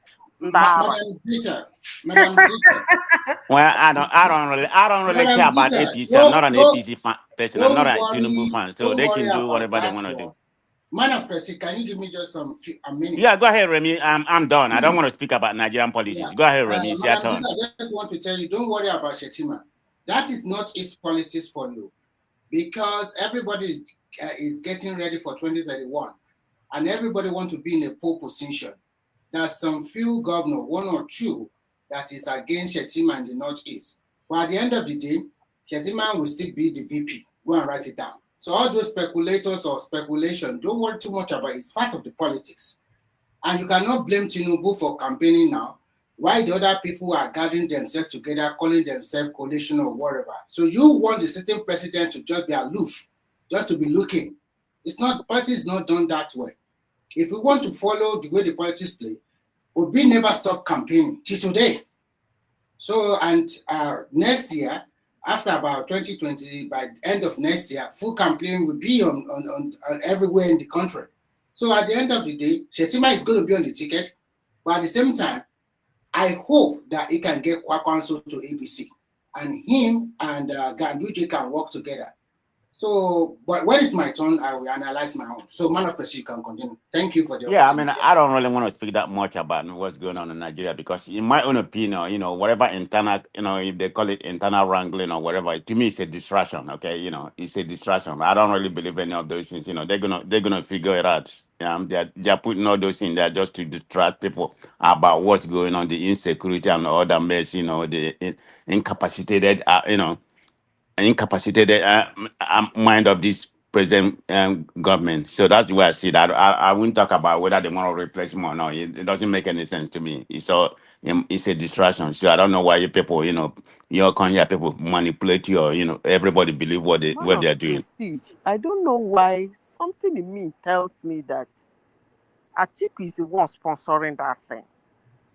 I don't know. For You years saw them now, I've fighting been now. I'm just bottling thinking it's a that thing. distraction by orchestrated from Action Rock. APC is good in that. I mean, that's No, what I think. I They're mean trying that to distract your insecurity in people. Nigeria. Something in me keep telling me that Atiku's hand is in it. I don't know Wait a why. minute, Madam Zita. You said Atiku is the one perpetuating some of this insecurity? I believe so. I don't know why I keep having this feeling for over the years. I don't know why. Well, Right from that whether Atiku or not, it's people from the north. I mean, they did it during Jonathan time. That's exactly what they are doing Tinubu time. So, I mean, in a nutshell, to be very frankly, I mean, this is what I'm going to see. I'm an Obi, I'm for Obi, whether he's capable or he's not capable. So he hasn't shown me that he's not capable. He's not the present president. If Obi doesn't become a valuable candidate for any of the coalition they want, Tinubu should, retain the position.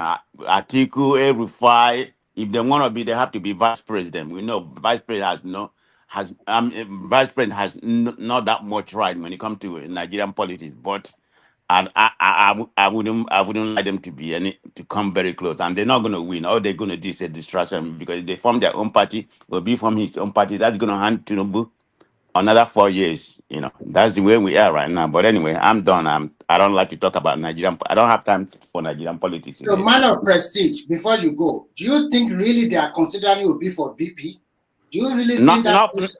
Not what I'm if hearing. If thinking that way, forget it. It's not done anymore. Okay. Not what I'm hearing. They are not even considering him to lead the party. But we don't know No, what not actually at all. happened. Not at all. The person that they are even considering, if I tell you the name, everybody will. Amechi? Amechi will be VP to Atiku, and that's done and dusted. They have already concluded. So everything. Why are you gonna say it's done and dusted? Where are you getting your fat from? It's just a speculation. Don't worry, you will see. Time will tell. Go and write it down. Okay. I mean, whatever happens, y'all enjoy your Nigeria. When I go to Nigeria, I'm gonna stay in the borough, stadium, and I'm gone. So I just go to Nigeria for vacation. Y'all can have your Nigeria. I'm done. All right. Thank you, Mr. Man of Prestige. Hey, Chioma, did you go to Deborah? You didn't go there? Where's Deborah? The hotel, the best hotel in Nigeria right now, in my opinion. Oh, really? Well, wow, that's good, eh? That's something good out of Nigeria. What is so good on Nigeria? I'm going there to spend my money there. What is so good? And where you work, you don't spend money for good things. You want it for free. But anyway, I'm done. Let Remy start. Thank you, Mike. I usually stay in one specific hotel, which I wouldn't mention, but you don't have to mention it. It's very 5-star, but I'm not always there all the time, so I move around. Okay. Remy, go ahead, my brother.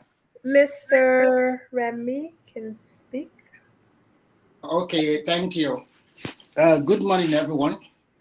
Hey, Choma, sorry, Remy. Choma, did you check out this restaurant in VI called The Grass? It's an Australian restaurant. Very nice restaurant. The Grass, that's the name. Oh no, I didn't get to eat there. Man, you should check out. Next time you go, check it out. There's so many restaurants in Ikoyi though. There's so many posh restaurants. Yeah. Too many. So Chairman, from all these posh restaurants, that means Nigeria is changing, right? At least they were not there 20 years ago or 10 years ago. Well, it just means that Nigeria is getting expensive, honestly. So is it more expensive than American restaurant, the posh American restaurant? No, but it's still fine. At least you can take your dollars and you are helping the Nigerian economy by spending your dollars in Nigeria. That's good. Yeah, I'm so we welcome people, a lot of people, American with your dollar. Take it to Nigeria. Stay in posh restaurant. I have people in Nigeria, so I don't always spend the money. If you know what I mean. So you are trying to say some Nigerians are super rich, but they still have money, right? No, Nigerians are doing very well. Thank you. Man of prestige, I hope you are hearing that Nigerians are doing very well. What are you talking about? I don't go to Nigeria. From me now. And you know the thing is, like, sometimes they just want dollars. It's not like they're hungry or anything. They'd like to collect dollars. The people that I know, it's a thing for them. They like to collect dollars. I don't know why. I think it's hard for them to come over here and then take like maximum 10K back to Nigeria. So it's like if you're going to Nigeria, they want you to bring them dollars and they'll give you the equivalent amount or whatever. So what I know is that in a country of over 100 million people or over 200 million people, fingers are not equal. There will be some super wealthy and there will be some that are okay and there will be some at the bottom of the ladder. And we find these people all over the world. As we are talking today, some Nigerians are buying expensive cars, they are building houses, their life is continuing to be better, even than people in the diaspora. Why some people are finding... Remy, how many percentage? How many percentage is that? Well, proceed. You said you were done, so can't you let him speak? No, because Remy is here fueling wrong information. I did not mention... We're talking. Okay, so first let me talk about Shettima. Nobody is going to replace him, but that is the policies of Northeast, because they know the truth that come after 4 years, another 4 years of Tinubu, then Northeast have a good chance to produce the next president of this country. There's still going to be more infighting after the 2027 election in that Northeast and North Central. The Northwest, as of today, they cannot lay a stake because Buhari is from Northwest. So those politics you see from their Northeast APC caucus that happened the last time was a Northeast politics. And one or two governors, they were against Shettima. They want Tinubu to drop him. But Tinubu, he will keep quiet. He knows what he's doing. So at the end of the day, he will still be the VP of to Tinubu. But he might probably trade his 2031 ambition. Because this is politics. You cannot have 8 years as VP, and then after time you want to be the presidential candidate. I think that's what is going to trade off. That is the way I say it. So people coming here that Nigeria has not improved, that is a blatant lie. Things have really changed in that country. From where we are coming from during the Buhari era, Nigeria is now solidly, Nigeria is getting better in terms of world ratings, and in terms of building up our external reserve, and in terms of our debt to revenue. Before it was like 98%, now it's about 68%. Our external reserve from 3 billion have jumped to about close to about more than 30 billion naira. But when you remove the liability, we stand about 24 billion. That's good. Nigeria is improving. And just like Baba said, just yesterday, there were more than 2,000 tractors from Belarus to be distributed to the upper parts of the country. And there's more 8,000 that is coming. The beauty of this one is that the Belarus, they have given us a lot of people from Belarus that is going to train our local farmers. Sorry, Remy. Sorry. Is that what Tinubu's classmate came to drop off in Nigeria when he was introducing him? Yes, exactly. Oh, okay. And you can see all those tractors are already in Abuja already. So they are expecting additional 8,000 to add to the 2,000 already because they have to manufacture them. And it's not, manufacturing does not take a day. So the beauty is that those people, the technicians, or that is part of the contract, they will come along and train our people how to use different form of tractors, not only one type. I think there are like 6 types. So that is good. Nigeria is on a steady form. What is the tractors for? It's for big mechanized farming, and it's going to be distributed to each state of the federation. You people are funny. Grammy, I have to say this. You guys are very funny. Where are you going to farm with this level of insecurity?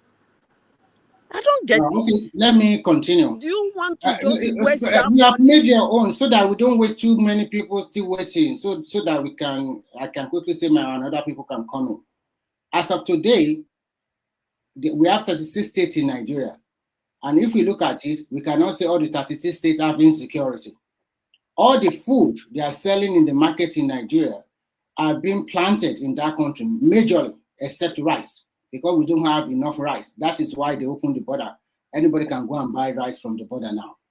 But in terms of other food, they are being planted in Nigeria, tomatoes, beans, whatever you can talk about. And any market you go, you are going to see food. You can talk about it purchasing power, fine, because of inflation, but not having food. And you cannot tell me that every state in Nigeria have insecurity problem that people cannot go about doing their normal daily business. So to me, I think when you talk about insecurity, I think we have to look at the hotbed, which is maybe part of North Central and part of Northeast and Northwest. Predominantly, most of the southern states are okay, except maybe some few occasions of kidnapping. So when you talk about, so that is what I'm going to say about that. So I want to jump into international policy as quickly as possible. When this man became the president of America, I said, this guy is a disruptor. He's going to disrupt the world system. And at that time, Madam Zita was very livid at me. Was like, no, this is 5 months down the drain. What do we have? The economy of America is not as good like before. The world system has been disrupted by him. And before you can open and close our eyes, you drop a bomb over there, and you guys are saying, oh, I can say man of prestige because you watch your local TV station there. Israel just lost 5 people. Are you kidding me? I think you need to see the level of destruction. The level of destruction, as Israeli put it, we take about 500, almost about $500 trillion to rebuild that country. What really shows to the rest of the world is this: nobody is mighty or mightier than the rest. If all Arab nations are afraid of Israel before, no one will be afraid of them anymore. For Iran to do this, and for Iran to also show strength and bravery, even from the mighty America, that is a statement. If you really want to say the truth, that's a big statement from them. And it also shows, don't ever underestimate your opponent. The way I see it is too evil on both sides. Which one is the evilest? I don't know. But both of them are not doing the right thing. So the disruptor has come. I hope he can still find his level so that he can correct his mistake and put that nation back where it's supposed to be. And it clearly shows that sometimes you don't need to fight all your allies.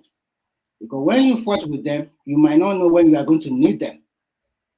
Now, you fought all of them. How do you go back to them and ask for their help? So for Iran, I think from their brevity and what they have done, it clearly shows that if you put your house in order, you can face even the strongest of the strongest. So I will stop here so that other people can continue. Thank you. Thank you, Mr. Remy. I think the next one that is here to speak is AY. AY, are you awake or did you fall asleep? No, I'm here. Choma, have you been? Wait, did Mr. AY come in before Where me? have I been? Mr. Kandu. Yeah, Choma. Oh, Yeah, I'm sorry. I'm so. You know, Kandu is my big guy. Oh my God. I can't jump in the front. I'm sorry, okay? Sorry, Mr. Kandu. Do you forgive me? Oh, absolutely. Nothing to forgive.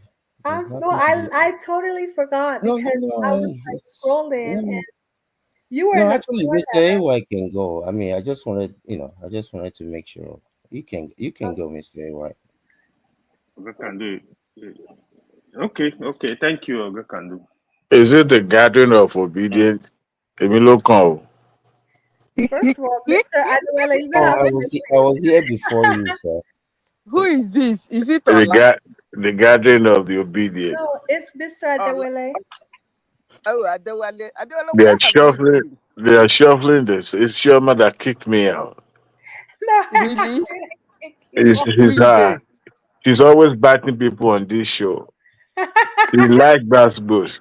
I am the nicest person. Wahala Promas. Me? No, talking about your sister, Chioma here. And she I don't decided like to so show her face tonight. So to say, you know what, I'm I'm just here. kidding, y'all better pull up. she's looking fresh. She made a Can fresh do go so ahead though. It's your turn. You will she look should on. just flaunt it. I'm looking dry. Okay, good morning, everyone. You know, I understand that fingers will never be equal, and you always have the poor among you. And when I hear people talk about Nigeria is improving, and during the time of Buhari did 22 million different things wrong, I am truly saddened for the Nigerian people. Yes, you will always have, even in the midst of war, there will be billionaires, there will be millionaires. But like I always say, how do you judge a society? Do you judge a society based on, there however many percentage are doing well? Or do you take the mean? Do you take the mean? In the last 2 days, in the last few days, I should say, I've been dealing with a couple of people in Nigeria. Somebody trying to get a room and parlor in El Gondo or something like that, some local area, and one in Orilegum, Lagos. I was in Nigeria April of last year, and I could remember this 1-bedroom living room thing in some parts of Surrey, going for the 800,000 ish. Well, like I said, in the last few days, one of these people works at a bank. The other person has a wife and a daughter. They make about 80,000 naira a month, all things put together. And the one in whatever this Elgondo place, they were able to get the place for 900 and I forgot if it's 960,000 plus another 200 and something thousand that had to be paid to paint the place, to run the wires, to make this place livable. I was talking to the person really who makes 80, and when I say it makes 80, that's with gifts that people give them every month.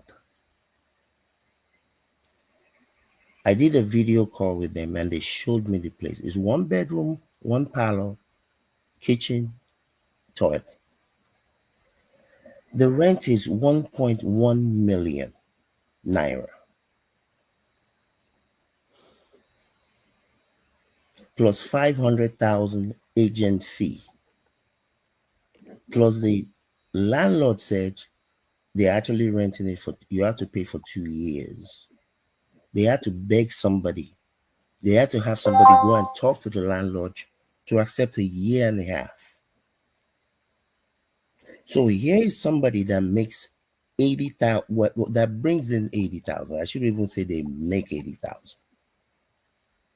They need to come up with a year and a half worth of rent of 1.1 plus 500,000 security deposit. So you're talking about altogether about 2.15 million. How in the world are you doing well? Who amongst you are doing well? What constitutes doing well?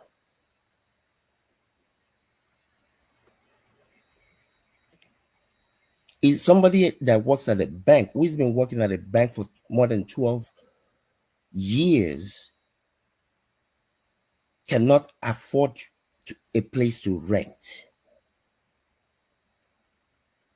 Who is doing well?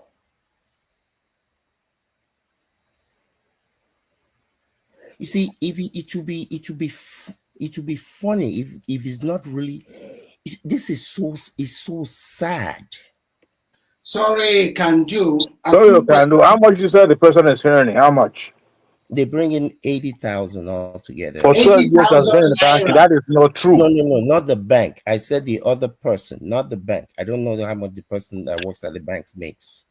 Okay. I'm talking about the other person. So how much total are they making in a month?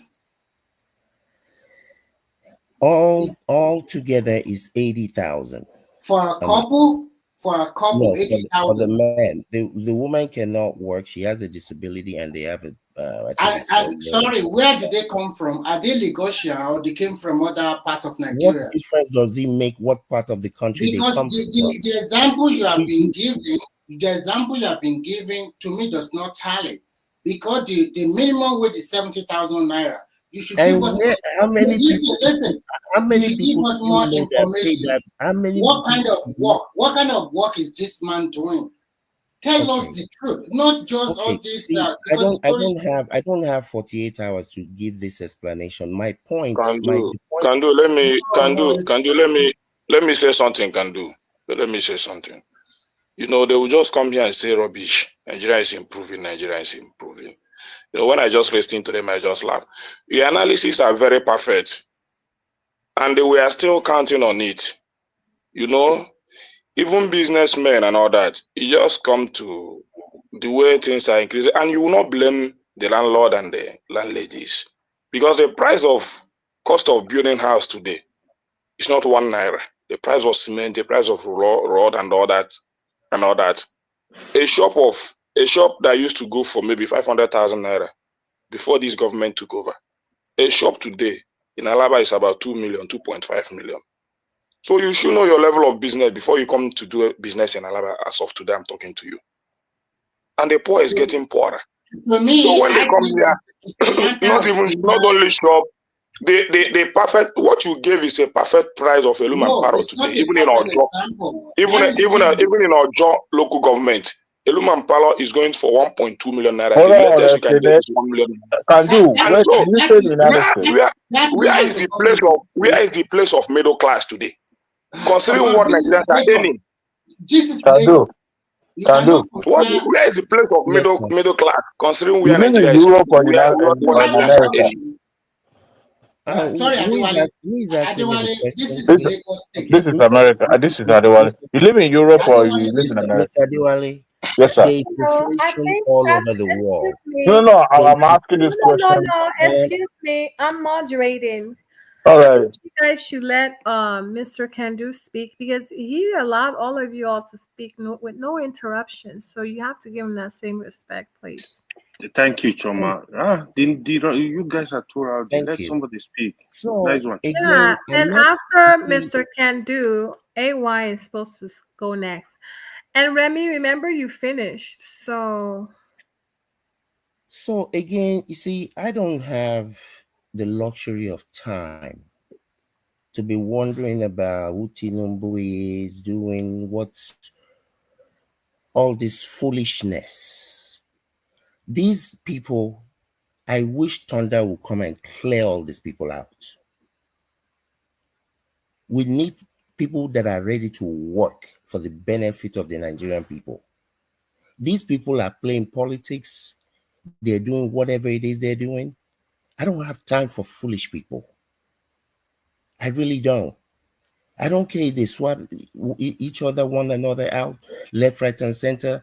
Whatever foolish governor is following who. You know, time is of the essence. The wellness of the Nigerian child is at stake. The Nigerian child. Yes, like that's why I preference what I said. You will always have the poor among you. That's not the point. And like the fellow said, I know how much I paid for stores last year in Lagos. I know how much I paid this year. Yes, there's inflation all over the world. But to be having this narrative of Nigeria is improving, and some people are buying cars every day. Yeah, there are people that make $1 million a day. They exist. But that is not how you judge a society. You ask him where are the people now? Where are the people that are buying the car? You judge, hold on. You judge a society by what the average person can do. In fact, more people park their cars. More people park their cars today in Nigeria. More people have parked their cars today in Nigeria than more people buying cars. That's better. What are you saying? That is how you judge a society. When I go, I don't care whether you go to. I don't go to. You see, I don't get involved in this. Where is the person from? You are a Nigerian. I don't care if you're from Sokoto. You are a Nigerian. Hold on. What type of a question is? Why is somebody? I have never had anybody ask somebody in California. A quick question for you. Are you from Minnesota? Can I Difference ask you? doesn't make where you're from. Can I ask you a quick question? He's not staying in another man's land now. We're staying in Papa house now. We are in the Can I ask you a quick question? Yes, sir. Yes, sir. Okay, my question is very simple. You said you announced that you do have a shop in Lagos, right? No, I said shops that I pay for. I don't have a shop. So can you ask those people that have a shop or the people that you paid for them and they are selling something? Can you ask them how much profit do they realize compared to what is going on? Yeah, they realize in profit because they don't have to pay for it. It comes out of my pocket. It's pure profit. So you are helping them how by pay? Are you going to continue to pay that rent all over the years? For a specified duration of time, yes. Thank you. So that means you are doing your own part, which is good. Now I want to ask you a follow-up question to that. You live in America, and I know that in America there are some states in America that you see a lot of poor people around, no home to live. They sleep in the streets and they don't have work to do. Even the government cannot cater for them like before because of ills of the society, maybe drugs or whatever you can call it that happen to them. Can you tell us today that in America today, the people that live in California, their rent remain the same all over the years, or it continue to change as more people continue to live there? So my question is that in all those big cities in America, like New York, like California and the rest, can you tell this panel, fortunate for you, there's so many people who live in America here, can you tell the rent remain the same over a specific period of time?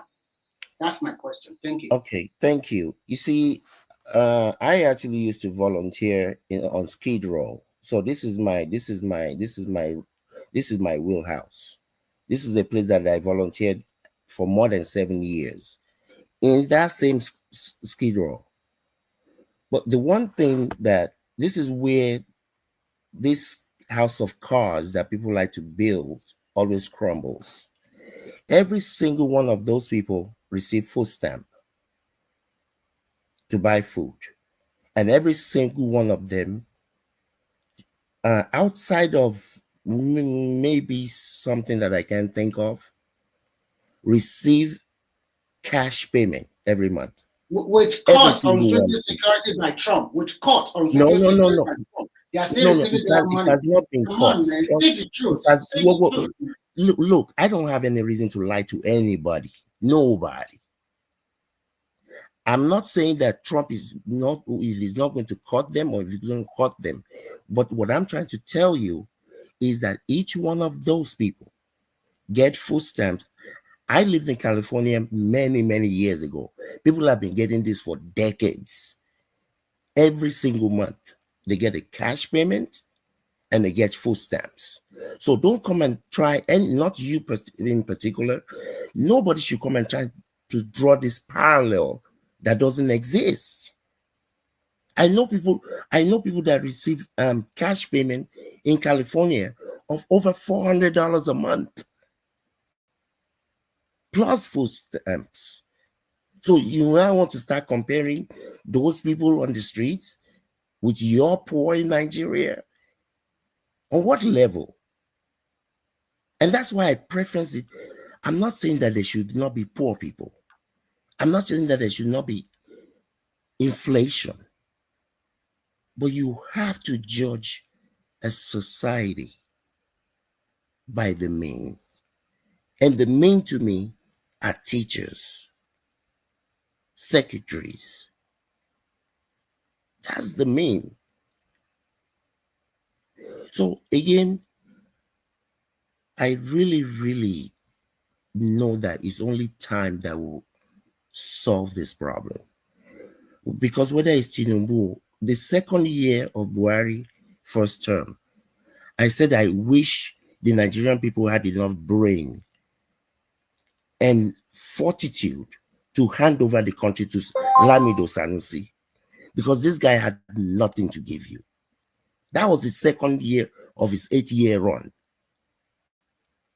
This one here, just like I told people before this Trump election, that this guy is not smarter than my dog that I don't have, because we know this guy.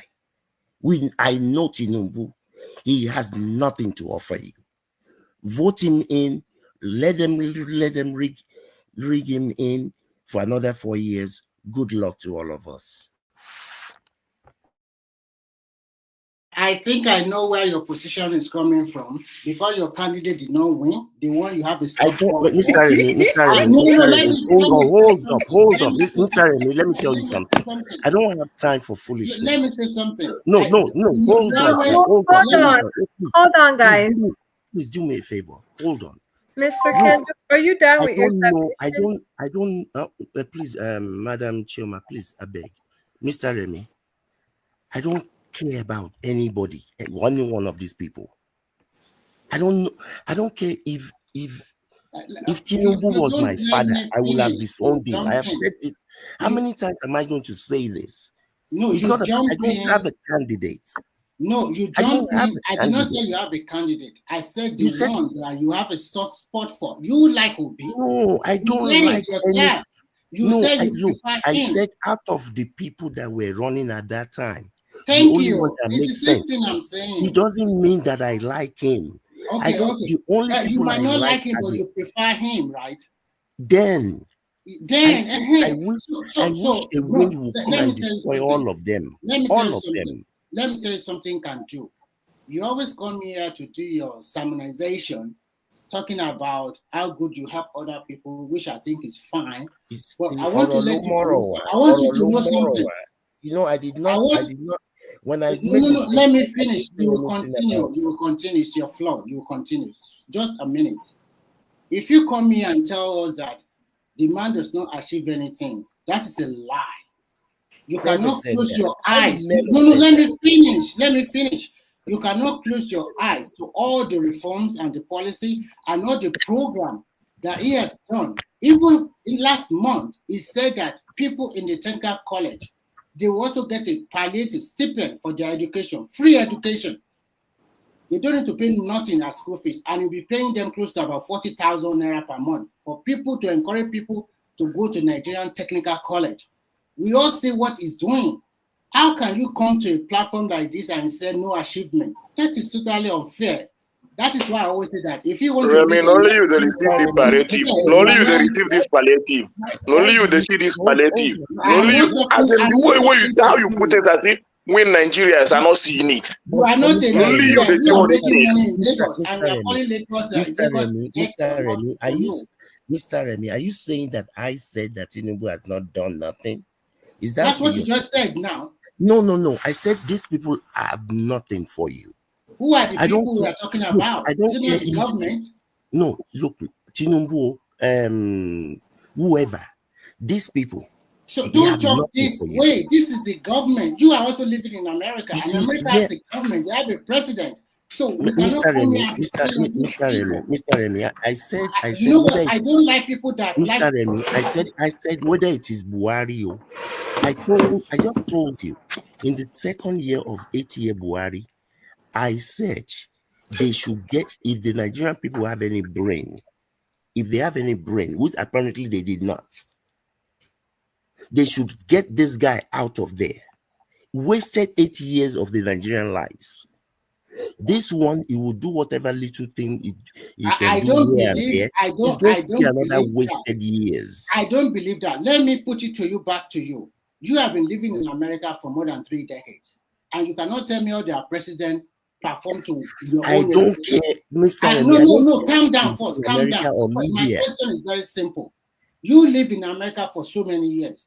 Whatever you become today is through the sweat or the handiwork of American institutions or some of the government policies that were good, and you're able to make ends for yourself. So whether the same thing happens to Nigerians too. A lot of presidents have come. Some people were able to make ends meet. Some people have bettered their life. Some maybe they are still trying, and some maybe unfortunately things were not so good for them. So don't always come to this to public platform and be solemnizing and trying to say that this is government. Government is a continuum. Everybody see opportunity. If you see the opportunity, you grab it. If you don't want to grab it, government does not come to your desktop and give you this is what you are going to do. Every country of the world, everybody look for opportunity to make life. Mr. Remy, your narrative will hold ground. If I have not been talking about up NEPA for the last 37 years, your narrative will hold ground. If I've not been talking about where is the water to drink. You are not living in Nigeria per se. I don't have to live. I've never been to China. I don't have to live in Mongolia. Excuse me. I think we have to let Mr. AY talk, because if we're going back and forth, we're not gonna let others speak. So AY. Thank you, Chomo. Please, let's respect the moderator and the fellow panelists. The way we interject is a bit too rowdy, you know. Everybody is just interjecting. Choma, I think we should display the people's names so we know who is talking. I think you are preaching to Shoma. I think you are preaching to Shoma when it comes to that basketball. She likes that. So if you are telling her not to entertain that, you are preaching to. We're gonna change it. We're gonna change it. You know, Choma is a gentle girl. She does not like basketballs. I do. I do. Okay. So the topic of the day is about the Nigeria politics, the economy, and the international war going on, right? Yes. Yeah. Okay. I'm going to start from where Kado stuff, right? You know, I think we Nigeria people, I think we need to be telling ourselves the truth too. It's really affecting us as people, to be honest. So we need to start telling ourselves the truth. Even if it's our father that is the president of the country, we need to tell ourselves the truth, because we need to look at the bigger picture. I think that's the problem I'm having with Nigeria across board. You know, the sentiment, the tribal sentiment, the religious sentiment, it's too big. You know, we gotta try to throw the right information out there. You know, so that at least even the people in power, they will have opportunity to understand what the people are feeling. We have problem right now. I'm gonna reiterate, with due respect, Mr. Remy, the government, they've not done well so far. The achievement people call for the government, to me, I don't see that as achievement. For example, the president is giving palliative. It's just like during Buhari, they used to call these traders money. What they call that? I usually call that ministry Yahoo ministry, humanitarian ministry. It is actually Yahoo ministry, where they tell you, oh, we've given 10 billion naira to to the poor. Then when I go to my community, my village, I can't see anybody that received the money. How are you giving now this palliative to the poor? Who are the poor? How do you even identify the poor? You can't even identify the poor in Nigeria. That's the genesis of the problem. So you have a policy of giving out student loan. How are you giving out the student loan? Who are you giving out the student loan? How do you identify people that need this money? So we need to start from the foundation. We need to clean up the system first. So we are able to identify who is poor. It's just like a lot of you live in America. If you want to identify the poor, you don't need to throw any bullet. You simply like, where is your tax return? Where is your W-2? With that, you understand who is poor. You understand who does not have the resources. It's so easy. So we don't have data. We don't have this kind of system. My mother has not worked for more than probably 20 years. She never received the money. So if they are actually giving the money to the poor, I think my mother is supposed to get the money, but she's not getting anything. She's not getting any free medical. So we need to advise ourselves, even we here. How many people in your village do you know that have received all this palliative, all this traders money, all this nonsense money? So that aside, then in general, the economy is not doing well. People are still crying. People are crying. People cannot feed. Even transportation is on the high side. Even people driving cars, they can't buy fuel. So me saying all this stuff, I want to see improvement. It's not that because I'm supporting a particular candidate, I don't support any. My interest is all about Nigeria, but the division is kind of like getting crazy sometimes. You go to the damages, for example, people will not let you speak because they think you are against Peter Obi. You come here, people think you are against Tinubu. I'm not against anybody. I want the progress of my country. I want the progress of my people. If the day we have a Chinese president that will move this country forward, I will give him my support. Period. It doesn't mean I don't hate anybody. So that's my stand on that. The issue of politics going on is going to be very interesting. By 2027. So somebody was saying that the president he doesn't think he want to remove drop the vice president. So whatever happen, I hope so. But I know, there is no smoke without fire. A lot going on in the political space. But if the coalition they are forming is going to materialize, we are waiting to see. I know by next year a lot is going to be on. It's going to be they're going to reveal a lot of things. So we're just going to wait for time to know the direction of the country. Then on the Israel and Iran war, honestly, again, Nigeria, I think, not Nigeria, Africa, sometimes I begin to think that we tend to think we are super intelligent somehow, especially Nigeria. I know we pride ourselves as, we have a lot of brilliant Nigeria. But I think there is something really missing in Nigeria is the originality of try to, I would say, sew your clothes according to your size, kind of. We don't have originality. We fall for a lot of dumb things, a lot of fake information,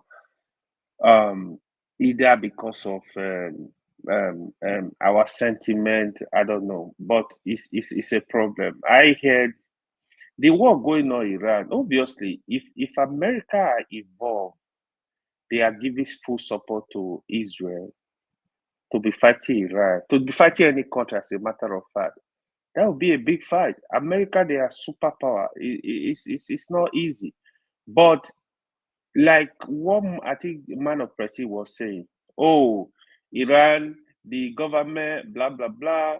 They're supposed to progress. They're supposed to do this. Sometimes these are dumb submission because Iran, they do it very well as a country. This country has been sanctioned for more than close to 50 years. They have a lot of sanctions. The country is progressive. We are sitting here criticizing a country that produces 100,000 megawatt of electricity, fully industrialized. You can see the kind of missile they are throwing. It's not easy. These are this big technology. Iran, this is one of the they are one of the most intelligent people in the world. Even if you kill 100 scientists in Iran, trust me, another 100 is standing. Iran is not a small country, but when it comes to say US, US they are the big boss to everybody. In terms of military, nobody can, for now at least, nobody can match US military power. Everybody knows that. Even the Russia we're talking about, Russia is just the nuclear power. That's what is really like why everybody is scared of them. It's not that they have that military power, like in terms of you want to go to war without using nuclear. They're gonna crush you, you know. But if it's just that when you have nuclear power as a country, even if you don't have bullet to throw, everybody will be scared of you because nobody wants you to burn the world to hatches. You know, North Korea don't need to have some AK-47 or some missile to throw at you. Even the nuclear power is enough. You just sit down, be drinking your cold drink. If anybody touch your country, you release it. So these are possibilities. I think Iran, this war, hopefully is going to come to an end soon. Iran just needs to be strategic. Iran have the capacity. I think they were doing that. They need to be strategic and look for a way to grab a hand on nuclear power. Then you can talk tough. So for now, you need to just chill out. If I were Iran leadership, I would just chill out, do everything to make sure I have my nuclear warhead. Then I will now start talking tough. So that's the way I see it. But you cannot really underrate Iran, what Iran can do as a country. If you watch what is going on, they really strike Israel so hard, so hard. They've done that. Yeah, Israel have higher firepower in terms of able to take over the airspace. You know, but it's not easy, man. It's not easy to fight a country with that US are fully backing. It's tough. It's gonna be tough with not even China, not even Russia. It's gonna be tough. It's a big war to fight. So I will leave it there for now. Thank you. Thank you, AY. So, Mr. Adewale, you're next. After the obedience, I've taken the floor. They now want me to. Adewale just come on. Mama, I first this Adewale come here. Adewale, you are not supposed to speak in this platform. Honestly speaking. I don't know what I would call you. What did you give to Shoma that made her jump me to ask? Why would you not? If she has not jumped for me tonight, I would have fired everybody. So don't even try. Ekene, by Nigerian standard, you are a rich man. You are a billionaire. You join us from Nigeria on this show every day. How much you pay for the data you are using? Tell us. So Ekene was here before you. You see, that's obedient way of doing things now. See, they want to take it away from I don't know you. how I keep. At first, I skipped Mr. Kendu. Now Ekene. It's like everybody. Okay, let him go ahead. Let Ekene go ahead. He won't finish today. Let him go ahead. Sorry, Adewale, I will allow you to speak because I know you don't have much to say. Tinubu has disappointed your if there's one thing, I have never been disappointed in Tinubu, and has never disappointed me. He's doing what a strong leader. Nigeria needs someone like Tinubu. Give me your bulaba. Let me listen. I want to listen to your bulaba. Go ahead and speak. Here is a deal. For those who live in America, there are some workers that can barely, feed themselves. And how many Nigerians work 2 jobs in Nigeria? How many? There are not that many. Nigeria, that's why when people like us come to this country like like America or modern world. Adewale, this show is now between me and you. Before you talk about the people that work two jobs in Nigeria, Let me talk now. first of all, ask yourself, where are the job? Where is See, even one job? where are the job? But Yes. Nigerians like to say, okay, there's no job. Which one have we created ourselves? Must government create job for everybody? When we talk about Nigerians, When you don't have enabling environment, which enabling for jobs environment? to See, grow, have you where look? are the jobs?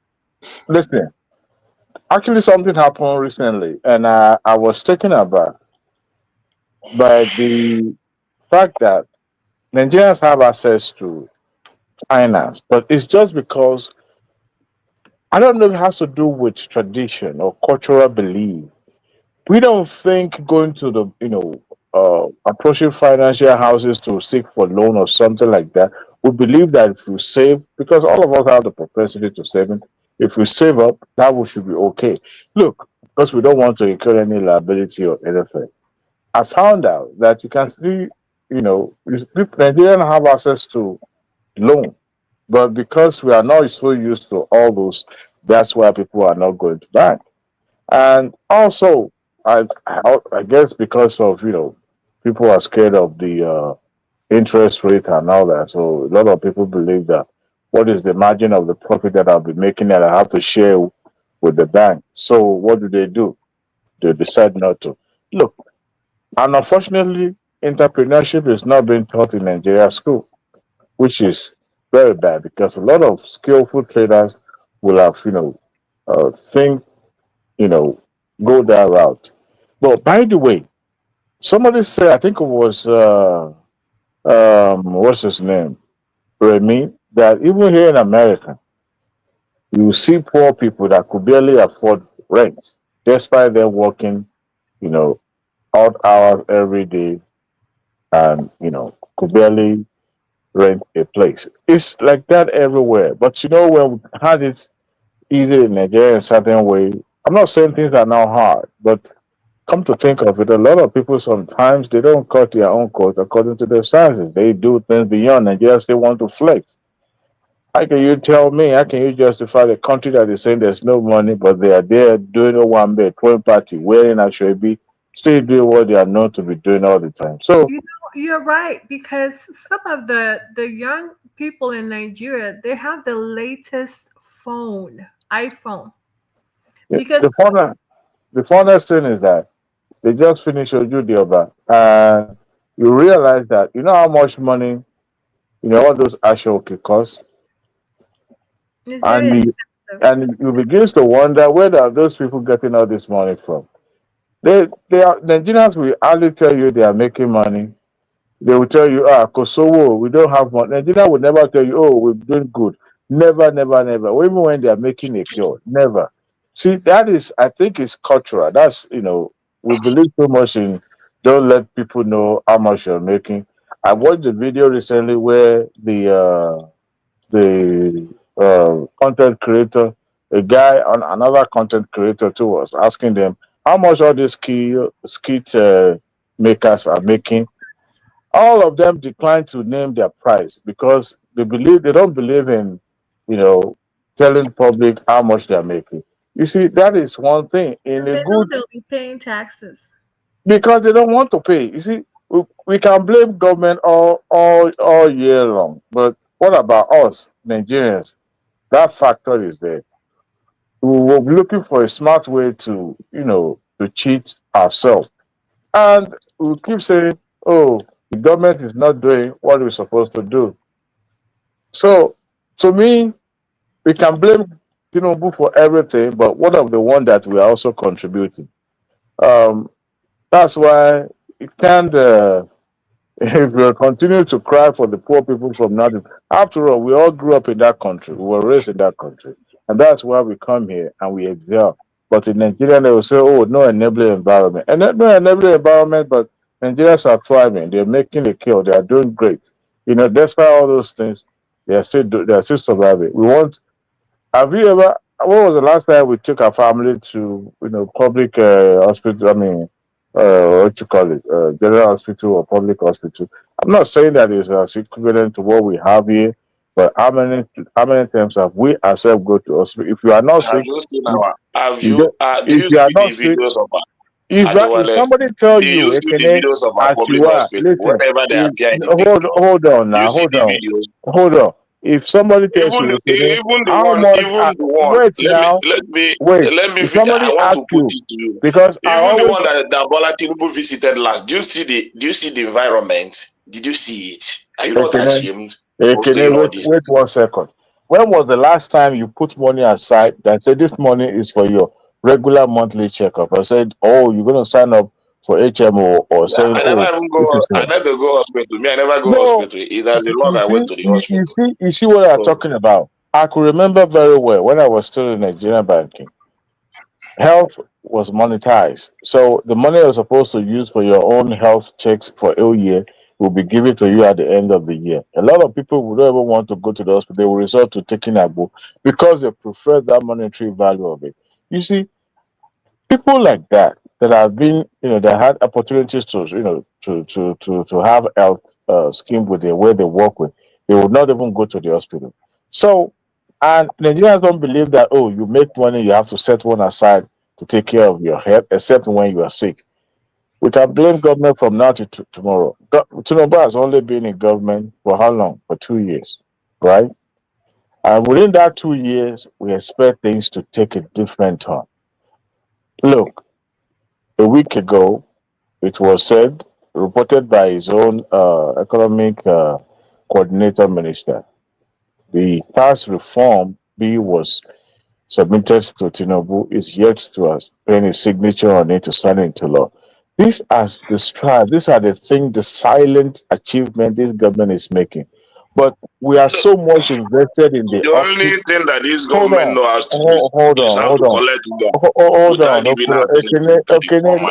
let me go with my rambling. You said your own, don't worry. You went your own time come. You will bulaba whatever, everything is gonna be against the Tinubu. Me, And I want to go it's to gonna come market. back. It's gonna come back after this 4 year. I can guarantee you that. Because that takes me to the next analysis about this other formation or whatever. To be honest with you, I chuckled when I saw their soft advert, on social media. I was like, number one, what the heck is this? They name their group ADA, Alliance of Progressive, no, Alliance of, what is even the full meaning? I forgot it now. Ada And now, you don't know what is the Ada. Chairman will right, know what is Ada. even if it's Ada or whatever it is they're calling Ada it, or Adobe. these are a serious bunch of politicians, and these are what you can tell or called failed politician, aggrieved politician, because one, they are they are not close to where the soup is, and if you look at them, they are bitter, and I can tell you, implosion is very close to them. Up to this moment, they have still don't have any roadmap. I listened to El-Rufai on Arise News interview today, and I was like, "Is this guy serious?" I mean, you acknowledge the fact that this guy was able to win the election while one was in the office. Now you want to take power away from him. You belong to SDP, so also your compatriot in that group belongs to the various political parties, and yet you are still unable to register a party. You blame But INEC, but but up, up to don't this. you think a lot of enemies are coming up for Tinubu from the No, you north? see, I don't expect that such things will not happen because this is the guy that never had it easy in his life when it comes to political journey. He has never had it easy. He's always having people rising against him, and he's always rising above all of them.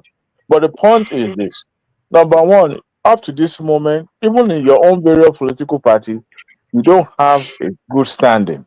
Then you are trying to forge a merger. Even at the coalition first meeting, it was rowdy. It was full of disagreement. In fact, you always hit each other in that meeting on that day. So now you submit an intent to register. When I listened to Kenneth Okonkwo analysis about the process that it will take for a party to be registered in Nigeria, we are looking at something close to almost 8 to 9 months. If that is if everything is done, in a proper way. Now, if the INEC itself is full dragging, it's probably going to take them a year plus. Within that 8 year plus, they have to be able to harness resources that they will use. In that one, in that 1 year, they have to find a way to put all everything together. And he himself acknowledged that APC already has structure from those other political party coming together because they have their people in various places. All they just do is more or less like they match and they match their resources and the manpower are there to support them. Now, this political party that is being formed, even though it's still at the primary at the elementary stage, is almost already having a shaky foundation, and you don't have a strong spot in your political party, and now you are forming a coalition that they are yet to identify who will be the leader of that group, or who is going to be who is going to contest. If they're going to have a consensus candidate, they don't have that yet. And even Obi himself, people like Obi, is yet to acknowledge his own role in that coalition. So everybody is still dilly-dallying and they're still testing water. They are not sure. And I look at them as like, this guy don't know what is going to hit them. Because by the time it's done on them, number one, they don't even have money to prosecute. None of them have any governor that is in charge. So where would they get the money? Is it the PDP governor? Some of these PDP governors, they don't have enough resources in their state. So they depend on the government allocation every month. Where would they get the money? Where? In fact, let me just except they rely on foreign interests to sponsor them. And I can bet you Tinubu will not go to bed knowing fully well there's a special interest of foreign government funding opposition in the country that is governing. If that is the case, it will shut down the financial system of Nigeria if that is the case, because it would never let that happen. So these people are number one right from the get-go. They are doomed to fail in that track. However, all hope is not lost. Somebody suggested on this show earlier that if they're able to find somebody who does not belong to a political group or caucus in a way that will become a fresh face of that party, and they will be able to put their ego on the side and support this particular candidate. Now, that can work in their favor. But as so far, you are still seeing the old cargo like Atiku and Obi and the rest of them being the arrowhead and the figure representing this group. If in fact, as a matter of fact, it's going to create a confusion because APC will make sure that they frustrate them that in as much that they are on the ballot, people will not even be able to align with them. So that is that about that. But I wish them good luck because it's more or less an effort in futility. Now, let me go back to Sule Lamido's recent revision story about Tinubu not being against June 12th. With all due respect, people like Chioma might find this a little bit not understanding what is June 12th is all about. Why the likes of man of prestige knows the truth, but is still going to support Sule Lamido. And I laughed when I listened to what's his name, Kenneth Okonkwo, talking about how true Lamido's story was, and I was like, "Is it not the same country that we live? This Nigeria that we live in 1993, when all these things happened, and we knew the role every one of them played. You can say a tribal sentiment was put into it, but we knew Nigeria that stood behind Abiola strongly, while others were dilly-dallying. As a matter of fact, it was a So consensus. where was Tinubu fighting when he was in exile? Where was he Let, fighting? let me tell you, for those who have no idea what was going on during the June 12th time. Look, these people are not just operating locally; they also employ mercenaries abroad to help them frustrate Abacha. Because one, Abacha coming into government was a game plan of Abiola and his allies, and Abacha himself, with the hope that we'll be able to placate the other generals and then we'll be able to transfer power to them while they will retire the rest of those remaining, political military men in the barrack. But Abacha decided to have the likes of General Diaz, all those Yoruba, just to say maybe that will extinguish this all those noise from the southwest. But the moment they realized that Abacha wasn't going to forthcome with the plan, Abiola decided to declare himself president. Okay. However, the likes of Tinubu are not just committing to June 12th issue; they committed their resources. Remember, this guy was working with Mobile at that time as a finance director or thereabout. He has resources. He's a Lagosian. For crying out loud, his mother is not the small when it comes to Southwest politics. But you see, the likes of Sules Lamindos, even though they both belong to the same group, they were going behind because these are northerners. Sani Abacha didn't touch much people from the north, the same way he didn't touch much people from the southeast. He went to south and southwest because they were the one making so much noise about this democratic system. Even before, after that, all that happened, he was campaigning and he was sending his people. Look, there were a lot of politicians at that time that were living in fear. Somebody said, well, Tinubu should have stayed and get killed. Look, these people receive information from the same military. And if they had not gone out of the country, by now they would have been the people of yesterday. We will be referring to them in past tense. So they were smart enough to leave to fight the other day. And they were not just outside the country. As a matter of fact, being outside the country was a blessing to the movement because they were committing. In fact, they were able to get in touch with the other foreign government and they were able to successfully help them. So when the likes of Sule Lamido saying he was against June 12th, how can he be against June 12th when the same Abiola already drafted because Tinubu was already elected as a parliamentarian? I mean, we all saw the picture circulating in the media. So there's no way. Thank God the video one man played today. Even Femi Falana praising Tinubu's mother for the role that she played. So it won't just come down and begin to, offend our senses and begin to think that we don't know what happened last time. No. For those who do not know, please, I will encourage you, read. If you don't know, ask questions. These people were the ones going behind hand in gloves with the military people. They were never stopped. As a matter of fact, they were well taken care of. But those who has mouth, who were using their mouth, and they were so loud with their conviction that the people that are being set of the country. So especially people from the south side and southwest. So the likes of Sule Lamido is playing politics. He knows what he's doing. These are the people that they know that when it comes to this democratic system, there are a lot of people there that the likes of Wole Soyinka, or actually when Abacha created the five political party and then coerced those political parties to adopt him as a sole candidate. You guys remember them, those who witnessed that era. This same Abacha, while the pro-democratic system already abroad, fighting him left and right.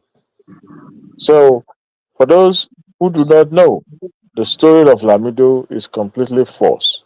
Completely false. And for those who think that is what they're going to exploit this time around, I'm very glad that the presidency is not reacting much, even though Adewale, Ali Adewale, Tony and Ellis Adewale, fan, you are talking without any interjection. I think Sule you know, Lamido made a valid point, and no, that is the how campaign did you make how strategy did how did they he are make going a to valid use point? against Bola Tinubu. Tinubu is Listen, rewriting history to suit his own political agenda. listen. Tinubu, He never fought for any democracy, and we listen. stand by it. Uh, uh, You think say now only okay, una sabi if you don't propaganda. know, Now if you don't know, you will see listen. propaganda to propaganda. We Listen, my will friend. march to If you 2027. don't We will know, march if you it. don't know the story of June 12th, please do not take the word of Sule Lamido. Listen to I the am taking his interview. word very serious. Even I am Do studying not. it. I'm trying to how to Ekene, I am trying Ekene, how to use it to campaign against Tinubu Ekene, listen in to me very well. 2027. All politics I'm aside, taking it very serious. listen to Ekene. Politics aside, nobody among the progressive today can dispute the role Tinubu played during not just about Nadeko, because the Tinubu movement transformed with others across the other tribes to form Nadeko. But before, let me tell you this. Let me tell you listen, this, listen, listen, listen, listen, Adewale. listen, Yekene, I don't want to argue with you on this because you are wrong. And I want to let you know, do not take Lamido for what he said about Tinubu's. Mr. Adewale, why does anybody care about any of these people? Because they are using, see, these people are trying to bring past Mr. events Adewale, that is not true to whip sentiment in the public. And if you hear Ekene Adewale saying, still, if you hear the Adewale likes of still, Ekene for say, politics aside, let me tell you, I believe Tinubu to be a cunning man, and I believe he's not a you don't, straightforward you don't, human you, being. you don't, And you for that don't, reason, you I don't believe know that that. everything Sule Lamido said about him concerning June 12 is perfect. I Eh, never believed Tinubu how do supported. you, I how do never you know? believed Tinubu supported democracy. I believe How? Tinubu did everything in his own favor to be where Oh, he is tell me today. the reason. Tell me the reason why you believe Sule Lamido. I never, according to Sule Lamido explanation, where is Tinubu in the face of democracy? He said he went to an exile. Why people like Sule Lamido remains in Nigeria Did fighting you, Abacha? did you, did Where you, is did he? Where you, has he did been? you, did you listen to You Dele always say Alake? Because he went to an Dele exile. Which Alake, exile? listen, Now for did you exile listen? in the fight democracy. Okay, listen. You see, Serena Omokre said something on Honey Bunch today. He said some of this ignorance information that has been passed to the public is actually working because they're able to change people's mind and they don't know the truth to the right. I mean, to the wrong. Listen, if you don't, if you are not grown enough to understand what was going on during that era, fine. But listen to those who now against Tinubu but already were participants during that era. People did not just decided to leave their country and say, you know what, we're going to live where we are relevant. We are going to go to the unknown land. No, people that are prominent. Well, what does what Alake or Egbake or Ebuka said about Tinubu or said about Babangida, how does that take the Nigeria people to their destiny? You hear you hear Ekene arguing that Tinubu is not a pro-democratic person, and I I'm don't, trying to. I don't No, care no, if no. it's It minutes. goes a long way when you poison the No, public's mind. When Tinubu is not a democrat. He has already perfected can it do, in River State. can He has do already when you did it in poison. River State. How on Listen, earth will you tell listen, me? How listen, on earth will you tell me, Adewale, that listen. a It's a democratic level. president will replace Listen, an elected governor Hello, elected by his hello. people with the Ekene, military official, Ekene. Listen to me.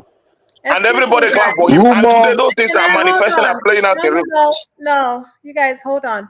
I'm gonna do roll call because I need to let Tunaja in.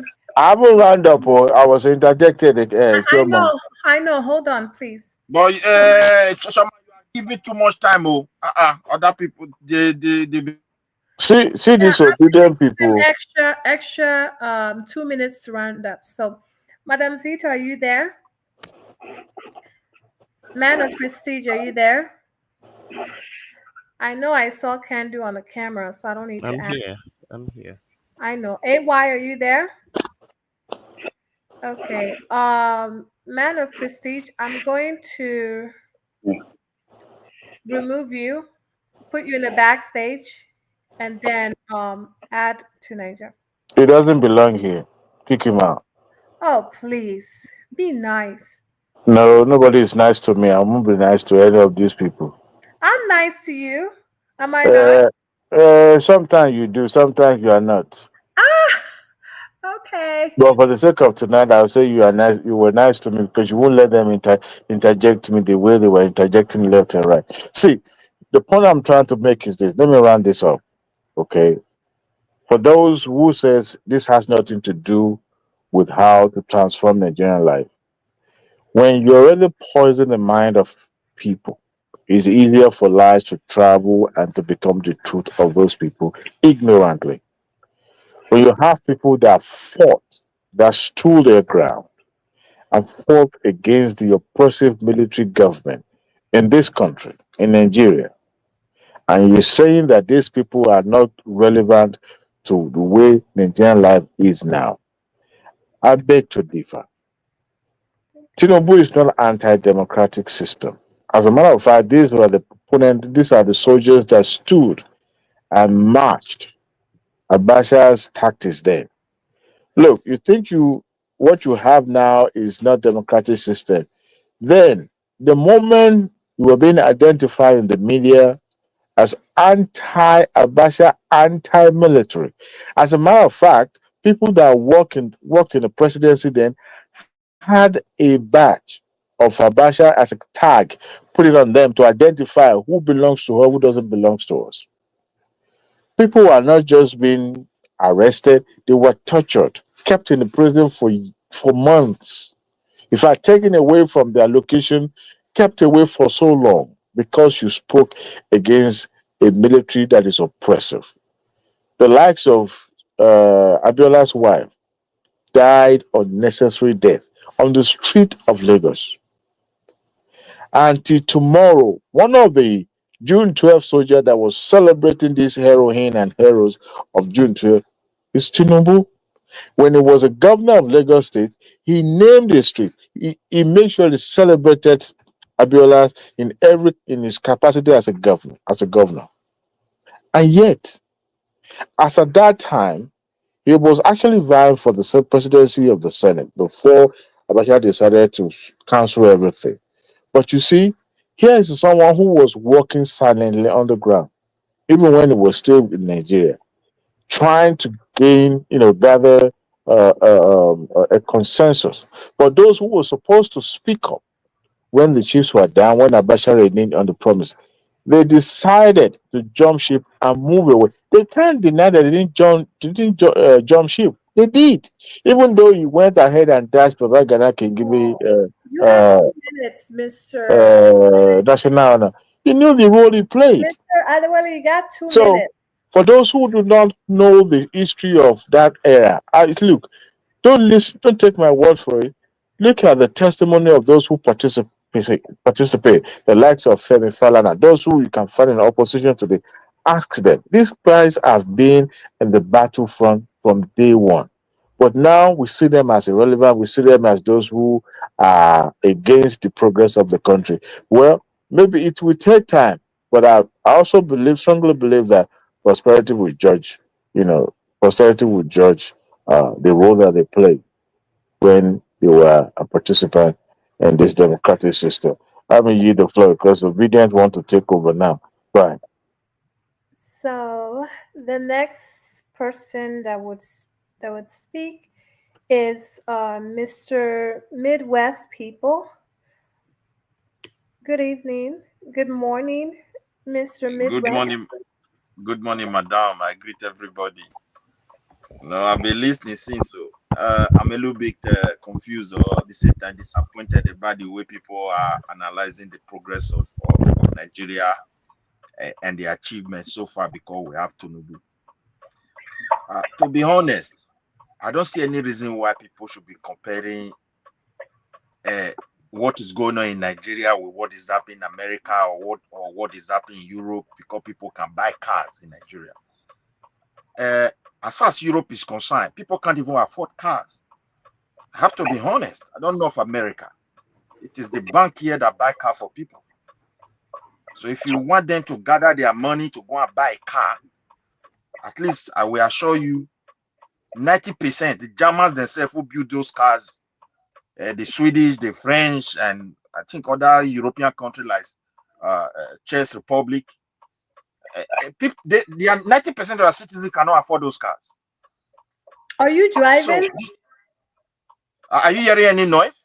Yeah, I'm hearing like a constant kind of. Okay. Let me remove it. It's okay. It's okay now? Perfect. Thank you, sir. Okay. And if we want to use that to compare what is going on in our country, that is to say people in Nigeria are richer than people that are in Europe, yet we cannot stay in our country. Doctors are fleeing. We know how many doctors that are here. They would have loved to be in their country if not because of the reality of the economy. We know how many engineers that used to come here to talk. Why are they running? Not to talk of the common man. To be honest, Nigeria is not working.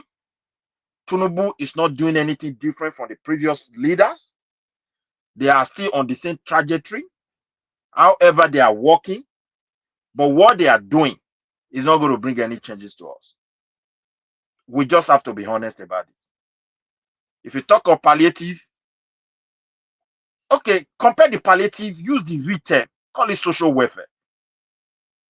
Reserving funds for those who are maybe they are unemployed or they are not buoyant enough financially to meet up their financial need. So you reserve some funds to support them. That's what it means here. We have it across Europe, where everybody pays tax. There's a percentage for that. For those who lost their job, and government will be able to support them, feed them, send people to go and learn skills. I think this guy is in Finland. These are one of #1 welfare country in the world. So, but the government there, they are able to identify those who are in need because there is a system of grant, bureaucratic system of grant that enable them to achieve this. But as far as Nigeria is concerned, sorry, Midwest, I want to tell you that we pay 56% of our income as tax, personal income tax. So factor that into your consideration. Continue, sir.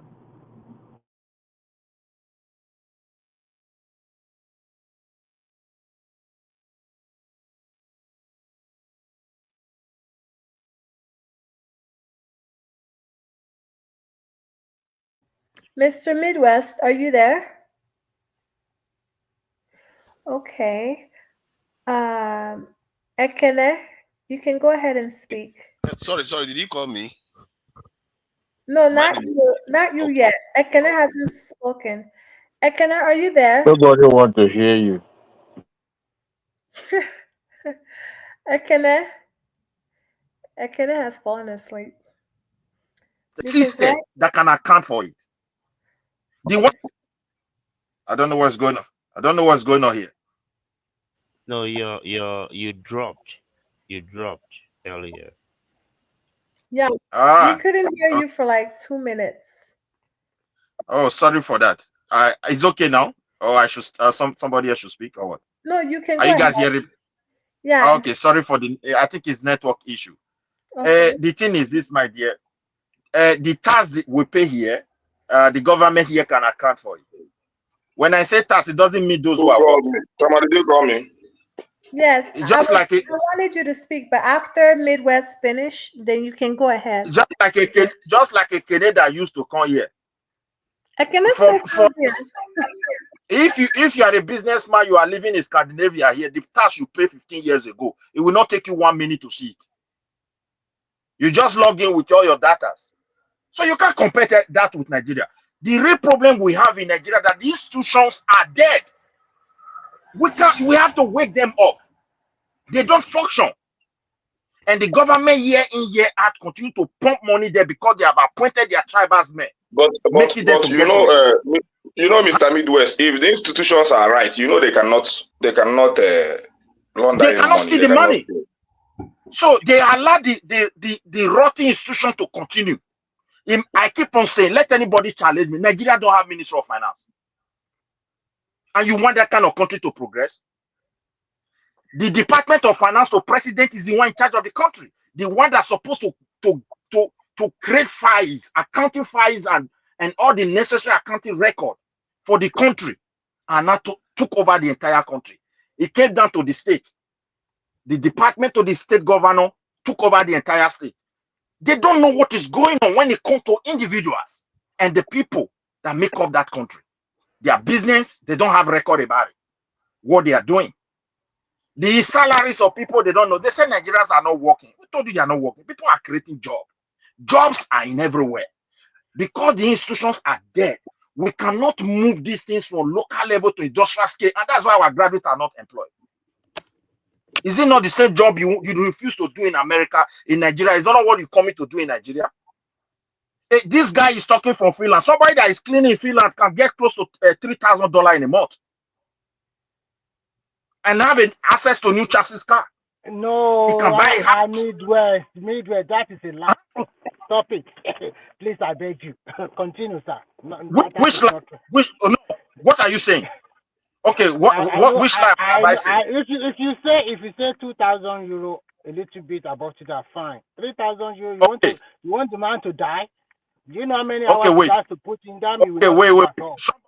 Wait. That is the poorest job we can ever compare in the whole world. No. Let me tell you something. Here, there is no poorer job or no poorer job. No, let us take it. Let me say this and you continue. The average income of most people here is about 2,000 euro plus a little bit. I know. It costs across almost the whole of. It's not about the job you are doing. Look at what I'm trying to point out. Wait, it cut across almost the whole Scandinavia. They don't have useless job. The condition, they set up a standard. If you cannot meet up, you can't run that business. And that's why they don't have useless job. If you want to open it, the government have already set up a standard. If you can't pay the people where you can't take care of their welfare, they will not give you permit to run it. So, in other words, they have instructions to develop this thing to its just. So that's why I use that when I say common. From where we are coming, people can't do that job and earn a living. What of teachers? These days, they're producing graduates who graduate under the Faculty of Education. If you tell them which school do you want to teach, the person it will raise the cost on you. Why are you in that faculty? To tell you how they have rotted the country. And here we want to praise. Tinubu is not a president, it's not the only problem of Nigeria. We that are in diaspora, let us tell them what they have to do if they want to help us. All these Tinubu policies, they are placing them on a rotten foundation. Whether tax reform, they keep on making law, tax reform. You will pass that law, another president will come. You will now see subsection of the law that will allow that person to throw it away and do whatever he wishes to do. So if we said they are not working, they are working. They are still working just the way they used to work. That is on that economic scale. So we cannot continue like this, pretending because these guys are just telling us what they are doing and they are doing it good. Nigerians are suffering. There's never a time we have enjoyed the country. Apart from the early stage where the white people left us because of the structure that were on ground. And now today we have nothing. If you are opportune to grab the money, it's yours. That's all. If your business is moving fine, glory be to God at the moment. If it turns around, you have to take the bullshit. So we cannot continue like this. Let them revise those instructions so they can have a place to put their policies. Imagine a country, the army are crying now. They want to save life. People said kinetic. They brought army in. And when we enter this democracy, people call Obasanjo and say, look, identify your citizens. This is the real foundation to development. They pump billions. Nigerians were not able to have identity. Today, now we have a serious insecurity. Then you come and blame Tinubu for everything. It's not going to work until we identify Nigeria. Even under normal circumstances, if we value life, now there should be a kind of coffee. People movement should be checked. Because when your country finds itself in some certain situation, they take some drastic laws to save life. But we don't know. Sometimes they arrest people, they will not come, oh, these are not Nigeria. Okay, whom are you going to blame? What kind of excuse is that? So for me, I feel the hard time has come that the diaspora themselves should also go out and find out how it is being made. How are they doing it? How are they able to achieve it? These guys are producing the same job that are valuable in the streets of Nigeria every day. And yet, the ones that when I meet these guys, I meet Europe here. Or the same job they are producing in people are running away from in Nigeria is what they are doing here. Apart from the high level of technology and all those things that we don't have, but the common jobs, common daily activities that affect the people is almost the same thing. Starting from your cleaning job, starting from driving work, because that is logistics, it's a full-scale industry. Graduates are getting jobs. You go to a logistic company, you see people working with computers everywhere. Transporting people, passenger transportations, teachings. Just name the construction workers.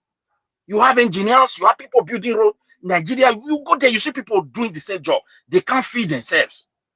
Restaurants job, tourism, hotel, cleaning, is it not the same thing they are producing here abundantly? So we cannot just be telling them Tinubu is trying. Tinubu is trying, is working. But I can't blame Tinubu for everything. Because among all these people, they want to, sometimes if we speak, how they're going to bring electricity into Nigeria. You cannot bring that electricity. You have to find out exactly what is wrong for many years, because we have been spending money and yet we don't have it, and we cannot continue with the same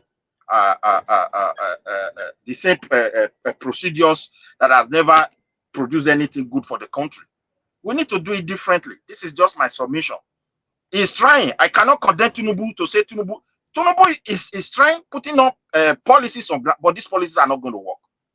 These institutions, they have to deal with it, with all of them. Or else, and even if you look at it now, they can't secure Nigerians as far as they refuse to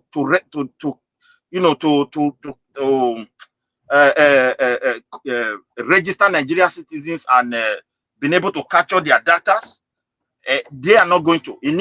The challenges we have in Nigeria today in terms of insecurity need complete intelligent gathering about people, data collecting, and surveillance about people, or else we're not going to overcome it. They are going to defeat the country, and that's my greatest worry. And most of the guys who were calling for restructuring, they are not the one praising Tinubu is good, is doing well. Let me tell you, after Tinubu, the Southwest will cry by me. Everybody will cry. They will cry, where is God? Something is going to happen, and it will happen in a way that all these, what is it called now? It is easy for them to appoint a administrator in the name of emergency rule. People are coming to perfect all of them. So before we get there, let them be honest and start restructuring this country. Let us be honest to ourselves that, look, with the structure on ground, there's nothing you can add to Nigeria. To round it up, my brother, if you say Nigeria is going to have a brighter future, is great with this situation. I want to ask you, when you look at your primary schools today, you look at the welfare of your teachers. I don't think if you analyze it properly, there's no need for me and you to be arguing about the future of our land. Let us be honest. And that is just my submission. Thank you. Thank you, Mr. Midwest. I think the next person that would speak is Mr. Awo, and then after Awo, then to Niger. Awo, are you there? Very much. Thank you. Good morning, sir. So make I live when I go market too. Wait, Ekene, you're here. I was gonna say, Mr. I didn't Ekene even see you. No, I didn't even see Ekene. Ekene, go ahead and speak. I'm so sorry. My apologies. Mr. Awo, after Ekene speaks, then you go. I didn't even see you there. Sorry about that. I don't even have much time. I don't even have much time to speak again because it's almost time to go. So, but I think I will just stand on what can do and Midwest and some other people that have Nigeria in mind as just said and lend a little view that what we have to do is just to continue to tell ourselves the truth. And those truth people will continue. Let them continue to do that. I believe one day from then salvation will come to Nigeria. But for now, there is no salvation. People like Rembi cannot bring salvation to Nigeria. They are the one hyping the president. So, and when they are hyping him, the man thinks he's doing well. Please, knowing that don't call my name. When I was making my submission, I never mentioned your name. Just make your submission and go ahead. Don't mention my name. He was hyping the president. Don't mention my name. Sorry, sir. Remy, I'm sorry. I'm sorry, but that is a fact. You have to tell the man the truth. At least there are still a lot of things to do in Nigeria. That's not a fact. You can say that you don't come again. You don't come again. I don't want to interfere with your submission.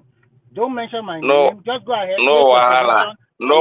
But you see, when people are using hotels and the big houses and cars to compare Nigeria with other countries, I just laugh. Because when you think about hotel, I don't think I don't think there is no part of this country that don't have good hotels. So when you lodge in a good hotel and you come out and say Nigeria are working, Nigeria is working, I just laugh. But that's the mentality, Sha. You don't talk about the Nigeria at large, the common man, the welfare of the people. You see the teachers in ABJ, Abuja, they're not well paid. You see their protest yesterday. They're on strike for almost a month now. But you don't see that. That's the FCT. Not even other state. That's the FCT. And they are protesting since yesterday, even to the doorstep of the minister of ABJ. And there was no result. You know, the problem is today that even as a Nigeria, when you protest, the government don't care. Just cry and go home and sleep. Even if you are hungry, nobody cares. The teachers were protesting on uniform, on student uniform today. The students were protesting. They have been on strike for almost a month with VDM, very dark man. They are on the street yesterday. No government official attended to them. Nobody attended to them. What are they protesting for?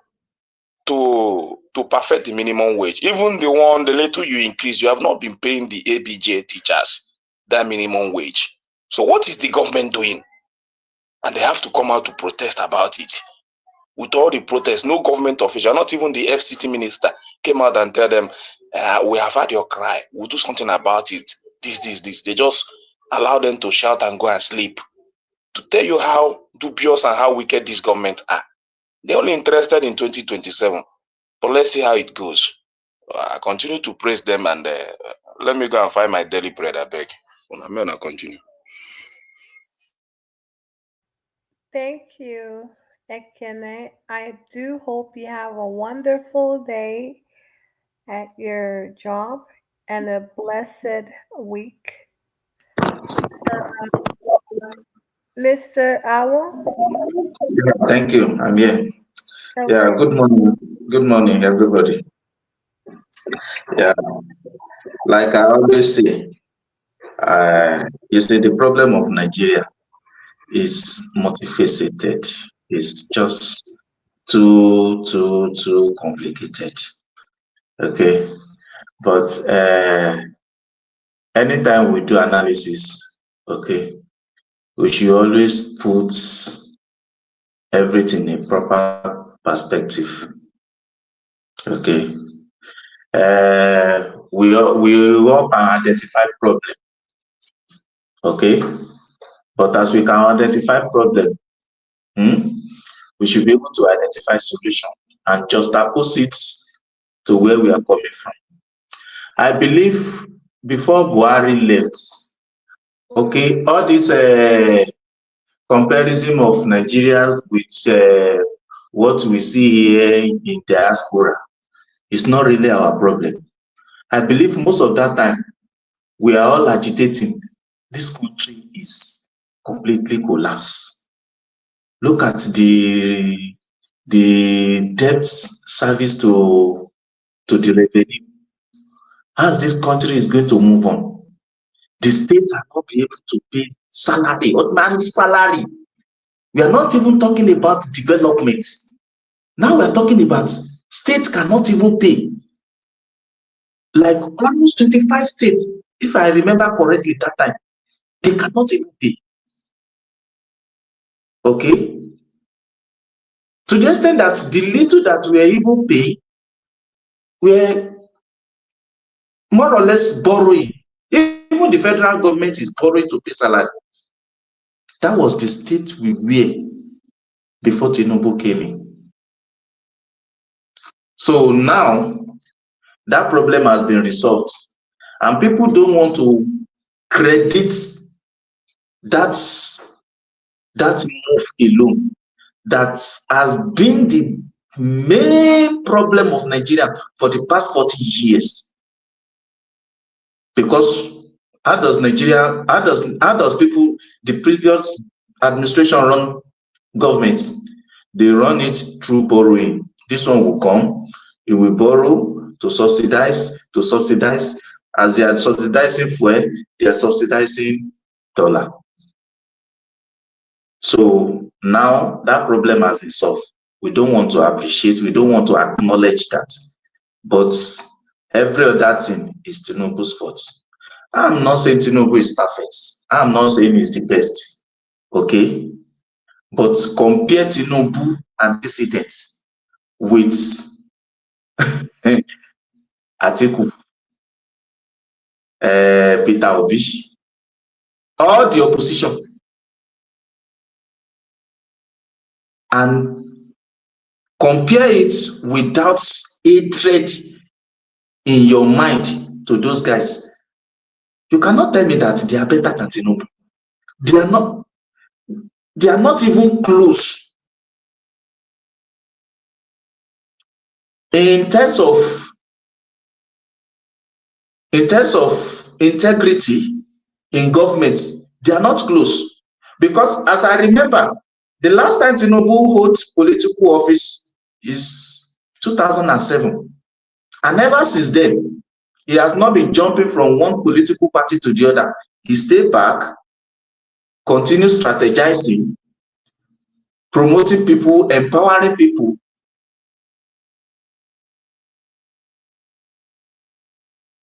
What do you have in ordinary 2 years?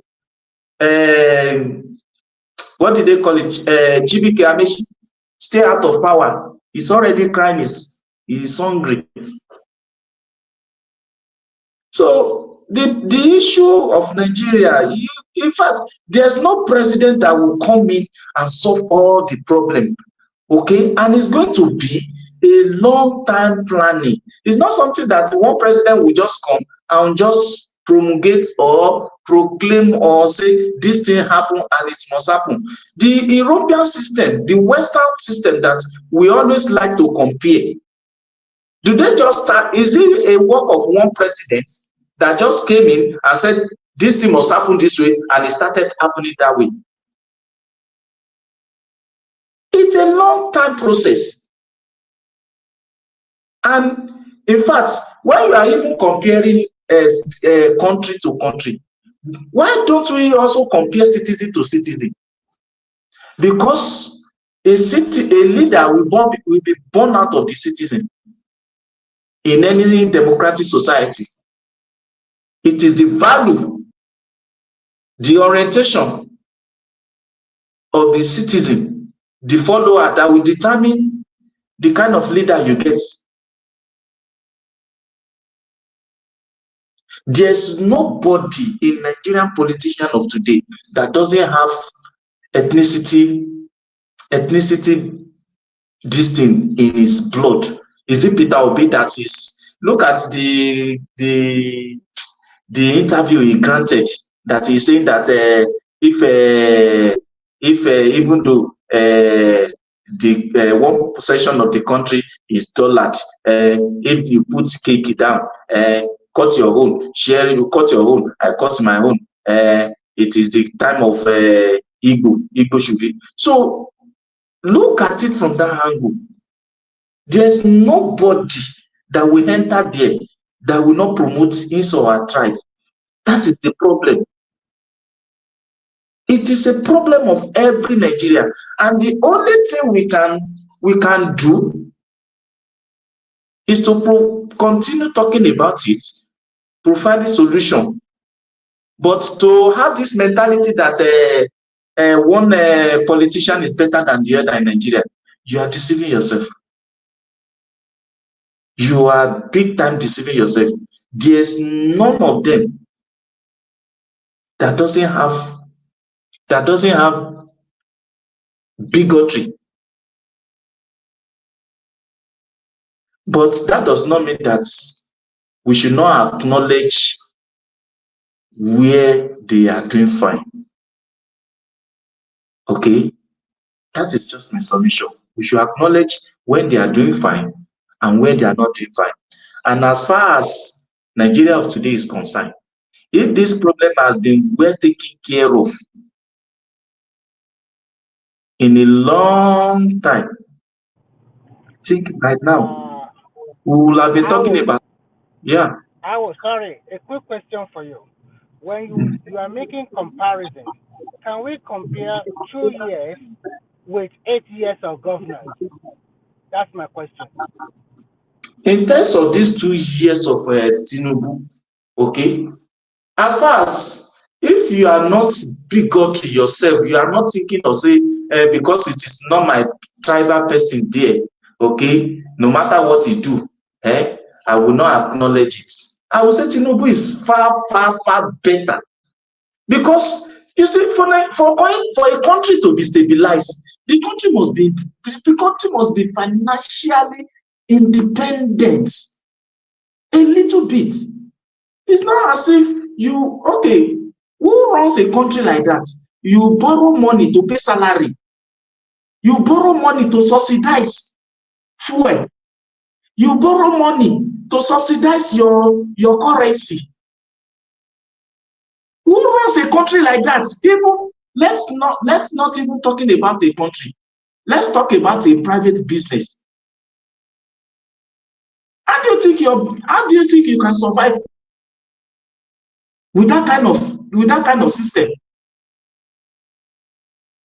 And all these politicians that they were gathering themselves, nobody has ever said, okay, this policy is not good. This is the way I will run it, and it will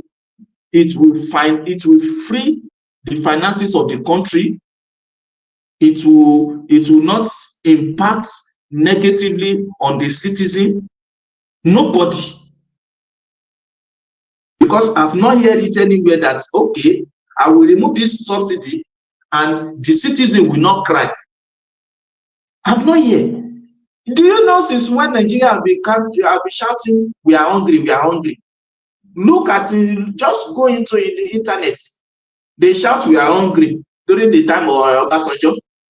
That was 99.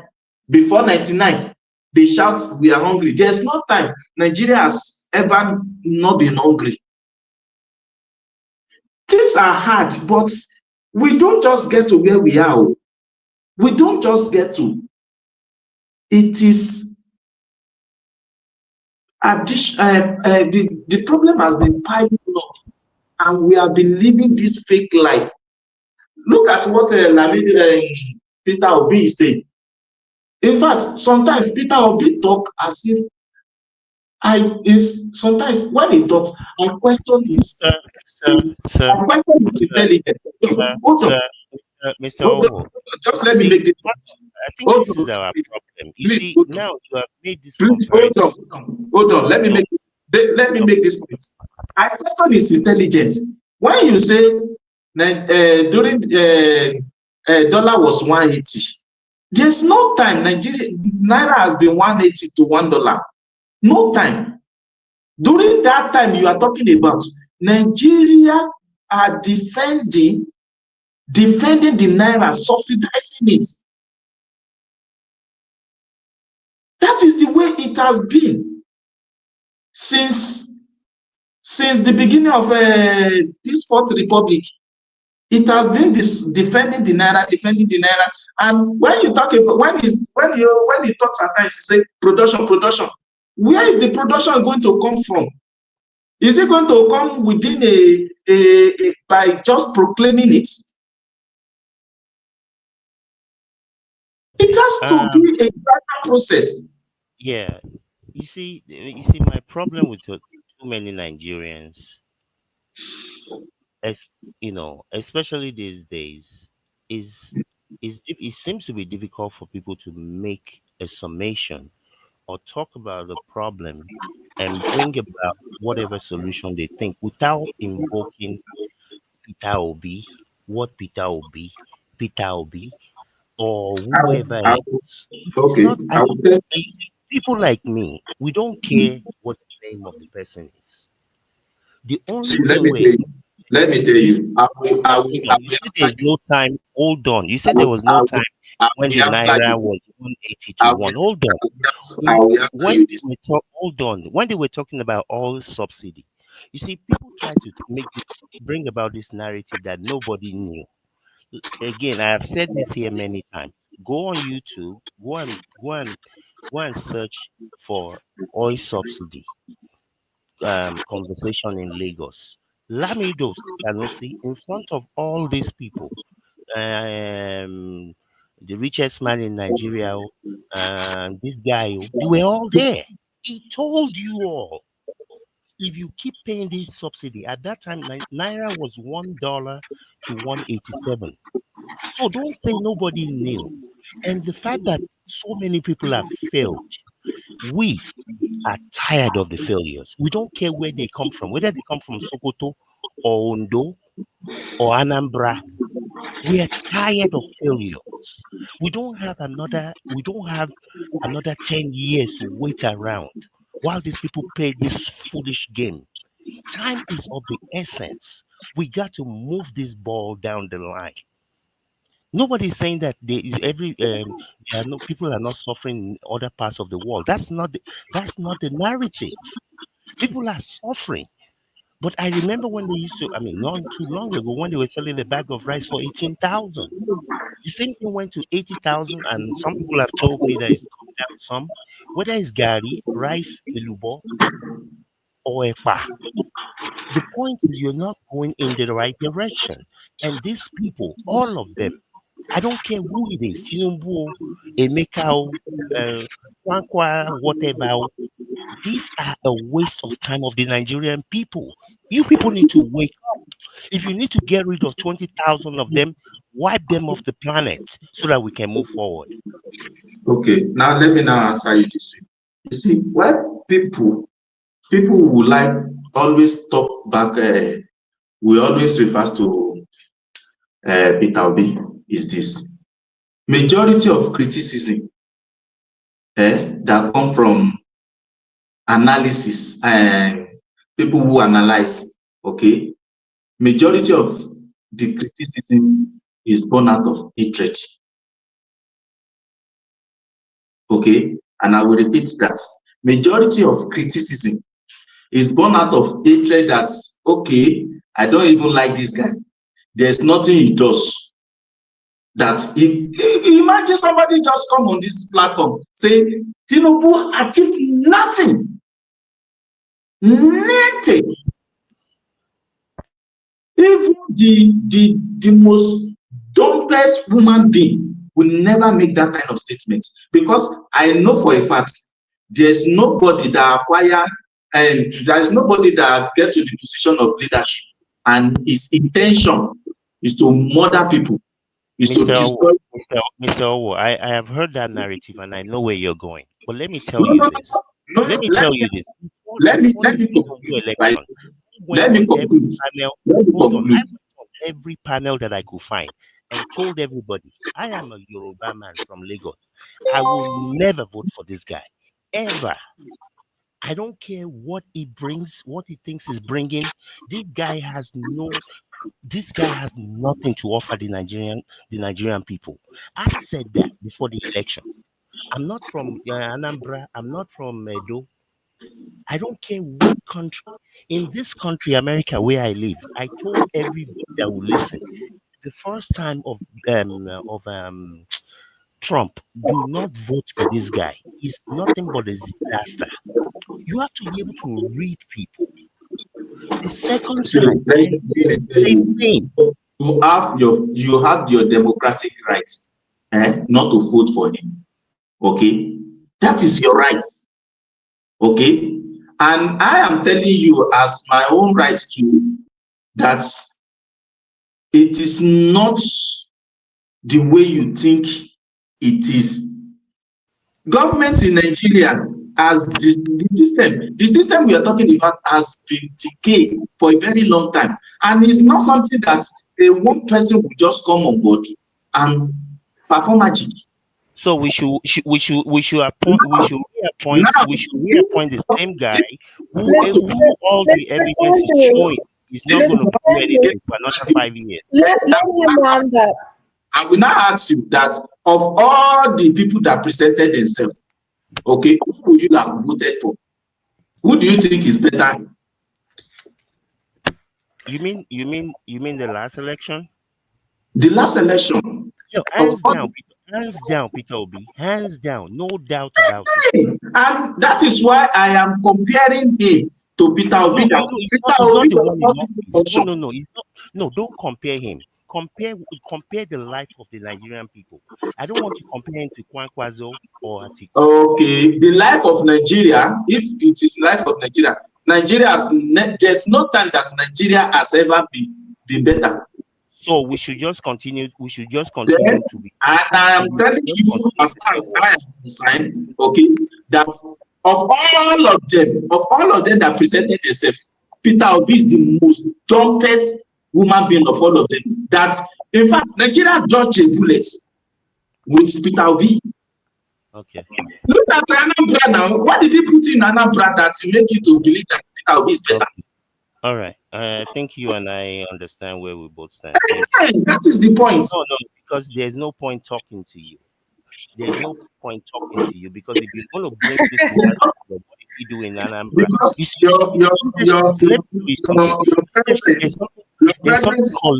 there's something called leadership. Leadership is not just what you say. It is the examples that you set that people follow. So the examples that I don't know Peter Obi from anywhere.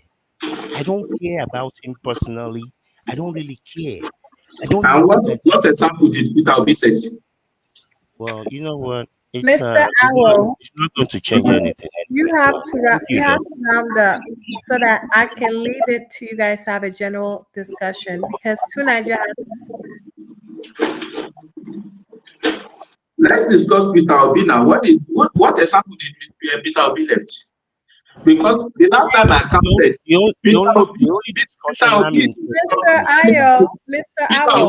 Ayo, the only discussion I'm interested in is the life of the Nigerian people. I'm not interested in Obi or whoever else. Chama, can you hear me?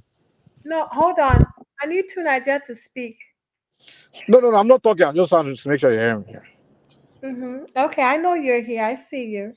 Hey, Kandu, are you you're indigenous of Lagos, right? No, we're not asking Kandu questions. No, I'm not going. I'm trying to. So, Mike, I'm going to open it up to a general discussion, but I need Tunaja to speak, and then you can have a general discussion with everyone else. Okay. Yeah, I gotta go do something. That's why I quickly want to ask that question. But it's okay, man. Yeah, I was born in Lagos, and if I work things out right. No, but I mean like indigene. Me, I don't know about indigene. I come from Lagos. Okay.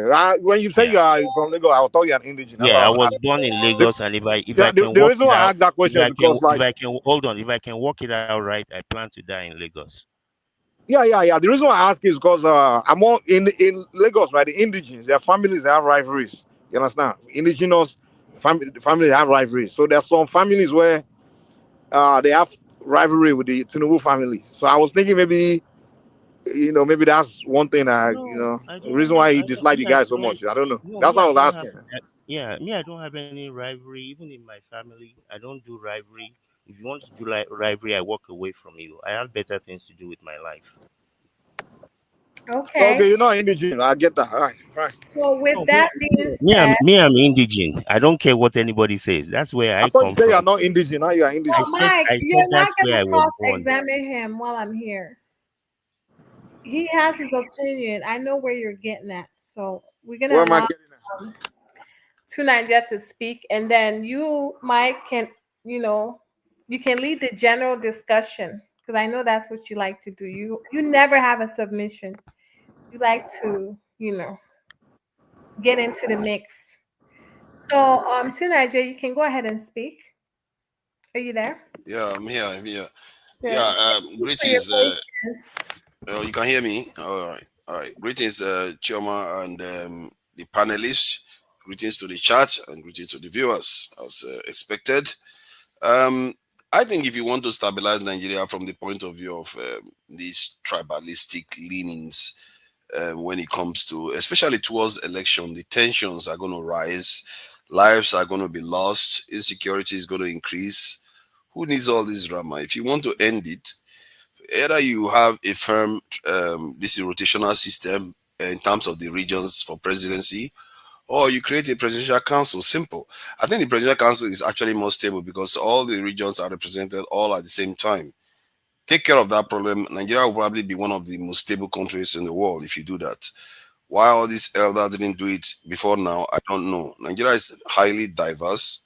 Makes sense to create a council that represents all the regions all at the same time. That way, there's no need for rotation because all the regions are represented all at the same time. That is one. In terms of judging the current president, I don't judge him as, like because he's Southwesterner or anything. I think somebody was also saying something about him not being in Nigeria during the time of Abacha, which is true. I was in Nigeria during that time. People were on the street fighting this in Tinubu and all the rest. Well, Tinubu was overseas, and I was fighting Abacha during that time. I didn't like Abacha. I was very against him because he jailed Abiola and all the rest. But Tinubu was overseas. If I'm not mistaken, he was in London during that time, and he was part of the opposition to Abacha. He shows up on newspapers. That's where we see him, not in Nigeria. Gani Fahimi, Bola Ige. Those guys were on the ground. And Bola Ige was very inspirational during that time. It's a shame he went the way he did. Gani Fahimi was brave. I think Falana, they were all there on the ground. It was tough. Can you imagine being opposing military men? This one where we are opposing politicians that have pot bellies and all the rest. Opposing military guys that could take you out in one day. That was brave. And I was surprised to learn 16 years later when I came back to Nigeria that Tinubu is almighty now, that he prevented Ambode from becoming a second-term president. I couldn't believe that. I was in Nigeria when that happened, that incident occurred. Because when I was in Lagos, people were praising Ambode on the streets. I thought he was popular. He did a lot of good things. At least that's the impression I got for Lagosians on the street. Within a few days, I heard that he was deselected from running for that party. I was like, is that what Tinubu is doing now? This was the guy that was fighting for democracy. Here we are today now, and he has run the country for about 2 years. The country, when he became president, had a GDP of $450 billion. Today, the GDP is around $200 billion. That is not a kind of criticism that comes from just downright pettiness or tribal stuff. This is somebody that has truly done damage to the Nigerian economy. It has nothing to do with, if you look at those numbers, any nation will be mad with any leader that does that to their nation. As a matter of fact, Iran has been attacked, has been at war. The economy hasn't shrunk that much. That is how bad this president did to Nigeria. I can tell you, within the last 1 year, Iranian economy, because if you go and check the GDP right now, you will see it hasn't shrunk that much. Within 2 weeks, so it's 2 weeks now. You figure the GDP. No, I said 2 years. I said 2 years. What did no, you're talking about, you say Iran is at war. Can you stop, please? I'm not interested in people that, if you want to debate, check the numbers, then you come back and correct me. Check the numbers and come back correct me. Not when you have not looked at your own numbers, you start questioning mine. 4 billion. Even Israeli economy is in free fall. But not see, I can tell you that right now. The economy. I can tell you that right now. If you want to check it, we can check it right now. And if you are wrong, you environment where there's war going on, economy is not checking. If they go down, but not by over 100%. Not by over 100%. I can assure you that never happened. And they are at war. They are literally at war. So let's not get it twisted. And this is a president that somebody's echoing all over the place, please. This is a president that ran the country in 2 years, and he's been borrowing money like Father Christmas. He took out the fuel subsidies without giving us any direction of what he was doing with the money. All he said was, all his supporters and his people said, "Oh, you're just giving it to the state governors." What is the point of taking fuel subsidies out? You took it out because now you have that extra change. Instead of you to say, okay, part of this money, we are going to dedicate it to do one thing for the country, good thing for the country. No, not one. He just scattered the money into the winds, and we don't know where the money went. So what is the point of taking the fuel subsidies out? Then you look at the petroleum that we should have gotten a lot cheaper deal for petrol by now. Instead, we have a refinery in Nigeria that is busy importing crude oil from overseas, and people are still importing petrol from overseas under his watch. Why would anybody, just because of the argument of monopoly and all that garbage, you still allow people to be importing petrol from overseas, knowing full well you have to use dollars to do that? Dollars that depreciate your currency, all because you are making the excuse. It shows you that our people don't ask critical questions, because how can somebody make that excuse that, oh, because of competition, so let's degrade our dollar? You are more afraid of monopoly in Nigeria than you care about the Nigerian currency appreciating, so that costs for Nigerians reduce the entire country. It shows you these people are highly, highly disingenuous. They are not there to help you. They are there to make sure your economy doesn't perform, and so that all your struggles goes to north. And this is what has been happening since the 60s, really. Maybe in the early 80s, things accelerated because of the petroleum. All our work, where has it gone? You think Nigerians didn't work? Yes, we are corrupt, but we did work. Where is all that work gone? We have an economy that their budget is $28 billion. What kind of madness is that? Many of us sit in countries where even healthcare budget is higher than that. California's one is over 200 billion. Why would a nation, 220 million people, have to survive on $28 billion? And that is after he got into office. When Buhari was in office, it was $49 billion. Within 2 years, you've reduced it to $28 billion. And these men, they will sit around that House of Assembly and Senate as if they are doing some great job, running the country into poverty and impoverishing themselves too, which is the irony. Their mumu level is just astounding, and they don't even have any sense of urgency. Look at Trump. He attacked the country and the whole nation is shaking. Not because he has crashed the GDP into the national budget to half. But this guy does this, and Nigeria just carries on as if nothing has happened. I don't understand it. I'm not criticizing because he's from anything. I'm criticizing for what he has done to the country. And Buhari compromised the country too. He depreciated the currency, but it took him 8 years to depreciate it almost 100%. Tinubu did that in under a year. And he depreciated by more than 100%, almost 300% in under a year. And you think that person didn't do any damage to the economy? He definitely did. And now we are trying to crawl out of that problem. He's making it look like he's the one making it happen. No, Nigerians have taken the hit, and we are paying for it right now. And the economy is trying to balance itself back, like the way to do naturally. Not because he did any magic to make it happen. Did he? What exceptional did Tinubu do? Can somebody tell me what exceptional stuff he did to get the economy to work today? He didn't do anything exceptional. He didn't like crack some kind of business deal that just brought a lot of money to Nigeria. The only thing you can thank him for is that he didn't torpedo the Nigerian state even further. He borrowed money. Stabilize the stage. Yeah, he borrowed money. People borrow money. I'm not going to blame him for borrowing money. It's what he does with the money. Some of the money he's borrowing, he's using to defend the currency. Can you imagine? He go and float a currency that he still have to defend. What is the point of floating a currency if you still have to defend it? Because you know your policy is rubbish. You can't control what you are doing, and you just go and do it anyway.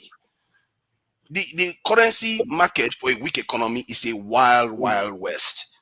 By floating it, he's putting us in the wild, wild west when we don't manufacture stuff.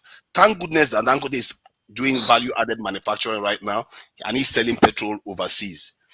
But the profit we should have been making from that is being reduced because he has to buy petrol from overseas again. And crude oil from overseas, which is not good. Instead, this government is still going further. Somebody should check it before they say I'm lying. He's going to borrow money. You are lying. If you don't know, they are selling crude oil to Dangote in Naira. That is one part. Second of all, this dollar that you said he destroyed. What was Nigerian reserve when he came in? We have $4 billion US as reserved before Buhari left. You are sounding more like a propagandist. All this one that you are talking, you sound, in fact, you are sounding out of point at all. In one hand, you said you didn't do anything, but now the economy is coming down gradually. Everything is working fine. It's not because it perform magic, my No, brother. anybody that understands the real numbers will know that virtually everything you just stated that are related to numbers are 100%. I didn't make any number up. If you go and check it yourself. These are numbers. You Go and cannot check it you can yourself. lie to yourself. You cannot lie to numbers.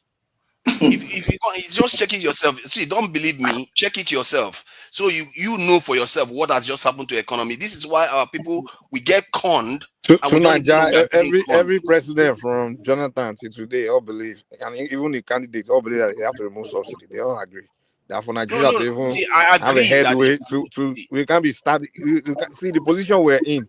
We're not moving forward, and for us to move forward, we have to make drastic decision where we all feel pain, but in the long run, No, yeah, we know that their we're point in the right is they should direction. have done it small now. I don't know how they want to Even Jonathan removed that subsidy. The day he removed it, that's the same day. Hold on, hold on. Let me already made the point now. The day Jonathan removed that subsidy, the price of everything went up. Petrol went up. So he put it back, and eventually we have to remove it. And they've been talking about removing it. Even all the candidates said the moment they come in, they remove it. So we all know why that happened. So no. The issue is not just removing it. You did the currency at the same time, not just the petrol. It's all got to be done. Yeah, about doing it. It's got to be done. And when the you thing take is, what he did is something that has to be done. So what is Tunaja talking about? Stop it.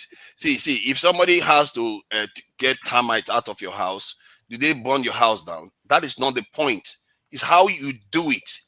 And let me stop. See, can you let me finish? Okay, how would you do it? Tell us how you would do it. How you would do it is you itemize what you are going to remove and the cost you are going to get out of it, the amount you are going to get out of it, and make it transparent for Nigerians to know what they are getting out of it, because they are going to be paying a lot of pain. Hold on, what is transparency? What is transparency in removing subsidy? Transparency, in other words, is that the amount you are going to be saving from removing. You don't know, Tunaja. You don't know when the number. Can you let me finish what I'm saying? You let them know the amount you're going to be saving, and you're going to say, okay, this is the amount we're going to be saving, and from this amount, we are going to give this to state governors, so that everybody knows the extra they are saving. Hold on. As you are releasing the points, let us be puncturing it one by one. He will make it transparent by telling Nigeria how much is going to be saving, and that will be the solution for not suffering. That will end poverty. You've not let me finish. If you tell Tunaja, now the money. Hold on. You hear what you want to hear, but that's why I don't want you to finish. You ask for a solution, and I want to tell you what I'm going to do, but you don't want to hear it. The money they get for subsidy. Is it going to Tinubu's pocket? Is it not going to state government? Do you know where the money? No, you didn't know where all the money went. You don't know. He just decided to give some to the governor. You don't know whether it's all. Okay, if you don't know, let me now tell you. In every state, at least every state, okay, have their revenue increased by 200% at least. That is where the now let me ask. This is the way Mushin economics comes in. By the time you did that 200% increase, the value of your money has decreased by that same percentage. 300% even. From 400 to 1,500. You are backward. That's what he doesn't know. That's why it's called. They are conning you, and you don't know that you are being conned. Mushy economics. But this is what I'm trying to reveal now. They are getting conned. They don't know that they're getting conned. Ikeja economy. What do you think? This is the Korea. Please, I beg, don't insult me like that. This is the hold on now. This is the Korea economy. Don't insult me. Don't insult me. No, you insulted me by saying Mushin. Hold on. I said don't by saying Mushin economy. Let me say what I was gonna say. Don't insult me by calling me. What did you call it? I said it's Ikoyi. It's not Ikeja or Surulere. You know. Yeah, I thought you said Mushin economy. I was just joking. You didn't even get it. I said, don't insult me. Is it Koyi, not Ikeja? So regarding the money that you say he distributed, like Kandu eloquently stated, clearly the currency had depreciated when he shared that money out. So if you take into account the currency had depreciated, then where is the money for the subsidy removal? Where did it go? You see what I mean? And this is the chaos. Forefathers, not only that, you see, you took the money from the pocket of the citizen, you gave it to the governor, and you let the citizen just go and fend for themselves. You will say the governor should have distributed it correctly, but we all know they're not going to do this thing. So you have impoverished the people even further. For no justifiable reason. And do you know, What do do you you mean know for no that? justifiable reason? So we Do you, shouldn't. do you, So it's do you not know that justified to remove subsidy too, Naija. No, do you know because that instead of you to Nigeria is do governed that, by law? let me The reveal something to Awo, so he gets an idea of how incompetent the management of this process was. So Naija, if you want to see what's happening in Nigeria, you can't be in London and be asking a question. You have to visit Oh Nigeria. my God, you are coming with another one. You haven't been to guys Nigeria in 26 years, and the thing is sit about talk you for people the sake is of talking. Why are you just filling space? Let me just say what I want to say. It's not going to kill you. there's nothing as Your saying as hand is new. not It's going to all be the there. same doomed, Don't worry, you're not going to die. Let me doomed just say what I want to say. analysis. Eh? It's all Don't cry. doomed. Yeah, Tinubu is going to still be there. Eh? Just because I'm No, the saying thing doesn't is, mean people he's going like to no. fall I off. respect people that travel to Nigeria, at least live in Nigeria. But How do you know I've not been to Nigeria? I was in Nigeria, so stop going no, on. that's a lie. You're in Doctor Damages you're in internet every day. There's no Two day I haven't seen you on the internet for the past 6 years. Nigeria have been in And Nigeria there's in the none of last those year. days I've seen you in Nigeria. So you can't How do tell you me. think I managed So to Naija, meet the day you leave Nigeria have London, I been will in know. Even if you visit Amsterdam, I will know. Nigeria have been in Stop. Nigeria Because I follow within you the every last day, man. He doesn't even have a You're clue. online every He day, doesn't even have a Naija. So clue. you can't tell me you've been to Nigeria, man. Come on. Can you just let me finish what I'm saying? So clearly the money that they have ended up distributing didn't get anywhere. Right now, if you believe the Nigerian currency dollar depreciated from 400 to 1,500, that is 3 times it has gone up. So the maximum we've had that the governors got is about 3 times. So where is the actual fuel subsidy money? So Naija, go to Why Nigeria. are You you will see talking it like now. a layman to Niger? You That's tell too me, lame. okay, So educate me, Naija, please. I'm a Too layman. visit lame. Educate Nigeria me. Why are and you you will see talking where this money is way? going. You will see something being, you will see work Let being me done. understand now. I'm But all ears. If somebody but knows you better, don't want to be Shebi, educated Shebi, with your propaganda now. You don't then want to be okay. Shebi, you educated. always use All your of them, they will GPT sit in and Google. London and Go and You check see it how out. they are Finland, crying. Eh? Very lame. Italy. I'm not trying to destroy your They dreams don't of visit having Nigeria, You but they have will be your already asking answered the questions. question by yourself. I'm just trying to let you understand that this You guy have already answered the question by yourself. turned You you have already all answered the See, question and by you let don't me yourself. tell even know let that. me tell you something. Let me tell you something. If by any way, okay, the money is not transparent, okay, the way governors in Nigeria are quiet, they will never. You don't see what happened during the time of Okojo Iweala, that they want to the money, the Oh my little money, God.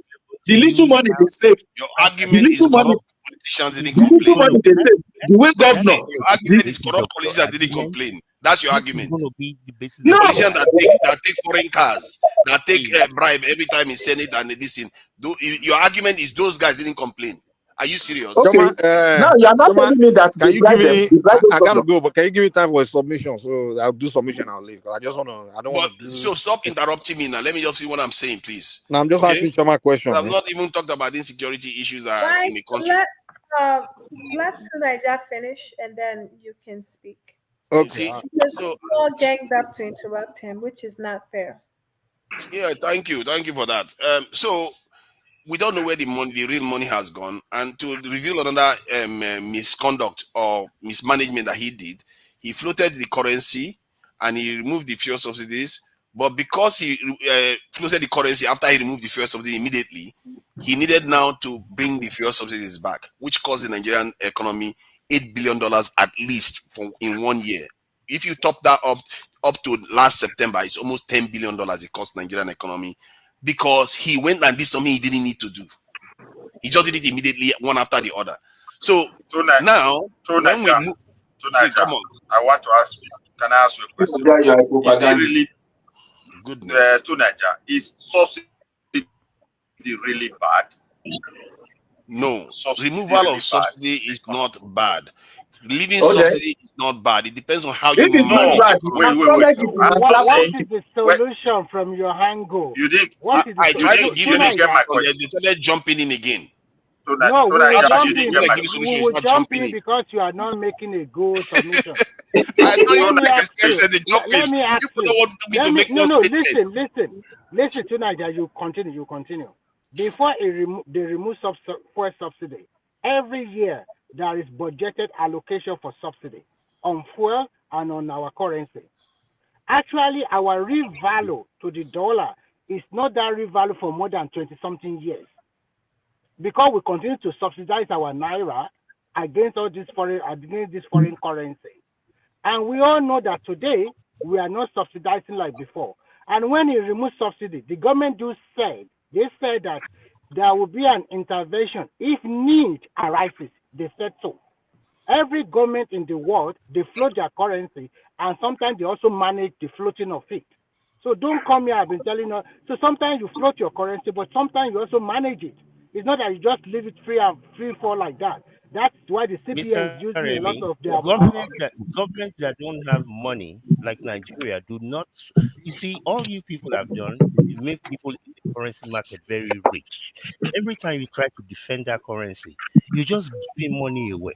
You might as well be driving down the street and be throwing the dollar. Okay. You said it's not good. So what should government have done? They should continue Let to me subsidize explain the to you what currency. you do. Let me explain to No, you. you do not subsidize the I'm currency. waiting for both of you to tell They me. won't let me say anything.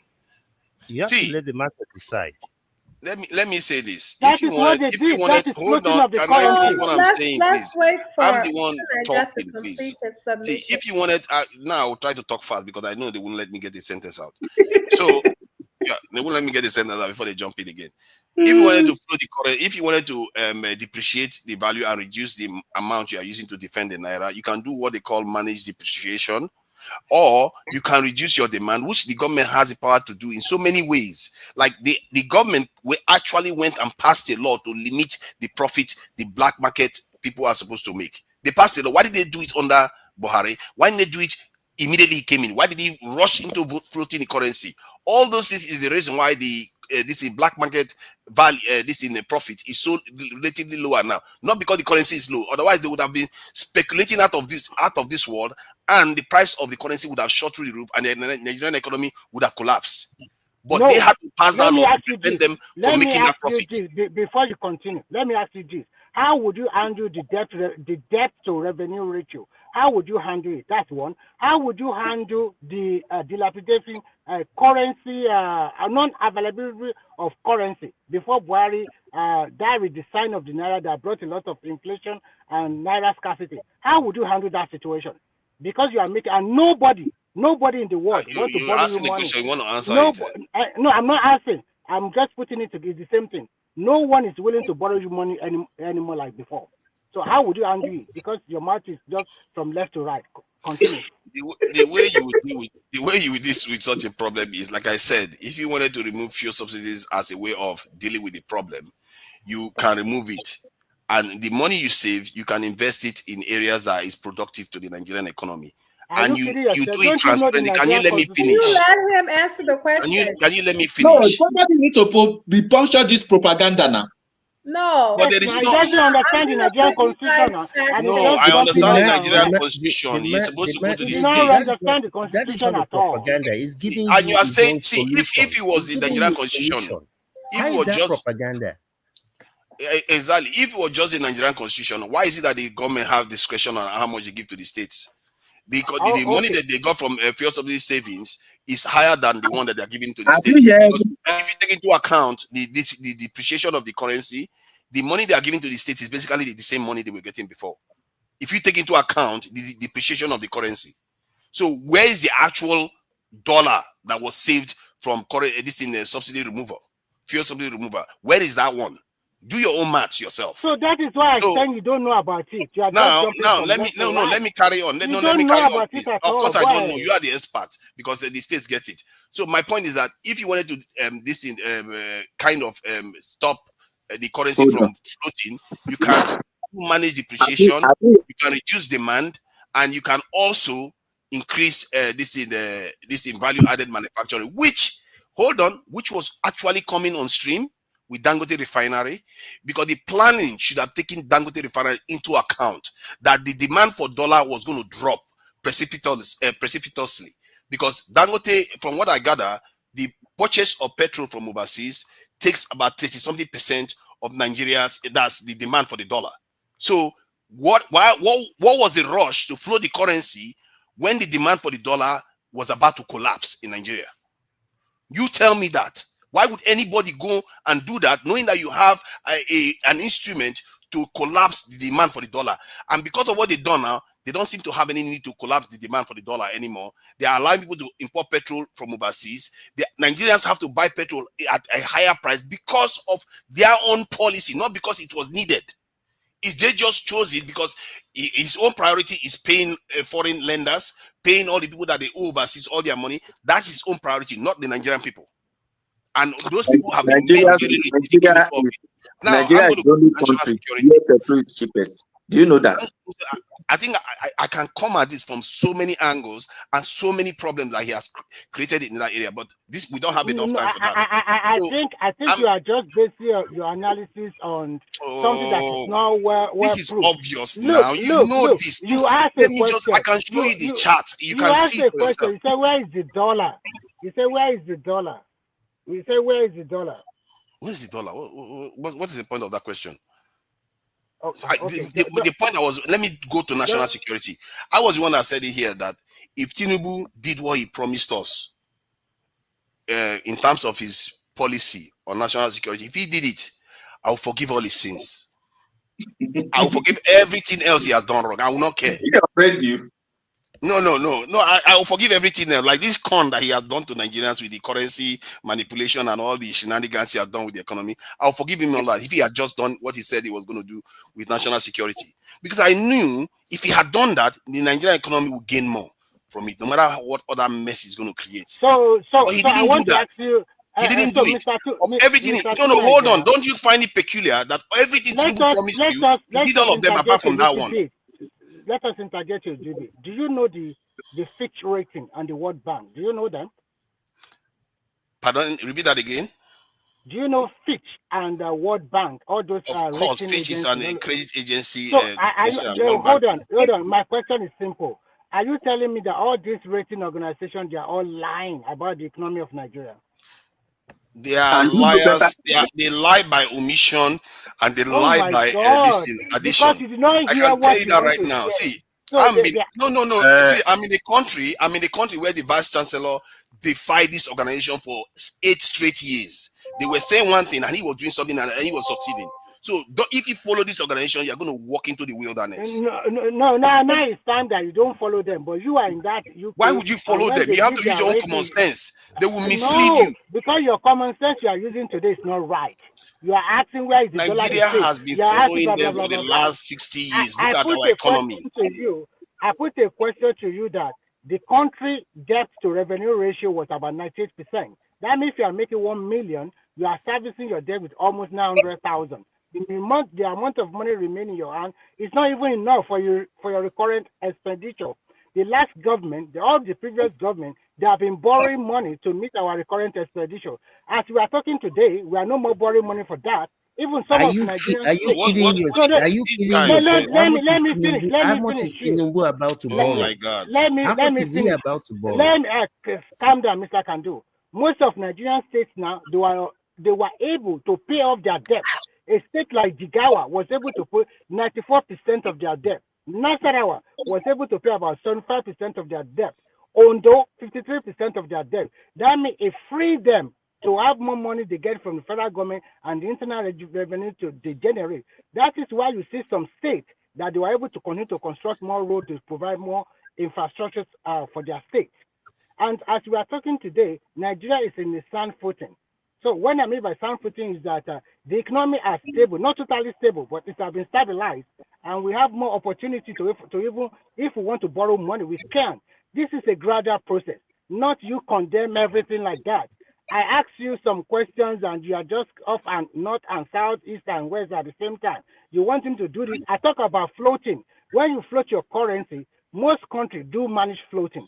Some people do fixed, and when they fix it, there's nothing you can do. Example is like China. They just fix their currency against the dollar. Whether their economy is improving or not improving, their currency remain nearly the same thing for more than 15 years. But Nigerians, so they can do that. Why did you think they Nigerians have? cannot do that. Let me ask you now. Cannot do Since you that have interjected me, because let me ask you now. we don't have the backbone to do No, it. let me ask you now. How much is our external Why do you reserve? just want to talk? You don't want to reach any clear The same knowledge thing of to anything. you too, because I want Slow to complete down. all what you have I been want talking to about. I want to ask you straight questions. Why did they decide that it's a good idea to flow the currency? Yeah, it's a good idea to flow the currency to know the reality of the economy of your country. Because what you have been doing for a long relax. Relax yourself. What you have been doing for more than two or three decades is that we have been lying to ourselves. This is the reality of that country. I don't today. think you have a That clue is what the you're talking true about. reality If of Nigeria you are saying you today. think the vanity of knowing the value of the currency is the reason why you flow the currency, let me ask you. You don't know what Do you're you talking think about. all those money siphon, all those billions or millions of dollars taken to America, taken to UK, taken to everywhere? I will ask you again. Why did they float the currency? The reason China can do that is because when they devalue the currency, they're able to export. They have something to sell. Exactly. You have absolutely nothing other than crude oil. We are importing petrol that we have in Nigeria. We That are was literally not the importing it, and you question. go That and was float not the the currency question. in that circumstance. Don't even be mentioning That China. was not the question to Nigeria asked me. Don't mix it up. I am trying to tell you that China have backbone. Exactly. So you cannot be saying like China did something. So you China can do fix Your their president doesn't have currency. backbone. Your Nigeria president does doesn't not have have backbone. We don't have it. We don't have the backbone. Are you saying your president don't have backbone? It is not that we are just building on it now. It's not that we are building little by little. I'm just asking. I want to hear him say his president doesn't have backbone. Every country that has something to export, he didn't say the president. He's referring to the country to Nigeria. It is in your best interest for the value of your currency to be lower, so that you can export. When you export, you're creating jobs for your people. So can do for the first time in the history of Nigeria. Do you know that last quarter of 2025, our non-oil exports overshoot a lot, even more than the rest? For the first time in the history of that country, for the first time in the history of Nigeria, our export is more than our import. Maybe because of Dangote refinery. It's not because of Dangote refinery. Have you bothered to check or whether they are lying to you based on the value? They are not lying. Go and change the Nigerian Bureau of Statistics. Oh my God! Is somebody trying to tell me? And I'll find out that you are lying. Somebody is trying to tell me that when we were exporting cocoa, when we were exporting palm oil, we have never had a surplus of export over imports until now. I don't even need to consult I don't even need to consult Google. My brain tells me that that's not possible. Are you not listening? I said for a long time. When you said ever. You said ever. You didn't say long time. So that's not what I heard. It's a long time. I said about 2 decades ago. If you check what he's actually, if you check the figure of what he's actually talking about, you might find a hole in it very, very easily.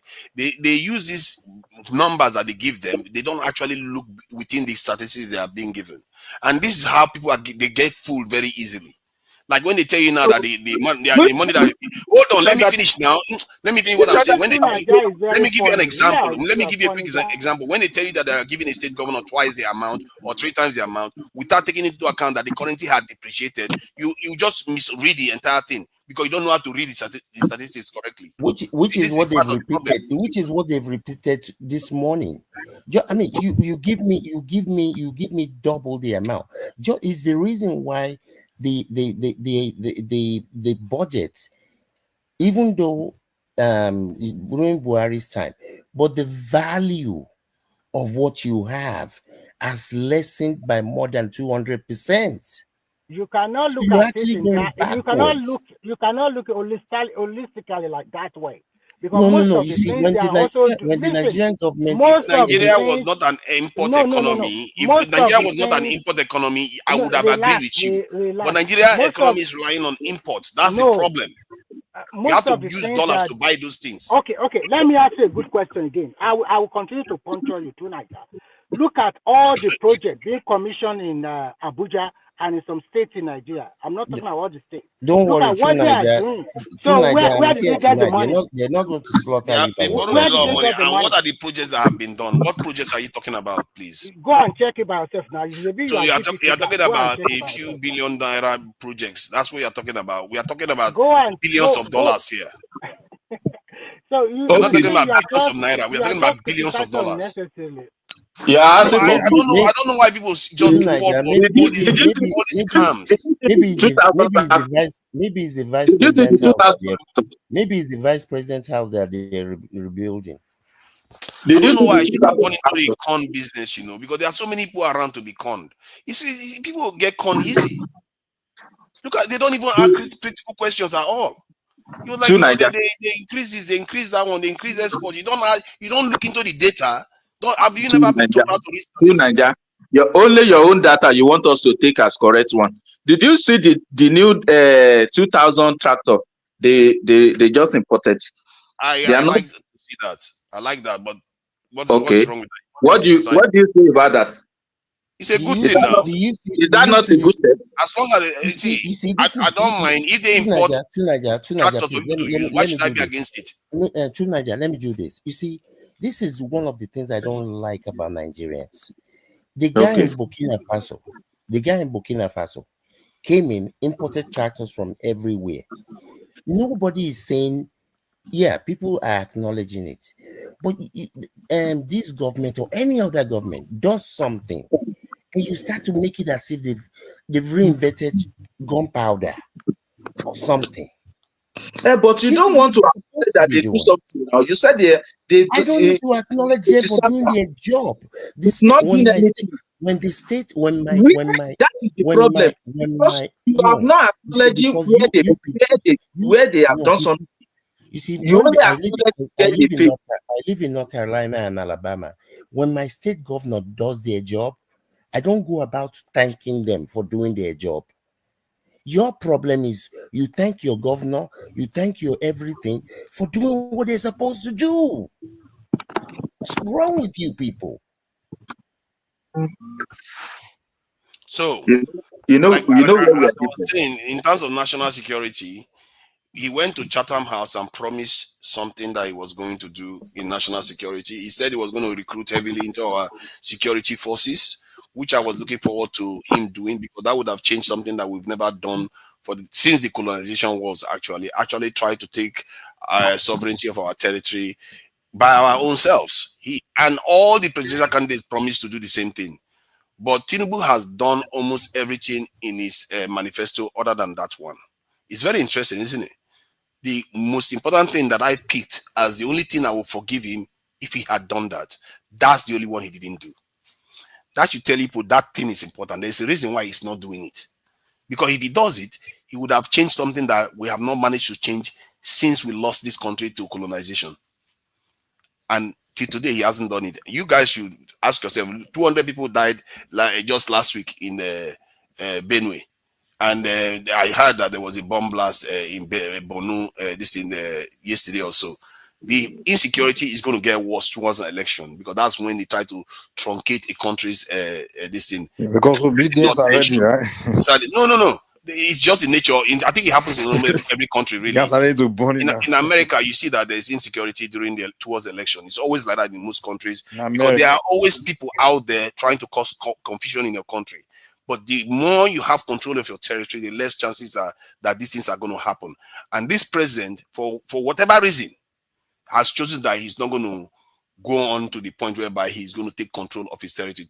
Today, Nigeria can recruit only 12,000 a year into the security forces. Why would any nation do themselves like that? Because without life, everything else is up for grabs.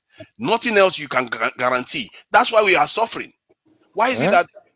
No, let me tell you this. Why is it that Egypt Algeria, you said it and before. Egypt, and they no, have no, 10,000. Egypt, Okay. Algeria, and Morocco can spend more than $40 billion on their defense.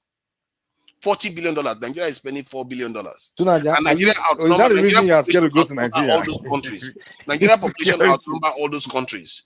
No, to be fair, I go to Nigeria all the time, so it's not Tunaja, even. stop lying. You are waiting for 2 million You soldiers think before you go to Nigeria. I'm not one of those people that go to Nigeria and go and hire Bopo to come and save me. I'm not that kind of Tunaja, person. stop lying. If I go You inside haven't been to Nigeria in if I go 26 inside years. Nigeria, you're not going to know me when you see me on the street because I'm like Tunaja is everybody waiting else. for, you are one of those Nigerians in diaspora that are scared to go home because I'm one of those you watch too many Nigerians social media where they I tell you forget that that I just came from Akata. they will kidnap you in the airport. I start mingling with everybody. No. I hope Choma has Seriously. motivated you. At least Choma just went and came back. Oh, look at that. So I hope you are no longer afraid that they will kidnap you in the airport. You think I'm like you? You are the one that is afraid. That's why you're saying it. I'm not like you. Do you know I know I Nigeria. don't do any of those things that you're talking about. I don't So do that. do you know I have relatives here that they haven't been back in about almost 40 years. And when I say, when you go, they say, they will kidnap you, I will say, what do you mean? They will not send me a video or social, where they saw somewhere on social media. Look, they kidnapped somebody. This thing. I'm like, why are you guys so paranoid, man? And usually the most religious people, the one that I will call Jesus is powerful. They are the one that are scared the most. I mean, I'm like, you are the people of God, and you're the one afraid the most. Your chances of getting kidnapped is just as high as anywhere else. I don't know why people are always scared of those things. What is going to cause problem for you is your own family members. They might be the ones that will cause problem for you.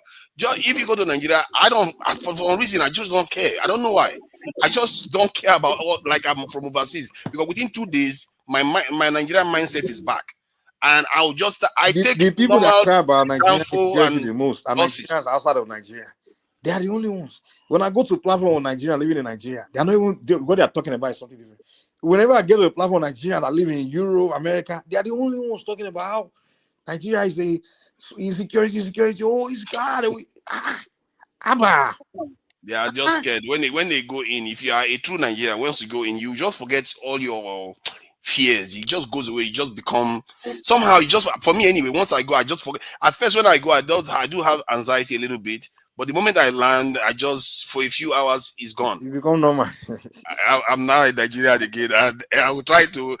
Although I struggle with the pidgin English, but I'm back. I'm back, and I will ride Okada. I will do everything that everybody else is doing, as if I was a pro. So let's move on from that. Anyway, like I said, this is not personal. Whenever I criticize Tinubu, it's not personal. It's about personal. what he has done to the country. No, I know it's personal. Why? The moment you create lie and blackmail, I know it's personal. Where is and the I will tell you this. I will tell you this. You have to agree with me. This is Midwest. Midwest is probably someone that can relate with this. This is the first time in Nigerian, I can say probably history or democracy, or let me just say since recent democracy started, where people that voted for a president, they are even scared to even criticize. It's like they like from 1999 on that I've known Nigeria. Whenever a president coming, people that even voted for the guy, they will start talking about what is not doing well. They're comfortable to do it. This is the first time where people that support Tinubu they're even comfortable to even say point that maybe something is not doing well. Because why? Because of the opposition. Calm down. Do you know why?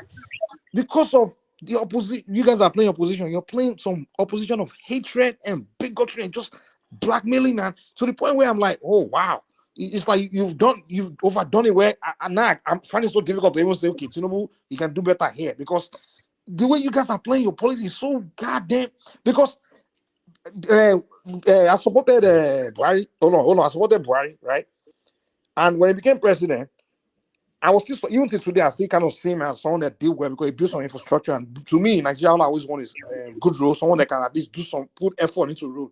And he did that compared to others. And I still like him for that. But when he was there, I was okay to come and say, no, Buhari is screwing up here, screwing up there. Because there was no that politics of ethnic hatred and personal. Though we saw it with the secessionists, but it wasn't like opposition politics. It was more of people that don't like Northerners, kind of like that. But it was more of a opposition. But the kind of opposition you'll be there are playing is like a bitter hatred. Bitter hatred. That's the way sometimes I want to come here.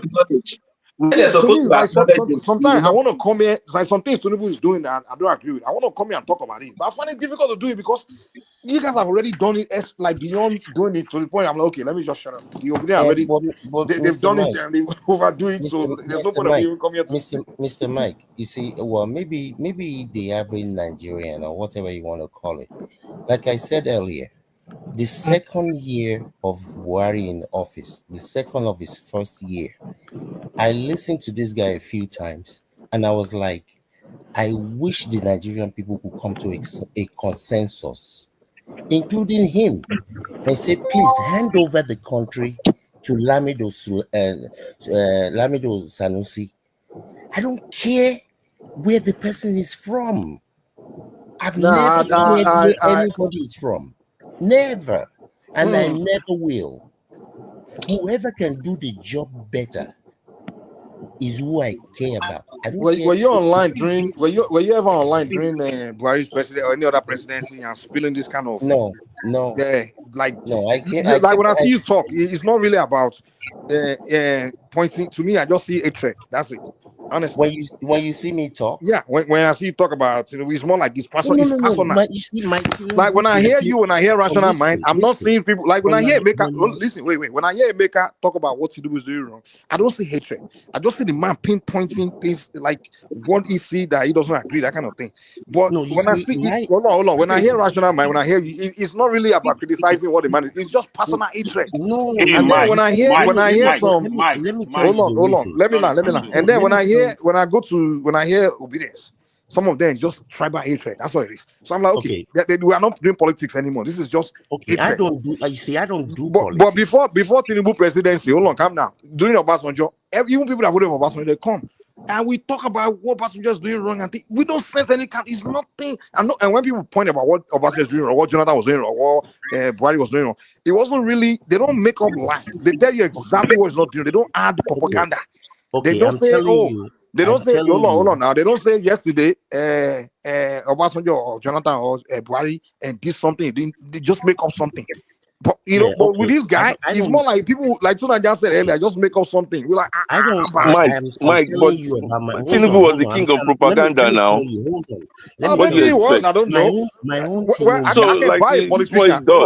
Let me respond to that real quick. Can you just give me 1 second? Mike, you were saying something about me, and I'm trying to explain myself to you. My own thing, I don't care about politics. I'm not a politician. I don't care about the politician. I wasn't around when I came just before the election, and I heard Nigerians talking the way they were. I remember I was on Dr. Damages. I used to be like, where are these people from? Because I've never had this experience when I lived in Nigeria. I've never had the experience of Igbo, Hausa, Fulani. I was like, where are these people from the same country that I grew up in? So my own, I don't care whether it's Obasanjo, Buhari, whoever. I just told you, in the second year of Buhari, based on what I saw in this guy, and based on what I knew about the former CBS governor, same Northerner, please give the country to this guy. So it doesn't matter to me whether Tinubu is a personal thing, because as far as I'm concerned, he's a criminal. And exactly, that's what I'm saying. I know this from Lagos. So you see, me, if you're a criminal, I don't care if you can make me a trillionaire. I'm not interested. I don't care if that's the point I'm making. A lot of it is personal. If you turn me into if you were able to make me become worth 100 billion, I'm not interested. So is not because he became president. This is from Lagos. My own auntie Tinubu are from Lagos. I didn't even know anything about whatever he's been doing since then. So it's personal. It's just like Trump. There's nothing you can say to make me have anything meaningful about Trump. I don't care if he turns America. If he gives every American $10 billion, it wouldn't change where I stand. Now you make it understandable now. So you see, not just that. You see, one thing I do very well is economics. Okay, and when I follow No, it's not hatred. It's not hatred. It's not. Look, I told. Can you agree with me that? Hold on, Mike, hold on. When I came on Dr. Damages, when I came here to this one man, Naira was around 400 and something, and I said it on this platform. I said it to everybody. I said that Naira is going to be over 1,000. Over 1,000. That's not what we all know now. Over 2,000. No, you don't all know because everybody told me. Everybody on here told me how much of an hatred of Nigeria I am, and I told you this is not hatred. This is currency. This is the way currency. How can you say it's not hatred when you're already preaching it doom right before the currency. I said the currency. Yeah, you're already preaching it doom now. So no, it's not doom. It's where something is. The reason why we know it's hatred is because before Tinubu even started working, the hatred, this old rhetoric, all those propaganda hatred, was already going on with obedience. This was when Buhari was there. That I said this. Buhari was the president. I was talking about the currency, not the president. It doesn't matter who the president is. The question. Well, I'm not limiting it on you. I'm just saying, like most people, I know. So I don't. You see, I don't. Most of the people, opposition people that come, it's really not about. It's really not about the. I don't care what most people do. The politics. I don't care about. No, I'm not saying what you care about. It's not about you. Don't make it about you. Me, I didn't even mention it. I'm just. Yeah. Okay. But the point I'm making is one thing I know about this administration that's far different from what I've known from the past is that in the past it was always APC versus PDP. People that usually talk about politics and it was all friendly. The APC guy and PDP guy, they just go back and forth about APC. It was never that personal like that. But this somehow it was. Mike, I think you're just diverting conversation. Just allow me to talk now. I even came here and left. Allow me to just have a few minutes, please. What I'm and this is based on fact. What I used to know about Nigerian politics, it was always about the candidates and just APC, PDP, or when people talk, it was never so personal and so. But somehow this. Administration, I don't know. This obedience. And what I can say is the first time a Southeastern got into it, became a front runner. And I don't know. And I think personally, I'm sorry. Personally, I think some people have other issues, other vendetta that they need to hear about themselves. Because sometimes we hear some people having conversation about Tinubu, and in the same line, they're talking about civil war, talking about Biafra, talking about. So it's more of. Some of them already have this hatred over some other issue that they are just bringing into wrapping it up with the politics and everything and jumping it all together. So, so they'll be talking about Tinubu, it's my name, they can't. So this is all. It's not politics anymore. It's beyond that. It's just personal things. You see, I don't have time. I don't have time for the Nnamdi Kanu or Sunday Igbos of the world. I don't talk about. I'm not talking about you. I'm just saying it's not you that I'm saying that. I think all these things, Mike, all these things just diversion. At the end of the day, right now, this guy said he wanted to become the president. He has done nothing. He hasn't changed anything. Again, that's another thing we're talking about. Do you understand? Let's be real. Okay, look at it now. What are the issues of this? When you make that kind of statement categorically, I can say he has done nothing. When we all can see how very hard he's doing things. We see road being built, we see highway, and he said nothing. Which highway has he done? Insecurity, he hasn't done. Listen now, he's sharing money. I'm going based on your statement. Wait, I'm going based on your statement. He said don't ask me. Let me finish. Let me finish my this thing. Then you can ask me questions. Wait now. Hold on. Definition of nothing means zero. And okay, wait. Okay, let me finish my submission. If you're saying he hasn't done some things, we agree with you. Listen, I've not even finished. Let me give you the reasons. Definition of nothing means zero. It means zero, and that's what we are talking about. And when listen, let me give you my reason. Listen. So you are wrong. Your statement is wrong. Listen to me. I haven't even given my this thing. Let me tell you. So what else you want to give us? All is done. Tinubu is a trickster. He's a scammer. Okay, you understand? Okay. In politics, in Nigerian style of politics, he knows how to do it. He's done it. Yeah, he knows how to play people. But in real governance, he hasn't. Ask me why. You're buying, for example, I'll give you my reason. This 8,000 or 10,000 tractors that some people are trying to act like it is something that Okay, is so good. that's zero. See, now you're Listen, contradicting that's a yourself. bad You say he has done nothing. Now you're business. talking about Why he is he bought trying to buy tractors. tractors for people? Who is he buying it for? Is he going to buy it for Yoruba people? Or is he buying it for Hausa people? Or is he Oh buying it for my his God! APC See So the he people? bought way. tractors, right? Listen, let me tell you how it is, what people think about it. Yeah, that money is using to buy tractors, the money is using to buy palliative that is He wasting bought it for and is himself. switching governors. If he use that money to employ people to secure the country, everybody will be happy. My brother, he bought Because at the something, end right? of the day, listen, me, I'm from one part of Nigeria that we have not gotten anything out of this Nigeria. Okay, Do who you cares? That's understand? your So own maybe issue you now. can talk, but we provide all the But the thing oil. is, Listen do you listen to to yourself when you me. talk? Make I You tell speak you and my you pain. contradict yourself. You speak and Let contradict me yourself. land now. You say a man does nothing, and then use your the same mouth to say he bought tractors. Men neutral person still put something. Mike, wait, make I see Okay, something. now You I'm see, from this part of this Nigeria, that this tractor no go reach my side. Tinubu, Which part are you from? Do we you saw understand? Nigeria This is not. fucking 10,000, 8,000 tractors, they'll carry it and give it to all these agege economics people when they say they don't provide anything for Nigeria. Do you understand? So what does that mean? What does that even mean, sir? Do you get me? So wait, where did you get the So money he's from? taking the tractor to Agege. Is that what you're telling me? So why is he buying tractors? Use the money to So save, he's buying it use for the money Agege and people. Is employ that what you're people, telling get us? security and whatever, or do state police, Well, share you the go and money become so that the president states and can decide what you protect want to use money for themselves. now. Is Agege not part of Nigeria? No, I'm just saying this agege economics people. Are they not Well, you Nigerian? go and become president and spend the way you want to spend, Abi. He said The man what? is doing Become something. president. Look Does at he have what to you're do it your saying. This way? guy has failed us. So you cannot be using Agege economics without I'm paying sorry, sir. I'm sorry. I'm just joking. I just wanted to get them this thing gingered. I never yeah. It's the way some people will come. Sir, listen. Some people will come here and be telling you, oh, it's palliative. Look, listen, you take palliative and you're sharing around unsecured money. Which part of the Is country are that you how from, they sir? share money to people? If you talk, say, look, if you talk, say, if you have a farm, come and borrow this money, but it's secured.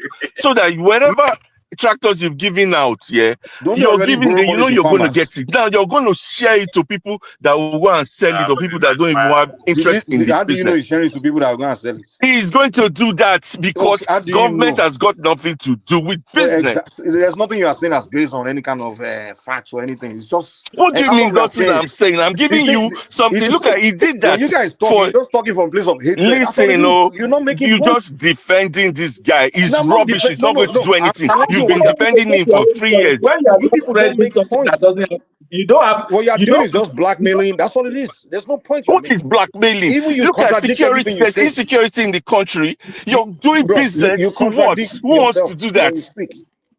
Why you buying tractors? The best you can So we do, should not buy if you even brought tractors. the Don't tractor we need company to agriculture? Nigeria, that Don't we okay, need guys, oh, agriculture? come and invest, oh, Okay, I have a come and question. buy. Do But we you're need doing this thing. agriculture? You know what they do? This Tinubu tricks, yeah, is this Oh thing they will God. say, oh, he did this for me. My daughter was sick. He gave me Okay. £1. He What gave part of the me country are you from? 50p I'm to go suspecting to you are hospital. Biafran. You are That's Biafran, right? how Just everybody report that's come Biafra up to and we him. move on. There's no need But to. in Why is your country, everybody everyone is Biafran? suffering. If they criticize Tinubu, everybody is Biafran. Why does it have to be like that? It's I'm Biafran not now. even You Biafran. already. He's a You should goat. not be one that says Listen, from that's a why part of this is the the country. problem. Oh, he's Tinubu Biafran. I'm not even Biafran. You're the one that said you're from a part of the country or something like that. I mean, that's why it's I'm a part of Nigeria that gives oil to this country, okay, you're from the Biafran side. Okay. And at the end of the day, So this now your Tinubu force they 10,000 give away. tractors you're sharing, it's not going to come to my side.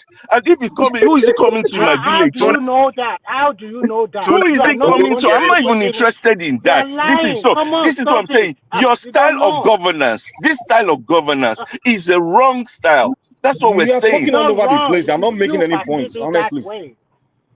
And This that's what I'm style of saying. governance is the wrong style. How do you listen? This is what I say. You know what you these gonna Nigerians become they like? president now? Now slaves they like. They'll pick some of their their men. They'll give them the 10,000. I don't give you the 10,000. No, you now 1,000. One for you. One for you. They'll use maybe the tractor. They use the That's your goat cleaning opinion. their That's your garden. opinion. Yeah. God can save your soul from hatred. brother. There's All no what you You can hatred. ask him, what It's all about the hatred, man. That's all it is. Hatred. South, south, 30% south, east. derivation Majority of you guys from on that South side. It's South? all hatred. That's all No it be is. I South. don't I'm not even from understand. Southeast. Yo, OB, you guys You are I'm not are even brothers, from South man. Both South. of you from South Southeast. side, Stop yeah. deceiving yourself. This is what I'm You just saying. say you hate Yoruba people. That's all. You know, it's I all never simple. hate Yeah, Yoruba That's people. all it is. It's definitely hatred. No, My brother, it's hatred. We know it's it. he hatred. will give Everything it is to his hatred. people. Yoruba man There's won the no hatred for you. election and And we so, hate wait that. it. That's all it is. That's all this is all about been all about. This Tinubu thing I is beg you. You say it's you hate just Yoruba. Look about at you. You're hatred. defending him. Your It was country is because in of the ego tatters. man. The You ego know that man this guy has lost, got and we no hate Yoruba idea people to for do that. anything in this place. My brother, Sorry, the politics is about hatred. It's not about any It's not hatred. because when it's hatred, because when you talk, you don't make points. It's just What talking. point That's you how not make? I'm explaining. Okay, that's how if you're gonna hateful give it minds to speak. Mike and he'll give it to Remy and My he'll give it brother, to my that brother. guy, one guy that comes here, this guy, one other guy that's shouting, that's always No, jumping. the fact You'll of the give it matter to all is, of you. Do if you have you the are really, experience in running farms? Mr. D, if you are speaking from a logical view, you will be making points. But if you are speaking from a point of hatred, you won't make any point. It's There is just all no over the listen. place. I'm not hating anybody. If you know It's me hatred, personally, man. you will Let's face know. it. We know hatred when we hear it. You don't. You're just shouting here. It's You're there. hatred You're and convenient. bigotry. You're That's all mixing everything with your hatred. This guy is doing a bad job. You're mixing it with hatred, with guy. tribe, with Hold on, this one. hold on, guys. How do you know that you will not reach your people? How do you know that that's hold on. your people?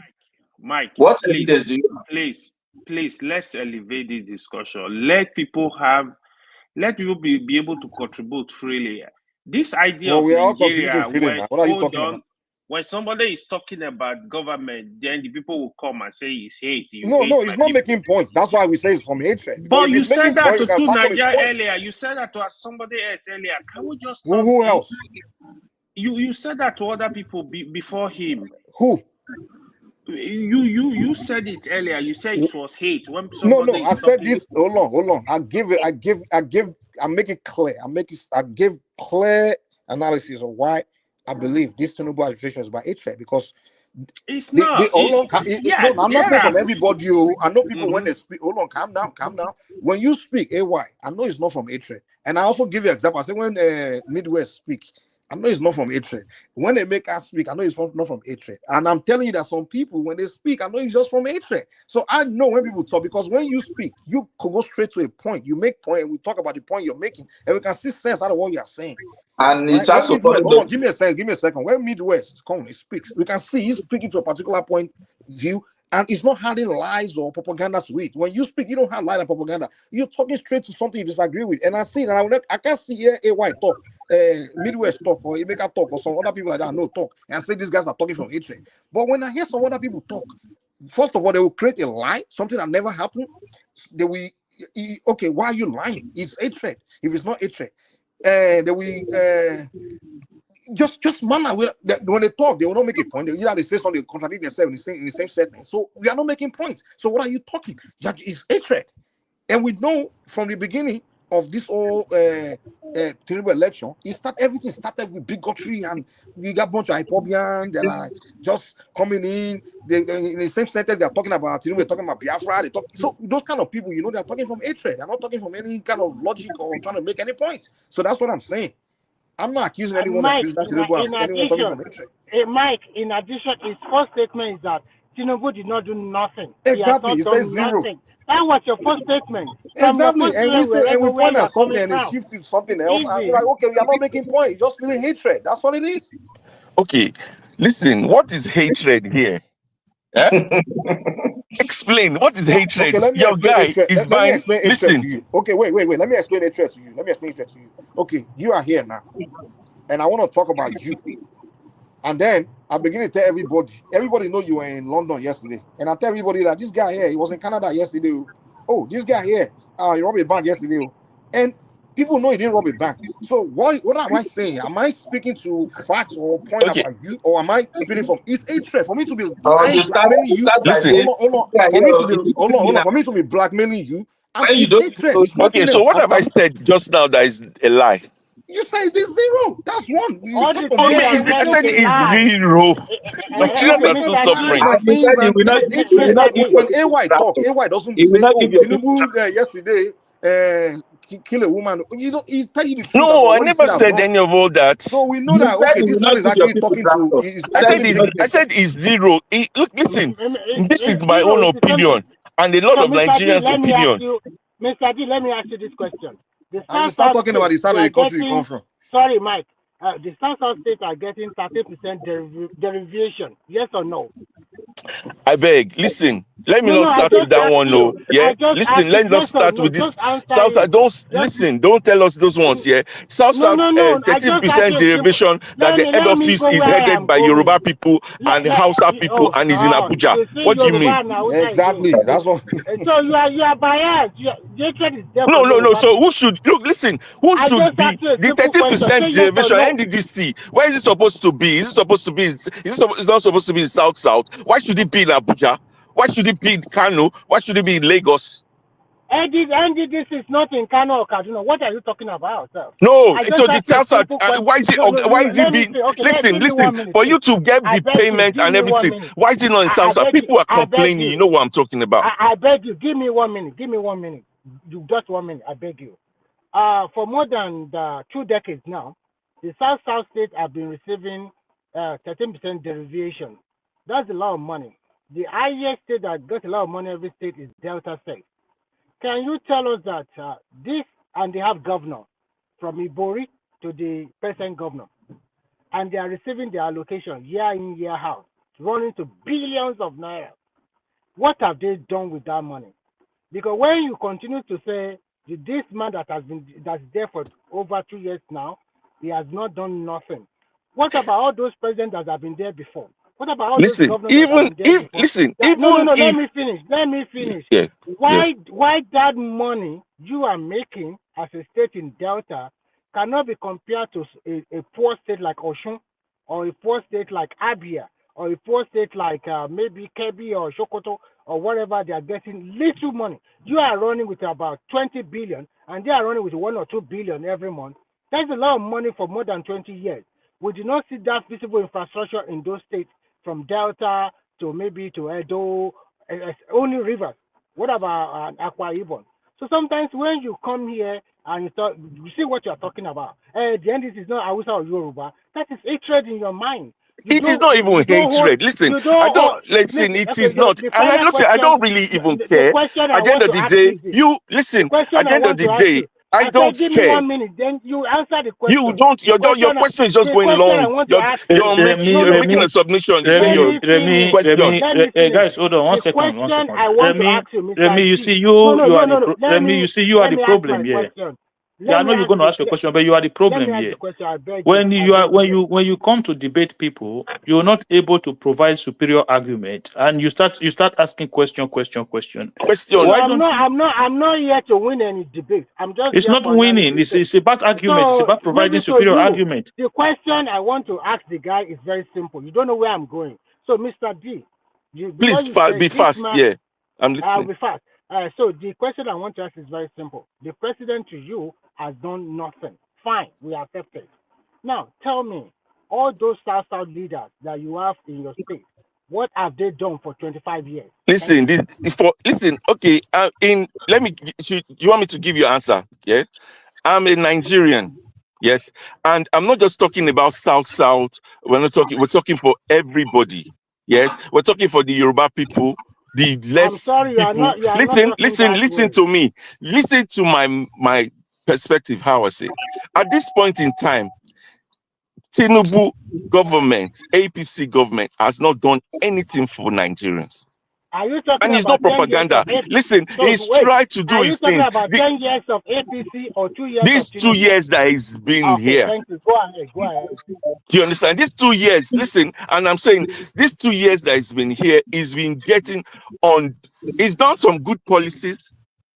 Yeah, I support some of the good policies that he's done, and he's done a lot of bad policies. So which of the good policies do you support? Okay, this good policy, I support the removal of first subsidy. I support the floating of the naira. I support it. I'm not those kind of this thing because I think it has to be what it is. It has to be real. So do you support the student loan as well? The student loan, I think, is half because you don't really know whether it's going to really reach to people. We don't know, but it's not a bad thing. But the policies that this guy hasn't done is the policies for security. He hasn't done it. And if he hasn't done security, everything that is done is down. Because if there's not security, how do people will come into the country to invest their money into the country? You can't be saying people are saying herdsmen are killing. Okay, not even herdsmen are killing. In Nigeria, anybody can get gun and kill and get away with it. Nobody want to go in that town where you go and invest. You will just die. You get there today, tomorrow. Why to say those Mike's family Everybody people where that they goes say to never come Nigeria, Nigeria in 40 years? Someone just came from Nigeria. So I go to Nigeria. I went to Nigeria. I'm not saying, listen, Nigeria is by the grace of God. Listen, why you think say you have your let me talk now. Why you think say you have your family people that in 40 years they say they never come back? Because in real fact, let's be real, anyone can just take gun and go and kill anybody. Let's be real. Well, it's anywhere in the This world. is not got to do with government. It's not got to do with this thing because there's insecurity. There's no security for Nigerian life. Brother, one second. Do you have any idea what you think should be done when it comes to securing the country? Me, like I think because right now there's corruption there's politics on this security. I believe if this guy, and I tell him, if he can do only state police, train up the people, because there's a lot now. This insecurity that's coming. Brother, one second. You see that what you said now, I 100% agree with you on state police, but do you understand that it is not just wholly up to him to make sure we have state police? Listen, any legacy that he wants to leave is going to be mashed up, because at the end of the day, if he doesn't have it, there's nothing else. Because he understands that there's politics coming. Those killings, they'll be doing it because they're going to intensify. Nigerians are going to die more. And if he keeps his hands shut, people will die. And then doing things like all this kind of, is giving people granola and rice and all those things that are meaningless. Yeah, what I'm saying to you is that it cannot unilaterally just sign a bill to introduce. I thought he was the Jagaban. He did that when he was doing student loan. He did that when he was doing national anthem. The system is not structured like and that. He now broke up the people's arm. And in fact, all the regions will support him. The middle belt will support him at the moment. Brother, look, for me, South will support him. The Southeast will support him. Listen, let me explain something. I believe that we need state police, and I feel like state police is the only way we can secure that country. And I've explained it on this platform several times that when the governor is in charge of the police, they don't need to have police everywhere. They can concentrate on the hotspot area where insecurity is more a problem to them. So if a governor can only hire 5,000 police officers, and there's a problem in 2 local governments, so he can easily target those 2 local governments by putting resources into those local governments, by deploying more policemen, building police stations in those places. So the problem we have now is this centralized security architecture. They need to be decentralized. Guys, and now all this buying of car, buying of this, they say, what has it done? You're republishing international conference center. All this is a bullshit. That thing don't affect the average life of Nigerians. What Nigerians want is an economy where people can have jobs and people will be employed and people go about their ways. Yeah, but for me, in my opinion, because there's a channel online that I follow, that I watch a lot, it's Nairametrics. It's not just because of that, but I believe that economic policies that the government has introduced, in my opinion, are good. But they are not an economic policy that you expect Nigerians to benefit from now, because the whole idea, because this is why I don't understand why to Nigeria. Hold on. Let me quickly say something. Well, you see, when two Nigeria make a submission, sometimes it's almost like he's asking that it's almost you pause the system. There's no way, there's no logical way for you to pause the system. The system continues. When you come into office, you still have to pay the debt of the country based on the revenue that you generate. That's general. That's nice. So we don't go into you're not going to just pause. You're not going to pause. Even the 60% to 40% is what you generate that you can pay. Exactly. At the end of the day, I don't mind. We don't mind any of all those things. But let's be honest, for an economy to grow, what do you want? Why do you people say this as if these people? I mean, when you were going to vie for governor, or for any office, don't you know these things ahead of time? As Of if course, they somebody knew put a now, but gun when to it your reached head. time now, they can't say nothing. No, As if of somebody course. Listen. no, You know these you things see, ahead of time, and this is the problem with Nigeria. We'd like to make excuses for people. I don't make excuses for no, we myself don't make or excuse. anybody We else. just accept. We just understand realities. No, why didn't these people know that the value of the Nigerian naira was going to go down? Anybody that knew anything about currency knew that. Why didn't they know that 2 years before the last election? What were they thinking? What Who are can you these say? I don't people? understand. You see, before any company, So you any want a business, politician to go on the hold on. So you want a politician to go on the street and tell you that, oh, the naira is going to go down when I become president. No, Is I that what you didn't want? say that. When they So came what are in, you saying then? what hold on, when they came in, what I heard them say was they didn't know. How can you not know? Who said they didn't know? Who said they didn't know? The Lagos boys, Which that Lagos came boys and told you they people they said they running didn't know? Nigerian economy. I beg, don't be talking as if you don't know. The No, point they is, told you that when they came into office, they found out that the situation was that means worse. they're beyond. That means they're beyond stupid. They Why should not would you be. say that? They should not be. If you're an economist, if you know anything, you should know the direction that that business is going, that country is going. Again, I give Even you when you are another not, even challenge. when you are not in government.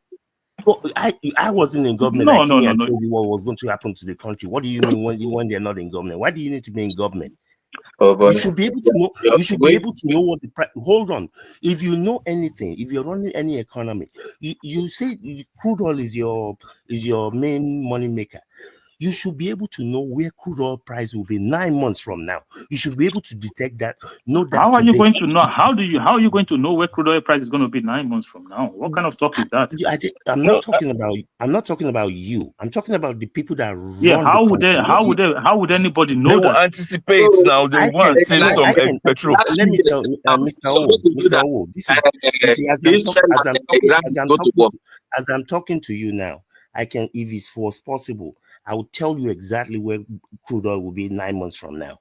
I think I think you're full of yourself, man. I'm telling you the truth, because nobody predicts. Let me say something to you. Those people who predicted the price of crude oil and they did not foresee COVID happening. So what happened after when COVID came and the price plummeted? Because you don't. You see, I don't blame you. Oh, you knew COVID was coming. No, you don't have to know COVID. It's not the COVID or. So you knew crude oil was going to go down to as low as $20 per barrel. When it was 138, I said it was going to go below $60 a barrel ahead of time. Who do you tell? What is going to take it there is what we don't know, but we know where it's going to go.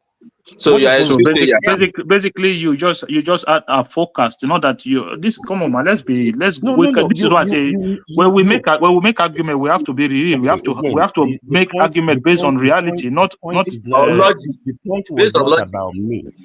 The point was not about me. The point I was trying to make is that these Lagos boys, any person that is vying, you have economists, you have people that are part of your team. You are just like you a guys woman. You have an idea you are just like you see. Let me tell you something. Your argument is just like an ashawo, okay? Who is coming from a very poor background and is telling the new a proposer who is going to marry her that he wants car, he wants this, he wants that, he want. Meanwhile, where he's coming from, he has nothing. Okay, both your Ashawo and your Olosho, you see, real people, real serious people, the World Bank, IMF, they make projections based on what your GDP is, based on what you produce. These are things that serious people sit down and do. It doesn't make it a truth. It doesn't make it reality. It's projection. It's based on something. It's not. People don't take it out of their asses. They don't pull it out of their ass. Even with that argument, okay, even with that argument, the information you have when you are not inside government and when you are inside government, they are not the same. Mr. Man, I am not Mr. Man. I just told you. This is. I wish even I had the information. I came on this panel, this one, 2 years ago, 2.5 years ago. I told everybody that based on the numbers that I have, Nigerian Naira was going to go over. Actually, I said it was going to go up to That one is $2,000. normal. Anybody What you that said remembers it? can do. I remember you. I remember. Yes. You even said over 2,000. That's Over what you 2,000. Yes. But that's what we know it will come because that No, is but why the the point, president. Mr. Remy, the Listen, point I'm making is you not. might be right. This is not about me. This is It's the all point I right. was Every making. time he was talking, The point I was making. they've The already point I closed was. the Naira now. The point I was making was these people. It's not about them. It doesn't matter what group. These people should have known this and should have been prepared when they landed. Not to say when we came in we didn't know. How can you not know? They did not say they did not know. They knew. No, only that's that what they are trying said. only that what they are trying to do is that it's from the same party. You cannot just rock the party like that. I don't care if you're my father. I'm They gonna knew rob when we you. are in I'm serious gonna mess. rubbish you if you don't know what you're supposed to know. Can do. You know that Nigeria is in a serious mess before they swear this That is guy why in. it is painful to me. That is why I That talk is the the way that truth I now. talk. It seems like we don't really understand. I don't think we understand the mess that we're in. It seems like what about now? But what about now? I don't think we understand. You see, what I'm thinking about Okay, is tell 30 us the years mess. What from is the now. mess that we are What in? I'm thinking about is People are 30 poor. years from now. What I'm thinking about is where are we going 30 years from now? I don't care about 2027 or Can you 32. tell us now? Since you can see tomorrow. We're not serious people, honestly. Let me tell you the reality. Where society will go is based on the ingenuity of the people. What people can invent, innovate, all those kind of things. That's what determines the way society will go. When we have a population where people, first of all, orientation is what we need to change. We need to start talking about because I saw a woman yesterday. The woman have 9 children. She's pregnant again. She doesn't have a job. I mean, when people live life the way. It's not peculiar to Nigeria. It's just a black. I don't know what it is about black society where we just we don't have this serious mind where we believe just making babies. In Nigeria, there's some people I even helped recently. I gave them opportunity. This guy was sick. He didn't have anything. I gave him opportunity. He started making money. First thing he did before he even start saving, he still got 2 girls pregnant. So those kind of things that work create poverty. And so our problem is orientation. How we can orientate the mind of people. To me, those are the things we're talking about. I don't care how a politician can say he wants to direct the country, create a policy. Yeah, if people keep behaving the way they behave, I'm sorry, those are the things that create poverty. I totally agree, Mr. Mike. I deal with this almost on a daily basis, talking to people in Nigeria and people that I deal with. It's like you've got to save your life depends on it. What do you mean? What do you mean? Somebody? What do I care if somebody's having a baby? Or somebody wants to get married, go to the courthouse, pay 20 naira or whatever they charge. If you don't have the money, you have no business having a party. I mean, do we really I did not see the one that we say people are suffering. We're going to be 400 million people probably by 2050, 2060.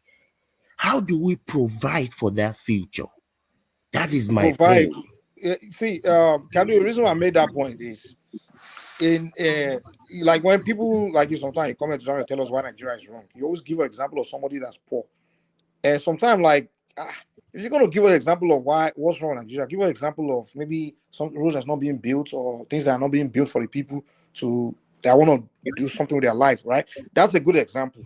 But when people come and give me that example of one guy couldn't pay his rent or something like that, I'm like, oh, what are you talking about? Is that why you're telling me a government is not performing? In life, there will be some people that will be making responsible decisions. That's why even in America here, the richest country, where I see some people making responsible decisions, putting themselves down in poverty. Even when government create all the opportunity, they will still make poor decisions. I agree with that. And now, in Nigeria, there are people that are making responsible decisions, and they are finding way in life. Anywhere you go in this world, if you don't make that responsible decision, live responsible life, you're going to find yourself in poverty. It's got nothing to do with government. So when people come to tell me why government is failing, is because some people are poor. I'm like, I'm sorry, no. Government is not responsible for you to become Yeah, but Mr. Mike, I think we have. I mean, we have had only God knows how many hundreds of conversations on this place. And again, my thing is the average Nigerian person. I'm not saying that the government needs to come and do everything for everybody. Nobody is saying that. Where there is inflation everywhere. I know how much we pay for eggs over here compared to how much we used to pay a year ago. I get that. You see, again, it is a problem of the individuals. It is a government of the institutions. It's a government. It's a problem of the government. It's everybody. The problem is so multifaceted. Sometimes it's like, how do you even begin to find a solution? And that is, I'm not even the narrative I gave you earlier on about people in whatever these rural areas. Rent. I'm Yes. sorry to interject you. Like this particular senator, they call him Yayi from Ogun State. Do you know that this guy distributed a lot of empowerment equipment to his senatorial district, like cars, sewing machines, so many stuff. But I will tell you the irony of it. Do you know that some people, they get that sewing machine and they sort it off immediately? So, and some people get that car. The car I'm talking about, like that can carry about 4 or 5 people. It's about 300 of it. Some people got it. Some people used it to do transportation. Some people immediately sold it off. The people you are trying to even help, so that they can make a meaning for their life, when they get this kind of opportunity, they also sold it off, or they just mismanage everything. And he's not the only one. Do you hear one representative saying that they are getting about 2 billion naira as consistency money to go and develop their own consistency? Our people should rise up and talk and hold these leaders accountable. But if you are fixated on only the one man as the president, it's not going to work that way. We have governors, we have senators, all of them are being they voted money to them according to the Constitution of Nigeria. Some of them are doing wonderfully well. Most of them are not. I totally agree. And if you heard what I said is the citizens, is the leadership. It's not just one. But again, like I said, what I look at is when we cannot manage ourselves at 200 million. What does our future looks like in 2050, 2060 when we're 400 million? How do we create that enabling environment for people to farm, for people to have a business? We can't expect the government to come and create Can do.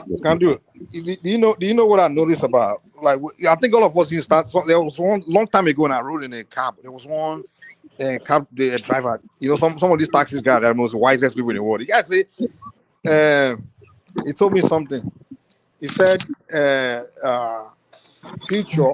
future is something you. I forgot he said it. It's something you create, right?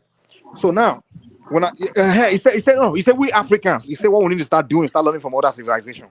And that since then, I began to like, oh wow, that thing hit me. So what I do a lot is I look at the other civilizations, like the Chinese world. I usually go into their politics, their discussion, go into the white world, and I began to learn a lot of things. That's why I tend to come here to talk different. Like I see where our mind is, we as Africans. Now, what I find out is that if you notice when Americans, when there are people that usually discuss about what the future will look like, it's usually scientists.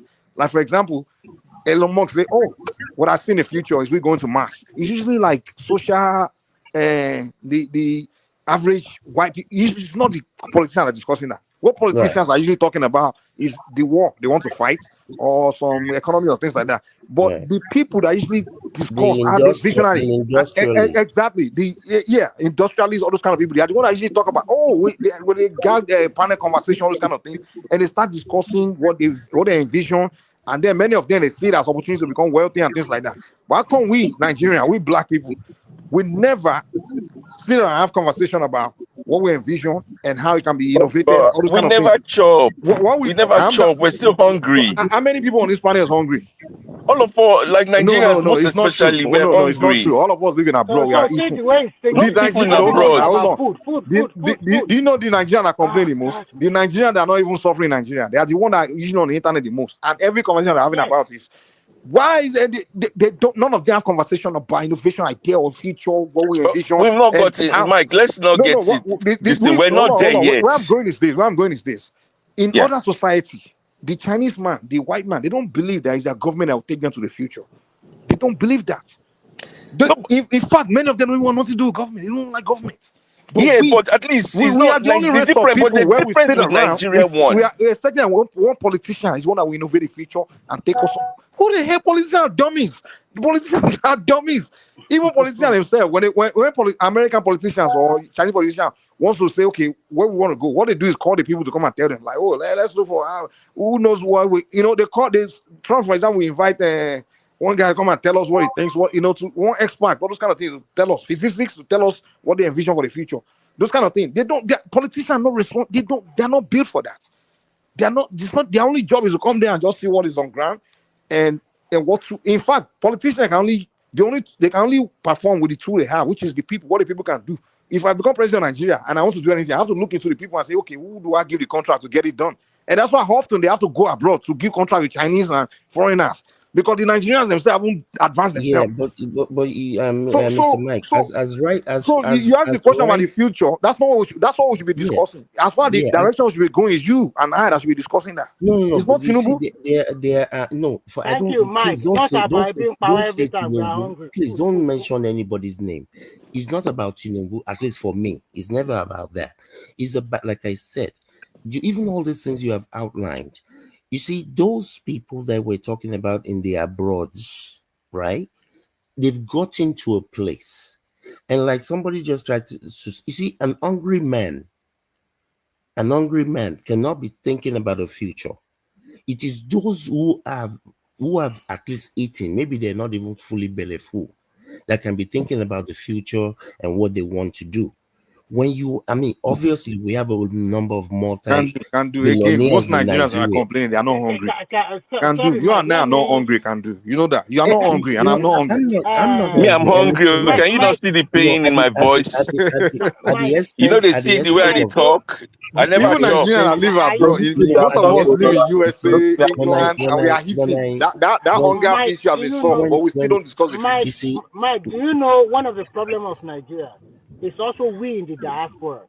Because Nigeria have multidimensional poverty, it does not mean that everybody is totally hungry like that. And when you say most Nigerians are hungry, when you go to Nigeria, you see a lot of people are entrepreneurs. They have a small kiosk or a small shop doing something. Some of them are civil servants, and some have another job they are doing. When you continue to condemn and criticize your leader, what do you put on the table? You yourself. What have you done? Remy, let me your own business in Nigeria. No. Everything is about being power. We have bring food. It's because our orientation. Again, that is why I've said it on this place a number of times. I think the Nigeria that we want to see, please, I beg, Mike, hold on. Okay, go ahead. The Nigeria that we want to see, I don't think it's going to happen until maybe the next 30 or 50 years, because the orientation, even the mindset that the government has not given us job, that mindset will have to change. And I don't see it changing with the present average Nigerian today. So I think time is the only thing that's going to solve our problem. Okay, let me say this. Do you guys know that the only continent that a food can grow year-round is Africa and maybe South America? Everywhere else, they have something called winter. No food is growing. You know that, right? Now we're talking about people being innovative, and we're talking about all these other societies. That's why people become very innovative, figure a way. Even they have to send white people. One of the main reasons why the white came to South Africa is because they found out that, wow, they can grow food year-round. And the white South African farmers, they are feeding Europe. You understand? So, and these West South African farmers, it's not really, we can say the apartheid government give them whatever, land, whatever. But These guys are not needing government to really figure that out. Like, I gotta grow food and the opportunity grow food to be able to even feed South Africa and beyond exports, right? Now, when I go to Nigeria, I see land everywhere, just green everywhere, like just there. And then you have citizens telling you that they're hungry. And Mr. Mike, so you can't even innovate a way to feed yourself. Are you kidding me? When God already gave you the best man on the planet, the land that can grow food year round. Mr. Mike, I think we have concluded that God made. We don't even want. Make them take the money go. Just give us security, please. We're not asking. Nigerians not even asking for more, because at the end of the day, right now, what this present situation is that, and security doesn't mean it has to be those bandits killing those people.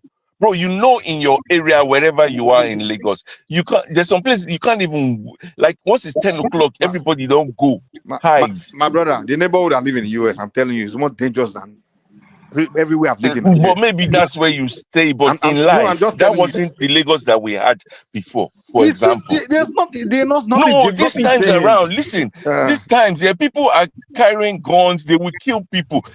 Unrecorded deaths is a lot more than these recorded ones that we have. And what is it? People are hungry. Choma, well, you know, in Lagos, did you hear gunshots? I mean, anybody shoot? I mean, the way we go for exaggerate this. It is not over exaggerating. I go to Nigeria, I go live in a village now. I spend time there. It's not that epidemic like that. Like the way you guys describe it, I think that country is just every corner there. People listen in Nigerian community. Hold on, let me tell you, in Africa. One thing I respect about Africa is this: communities, they take care of themselves. If you in your neighborhood now, and neighbors will all know each other. No one will just come into your neighbor and say you want to come out. No, everybody once in your neighbor, they take care of each other. Where you become victim of crime in Nigeria is when you go to a place where you know you're not supposed to go. And we all know, and that's everywhere in the world. Even America here, I know, even my neighborhood, just 2 blocks down, I know that place, crackhead all over, drug addict are there. If I go there, they will stab me and rob me. So this over exaggeration of just Nigeria is just see something much, now. People are living there every day now. No one complains. I talk to people every day. They don't tell me insecurity is their problem. If I was living in Nigeria, I don't have a problem. It should be land day. You go and farm your crop. You farm your crop. You and your children. You go carry them. They go take cutlass and hoe. That's how people used to do before. It was not this difficult. People go, you plant your yam, you wait for 6 months or 3 months, whatever, I don't know the time it takes, for the yam to grow, and people are fine. They do their check by butter. But right now, the Nigeria that those guys are in, first of all, they're with international standard of buying of petrol. So remember, they're buying petrol in international price. So their transportation is going to be expensive. Everything is expensive. It's difficult for the people. Do you understand? And this is what I'm saying. Like, if only this your guy, Una guy, he can do these other small things that he's doing is not hatred though. People say so is iPod is this one is whatever. Yeah, if this guy can just sort out this security, then it's fine. But if he is not, everything that he has done, it will be zero. Tell us the sorting out of insecurity. Explain what that means. Huh? Explain the sorting out of the insecurity. Explain it. Sorting out security, sorting out a correct structure for Nigeria. Like, even if people not say, look, listen, even in this country, yeah, people commit crimes.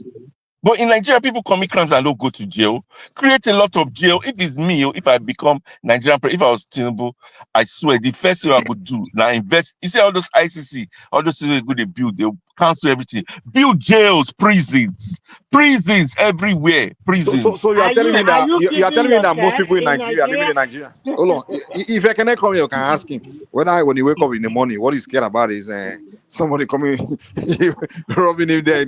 They won't tell you that. People in Nigeria trust the last thing in their mind is the only people that make problem if it happens in Nigeria, they say it's grace of God. That's what God thought it would be. Is that no what? Kenya has not coming to tell us that he's scared though. No. But you listen, in Nigeria, you have more criminals. My brother, you know what I noticed? People that come in from Nigeria, they don't come to tell us every day that their number one problem is that somebody is coming victimized. They don't know now. Life don't matter in Nigeria. Does it matter? The only people that every day cry about insecurity in Nigeria are Nigerians that live abroad. Yes. I don't So, know why. hey, come and see you. Mike, how would you say this? Imagine they killed 300, Ekene 200 has been people calling on the issue other every day. day. He's never for once tell And us you're to come saying up. that people are not They fear shouldn't be today. scared. Ekene has never come in on issue to tell us today I fear to go shop. He's never said it. He's got The no only thing Ekene option. comment to say is Mike, I hate Tinubu. Listen, he's That's got it. no option. He somebody has just not came lived in from in a Nigeria sane life. recently. Listen, Ekene never lived for Mr. G, better life before. Mr. G, Even when I come from somebody just Nigeria, came back a lot from of time in Nigeria. Nigeria I call into the They issue. are I don't never take it. afraid. They are not Good. scared. It's the people. It's just like when if I go this way, you now say I'm going Sharia. People will be saying there's some things that is normal to people, but there's some things that is not normal to people. Some things Just people like are not normal to. you are used to involve white people all the time. We're White used, faces. but that's You how are life is now scared of supposed to black be. faces. That's what it is. Yes, now, but that's how life is supposed to be. How many of you, if you were going from Lagos to Kaduna, wherever you live, I've had to say special prayer? But how often? How often do you have reason to be going from Lagos to Kaduna? No, I'm just saying, whether it's Lagos to Abeokuta, that you have to say prayer. My brother, sound like I Mike. don't Now, even if say he's going prayer. to Lagos to Abeokuta, you go carry police. No. You go carry everybody know soldier. me here. Everybody know me here. Every time I go to Nigeria, Mike, okay, take when Lagos I to go to Benin. Nigeria, Lagos to Benin. my brother, I go to Osho. When I go to Nigeria, Listen, when I enter Lagos to Lagos, Benin. No, the point is the sense of security. I mean, we're talking two different places, obviously. The sense of security that you have. Yeah, are there bad neighbors in America? Absolutely. But ordinarily, when you leave to go somewhere, you don't start to think about, certain things just don't come to your mind because the road works. There are, there are networks. There are things that work. The reason these things come to your mind is because you guys put it in each other's mind every day on all this internet. That's the only reason. People put it in your mind every day. The way the human brain work is when they put something, even when they put lie in your head constantly, you know it's a lie. Eventually, your brain will start to accept it as the truth. It's what we consume. We consume this fear, this negative news about Nigeria. That's why many of us abroad are scared. But those that live in that environment, even if you are telling them every day that I don't want crime, they still fear. Even when I remember growing up in Lagos, I remember in the 90s when they were talking about I'm robbery everywhere. I hear it, but I'm there. I don't see it. I wasn't afraid. I was there in the middle of Lagos. Well, it doesn't mean that it's not there. Doesn't mean so. What about us? We say we get impact on the armed robbery. Yeah, I go everywhere. Do you understand? So don't say stuff like that. What about us that okay, armed robbery come in your house and they kill someone in your house? How would you expect us to think? So guys, once I think listen, I think you guys are just making the wrong argument. There's nowhere where there are no crimes. It's just that when people commit crime in Nigeria, they're more likely to get away with it. Like if somebody they get away with it. They're more likely to get away with it. So the problem is the system not able to correct whatever wrong is done to citizens. So if you in America now somebody maybe commit a crime, the chances of that person going to prison is high. But compared to Nigeria, that's the problem. If you are a victim of crime, you want to see that something is done. Nigeria is a third world country, so that's the difference. Nigeria to be able to solve crime the level of America, which is very advanced. We get that. Yeah, but that is the problem there. No, it's not really a problem. We have our own unique ways of. Hold on. For example, let me give you one example. Like when I go to my neighborhood in Nigeria, for example, the moment I step into my neighborhood, I feel safe because I know everybody in my neighborhood. You understand? And my neighbor, they check on me, and we, anything that everybody come out. You understand? We know what's up. If a stranger entered our neighborhood, we know say, "Well, guys, they find what they look for." You understand? We all know that. That's one advantage of living in a Nigerian neighborhood. But in my neighborhood in America, nobody don't even say hello to each other. If someone can come into my apartment, my house, and just start robbing, my neighbor will not care. They won't even know. Yeah, but in that same system, there's still no. Mike, let me explain something to you, right? The problem in the difference, right, is that even in that your neighbor where people do not communicate, they still cooperate with the authority more than in that neighborhood where people cooperate. No, they don't. So hold on one second. Let me explain something to you. So in that your neighborhood now. I remember in my area, right, when I left Nigeria, there was a little boy. There was a little boy there. Then I don't want to mention his name. So I remember after some years, I visited Nigeria and they were giving me story that this guy is now in police custody. I said, what happened? They say even they showed him on Crime Watch. They say it became a big time kidnapper. He was very rich. He had money, built houses. He had transport business. He was just kidnapping people and making a lot of money. I was shocked. I said, like, that small boy. They say yes. So I'm like, how did this happen? But this guy, part of the story, this guy will come sometimes in the evening before they go for operation. In that same area, they will be testing the ammunition.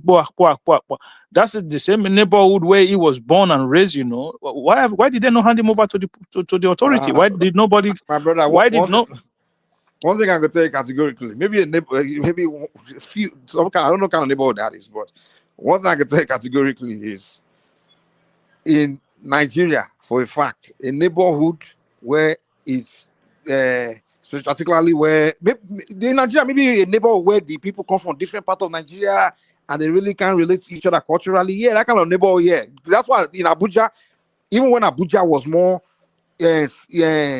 look more safer than Lagos, right? I remember when I was staying in Abuja, right?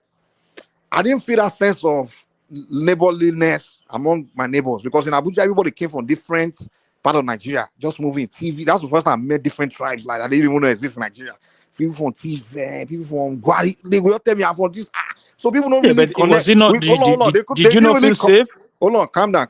No. In Abuja, crime was like literally people get away with crime there. That neighborhood in Abuja that time. Like we don't even know. Nobody even we don't even know until the family tell us they want. But for Lagos, typically once you land that neighborhood, they start speaking Yoruba. There's that culture of the Yoruba, this thing is there. So everywhere already. So it's more dominated by one ethnic. So they had that cultural structure in Lagos where when you move in, they start teaching you how the Yoruba people do things. We get that. So in some communities like that in Nigeria, yeah, I mean, say things like that can happen. But what I can tell you about America, I'm telling you, like if you go to poor neighborhood in America, they have a law called no snitch rule. If you witness crime and you tell the police, your life is in danger. Yeah, but the police still solve crimes in those neighborhoods. I'm telling you, no, a lot of it they don't solve. I'm telling you, no snitch. Mike, why are you giving excuses to these guys now? They try to talk. No, I'm just trying to tell you that but you just there's covering advantage it. and It's disadvantage. not the same reality now. You know what's up. You know everything. But I'm just trying to tell you that culturally, we have the advantage in Nigeria to really figure out crime, or even someone I want to go and commit crime in the neighborhood would think twice, that kind of things. Because the people, they mark, everybody talk to each other, they communicate. So when something happens, Nigeria really talk about it. People know what's going on. But in America, I'm telling you, like let me explain something to you. The only advantage in America is that they are likely to use technology to find out who committed the crimes. It's not just that. It's not in just Nigeria, that. They don't have that technology. Mike, it's not just that. A lot of the police officers in that America live in the same neighborhood where they were born and grew up from. Exactly. They live locally. Actually, that's no longer true. It used to be true. A lot of them come from that community that they are working in. The real stats are the poorer neighborhoods. The police don't live in those neighborhoods any longer. Exactly, they don't even live. The richer neighborhoods, yes, they do. Mm-hmm. Like my neighborhood, you hardly ever see a police car. Hardly. What are they looking for? Because you are a rich man. No, it's not me that is rich. It's the neighborhood, not me. Nigerian they live in barracks. Yeah, exactly. They transfer people from Zamfara. They transfer people from Zamfara to come and be police officer in Benin or in Kaduna. No, but they live in the barracks, so they know even the reality of the people. It's stupidness. The police structure in our country is stupidity, man. It doesn't that need to change. Let's have a look. We can all agree on that. In Nigeria, the people actually do they say security is everybody's business. But one thing I can give to Africa is, have you ever seen the barracks that some of these police officers live? But why do they live in barracks in the first place? Why can they not live in people like why can they not just wake up like you and I? Why can they not wake up like you and I and get ready and go to work from their home? Progressive. I think one mistake you guys are making is you guys are thinking of police as surveillance or some kind of maybe if you're police in the neighborhood somehow. As human beings. They are all human beings, man. They're not. Okay, what will be the difference? Tell us. Hold on, my brother. How is the African police? Hold on. The difference between a police and the regular citizen is that when the crime has happened, the police will tell, like, okay, it's your job, man, solve it. You understand? That's the difference. Now, Mike, hold on, calm down, did you watch that new? Hold on, I want to ask you, did you watch that new Tyler Perry's movie Straw? No, I really don't watch movies like that. Okay, you don't. Okay, so if you watch that movie, you will see what I'm trying to explain to you. People, right? They see themselves in you, whether they are police officers or not. If your police officers, like if you see, if a lot of your police officers are from local, all these police abuse, all this ransacking of when police officers deal with local people, you see it will reduce, because the first thing somebody will see if a police officer from your neighborhood now, he see these people as part of himself, but you go and bring somebody from another region to come and police you. He doesn't care. There are so many different dynamics that is involved. I think the part. Hold on, I think the part where that's relevant is the investigative part, investigation. Like a police that come from different society, when you start to investigate, we don't understand the culture of their how language. to exactly language and way to interrogate or get a witness to explain things and things like that, or even that's where I can say it's bad. In every way, it matters. But it matters. It does. But at the end of the day, imagine all the crimes that they commit now, Mike. My guy, crimes that they commit now, my guy, and people get away with it. Let me tell you guys what's making things bad in Nigeria is that our cultural shift is what that's been happening. This individualism, westernized culture that we're beginning to emulate. It's not, Mike. I don't agree with that. Let me know. If I get across, you get it. Because even Kandu agree with me. Back in the days, right? We didn't really need, before we involve police in the matter, I said we don't solve them because we have hierarchy. The elders in the communities, they literally are in charge of everything that takes place. You understand? Everyone is hold on, wait. Everyone is interconnected. There's nothing that happened in a neighborhood by the end of the night that the elders or people don't talk about. Even wrong state, even Peking, we spill drink or we even throw trash on ground. They don't report out to this. There's a chain. It's like a military. It's the chain of command among the people in the community. Mike, back in those days that you're talking about, we had Lorenzanini. We had, but that's different now. But it's not. How is it different? Were the same structure not there? My brother, we are talking. My brother. Hello? Yeah, go ahead. Yeah, I'm going to. Close. I'm just getting home now. Yeah, I'm gonna close the show and take us backstage. Thank you all for watching and have a blessed day. Thank you.